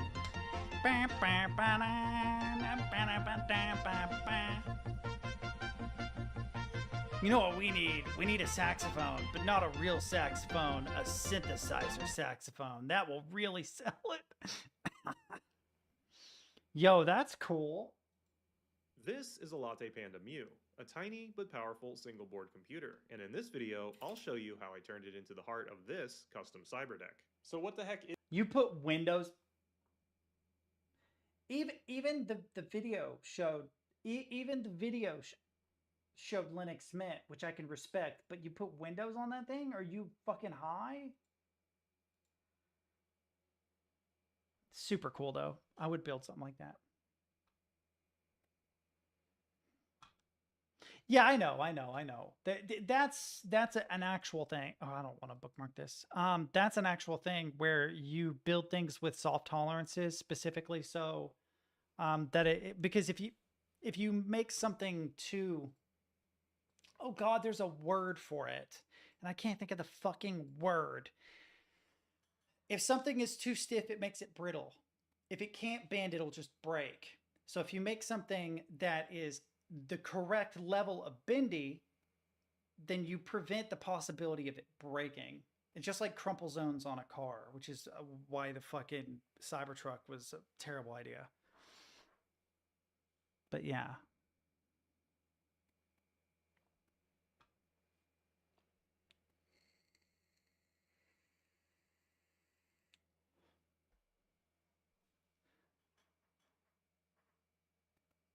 Why would he need to construct a tent for hobby radio? What? Oh, you mean... never mind. I get what you're saying. Never mind. That's interesting. Yeah, I've been in a very I've been in a very tinkery mood lately. Thought about building another keyboard. I also can actually afford a fingertip mouse now. I've been wanting a fingertip mouse for a long time, but they're expensive. Good ones are. But yeah, I thought about... What was that? Oh, Mom messaged me. Mom said, thanks, I love you for... Oh! I bought her wine yeast. Thought about doing another Israfel. If they have the black one still available.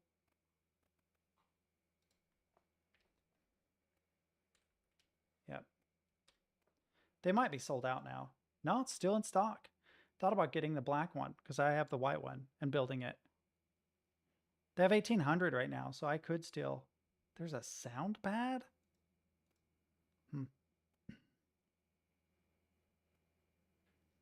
Interesting.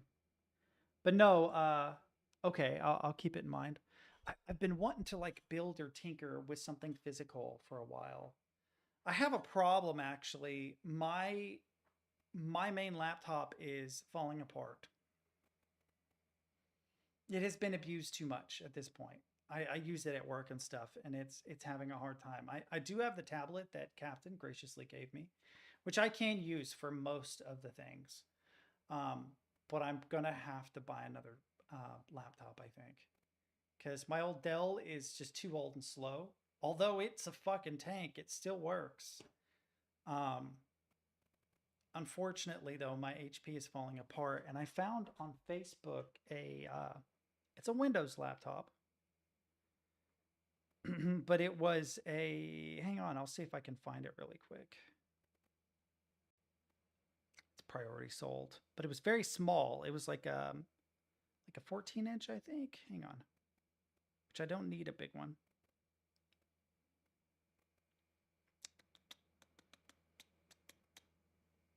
Where are you? It's price sold already. Come on, saved items, because it was a good price for it. No, a ROG Zephyrus, so an Asus laptop with a 3060 in it, NVIDIA 3060. it's a teeny little guy. He's not very big. It's like a 14-inch, I think. But I thought about snatching it up because I need a portable, lightweight laptop with a little bit of oomph, and it's a good price, I think.